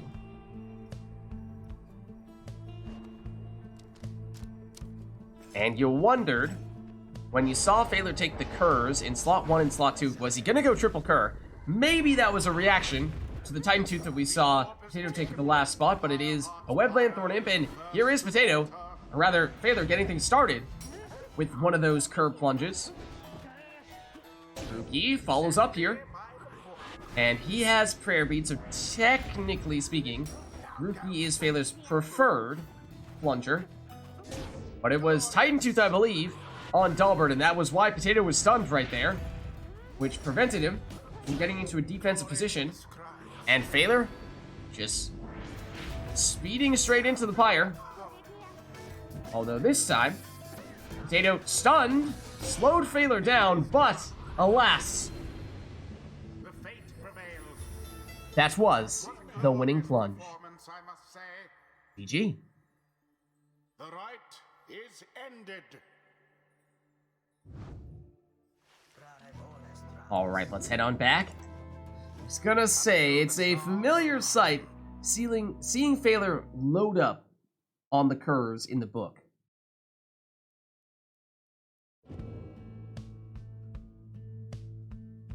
I'm sure Titan Tooth Harp still beats this, but I like playing it. Yeah, I think with the right Titan Tooth, it can be a pretty hard counter, and then, if you have a throw in a shoulder smash nomad if you'd like. Not sure if you need to do both those things, but if you do get both of them in there, then that is going to be a rough day for those curves. Even still, I'll play it into any counters that people want to play against it. It has to be the first has to be Titan Tooth, because you want to be Titan Toothing my Titan Tooth guy, since I can't switch out of it like a harp can. With shoulder smash, that's fine. You take out my first cur, you take out my Delbert, and then Rookie just comes in, and it's a less than 2 second score. Right, and you're still stunned, so you can't react to that second cur, even if you shoulder smash it.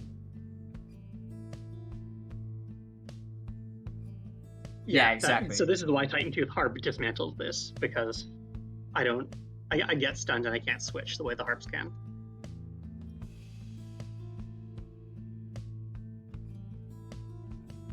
Write that down, chat. Write that down. Everyone knows it already. Yeah. Anora's showed it off a couple times, I think.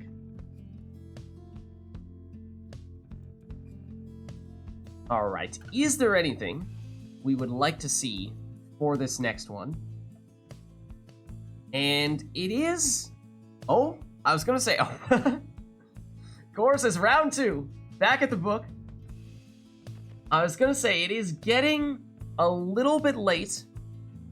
We may be approaching Liberation Rite time, in which case there's a non-zero chance this could be our penultimate rite. Our last one before, of course, our Liberation Rite, and we won't take any requests for that one. So, yeah, if we have other thoughts here for things we'd like to see, this may be our last chance to make that happen. So, book, is that all? You have something specific in mind for the book, or are we thinking we'll just leave that up to the players?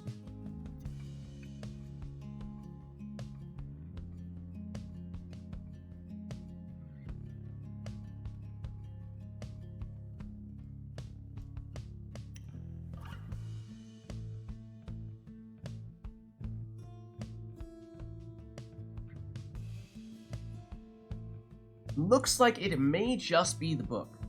Oh, Glorious Tradition as well. Okay. Certainly. Song, Arena. Those are locked in.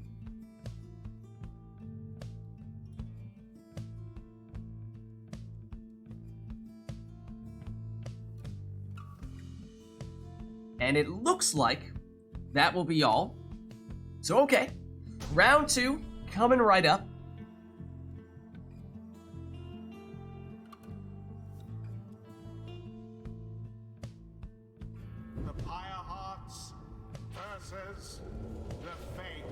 So we'll just have to see here. We were talking about the curve strategy and what it takes to counter the curve strategy. And so, of course, that does mean that Potato is quite tempted to take exactly the counter we were just talking about. Titan Tooth Harp in the first spot. And does lock that in.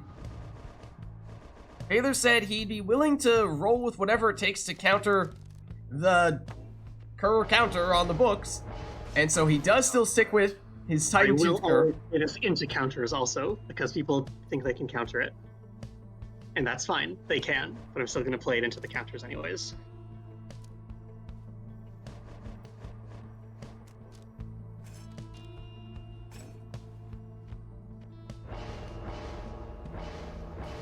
Now Potato plays it safe. Goes Webland Thorn Imp. Taylor. Does he switch it up here? Or does he go for what he had previously? It looks like, thus far, it is identical to his previous setup, just Barker rather than Rookie.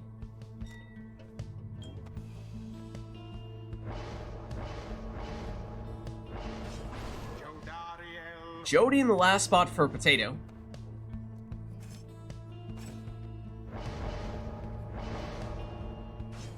And Phaler finishes with a Web Lanthorn Imp, so here we go.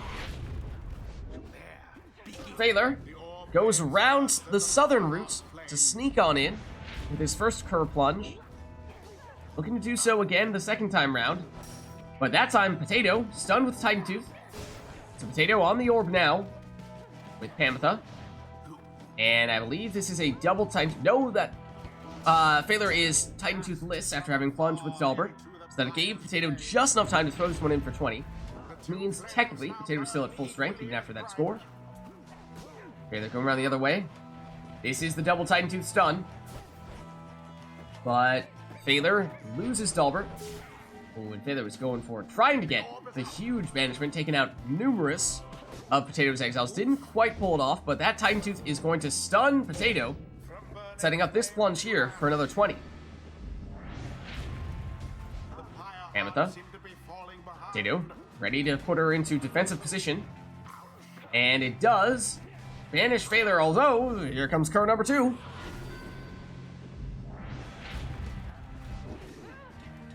Here is, once again, the double Titan Tooth. Down goes Pamitha. So there goes Potato's best counter. And there goes Dalbert into the Pyre. Parker. No Titan Tooth on him, but Phaler just needs one more score. And Barker will deliver. The fate prevails. Accomplished effortlessly, I might add. GG. Thus end this night's proceedings. All right. Let's head on back. And so you guys were saying in order to fully counter that with the Harp, you would need to not only take Titan Tooth, but also take the Harp Salute so that you stun the opposing Cur and then switch into a different exile? Is that the idea? Yeah, that's what I meant by switch out, is because Sleight of Wing gets through Titan Tooth.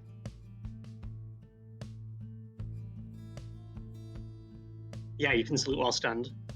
So this is why Titan Tooth doesn't work against teleporting savages. Because they just get back to the orb and can do stuff.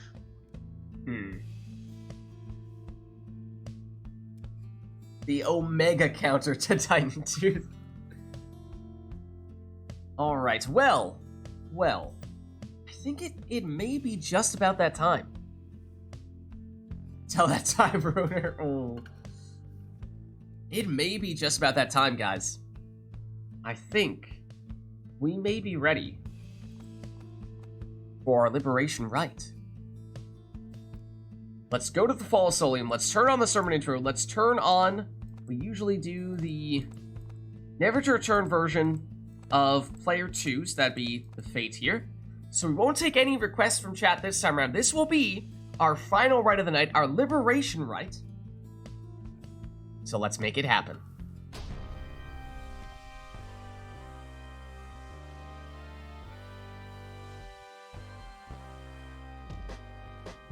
Hark, exiles. You are gathered at the Fall of Solium. Each of you seeks to be free from this forsaken land. Know that the scribes themselves are watching. Higher hearts stand ready. The fate stand ready.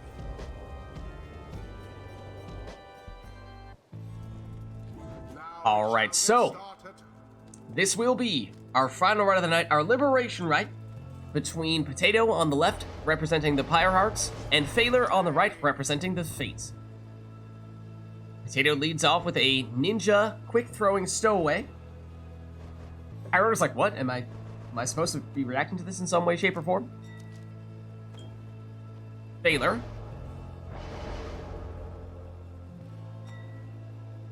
Ooh, may have misclicked. Was planning to go with Ulmer. Then again, I suppose he upgrades there, going to Gareth with the Ninja Savage and Banishing Throws. Darn! Phaler's put off his game here, perhaps. His star player sitting on the sidelines. The caps worked even better, though.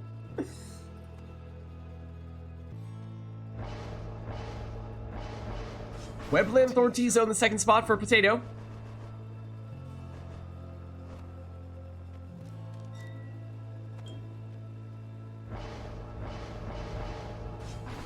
Then quick throwing, saluting Bertrude for failure.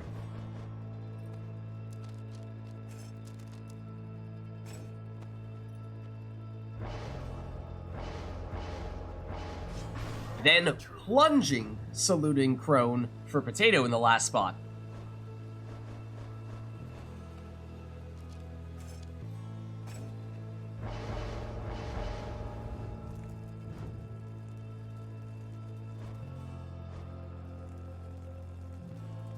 Taylor checking the scouting report. And locks in his Web Lanthorn Imp. And here we go, our final rite of the night, our Liberation Rite. Potato on the left representing the Pyre Arts, Failure on the right representing the Fate. Best of luck to you both.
And there it is. Good game. Proved their worth. GG.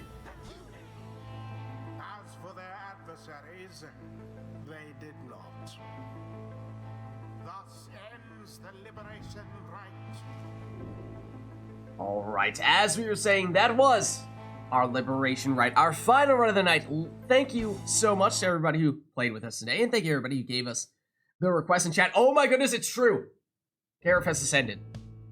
Gareth has been liberated. Should have been Ulmer.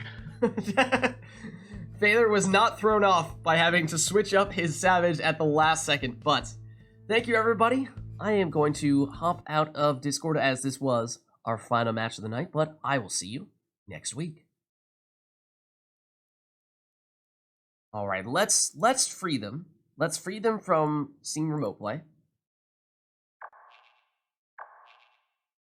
But I'm not quite done with you yet, chat. Let's throw this screen on here. Thank you all for watching. This was, of course, our Liberation Rite, our final rite of the night. Therefore, we are done for the day. Thank you, everybody who participated in the rites. Thank you, everybody who gave us the requests in chat. And this was, of course, Pyre Community Rite Night, brought to you by none other than the Rite Club Discord server, the place for all things multiplayer Pyre. If you are interested in getting more involved in this stuff, multiplayer Pyre, then the best way to do so is by joining said Discord server by clicking on that link right there. That's where we're organizing all of it. My name is Lids. I'm hosting these Rite Nights, which we are doing every Sunday. I am also on Fridays. Actually, we just finished the entire Mass Effect trilogy after about a year, which is my favorite game of all time. So that was amazing. We just did that last Friday. So next Friday, we will probably try, there's a new Path of Exile expansion coming out. We'll probably take a look at that. And then after that, we may shift over to Mass Effect Andromeda for Fridays. Saturdays is Mass Effect 3 multiplayer. Then Sundays, as I was saying, of course, is Rite Night. Then on YouTube, Lids Vids there as well, posting the VODs for all the streams. So if you missed anything and you want to catch up on it, that's the best way to do so. Also, making some videos for Gwent, the Witcher-themed card game. New events for that coming out every week, so lots of new stuff for us to check out. Also, some Thronebreaker, the Gwent campaign, videos for that too. Also, a little while back, we finished our Bastion playthrough. That also exists on YouTube. Then, if you haven't done so yet already, of course, you can hit the follow button just to get a notification for when I go live. You just all follow me on Twitter, @LidsVids. I post there when I go live as well.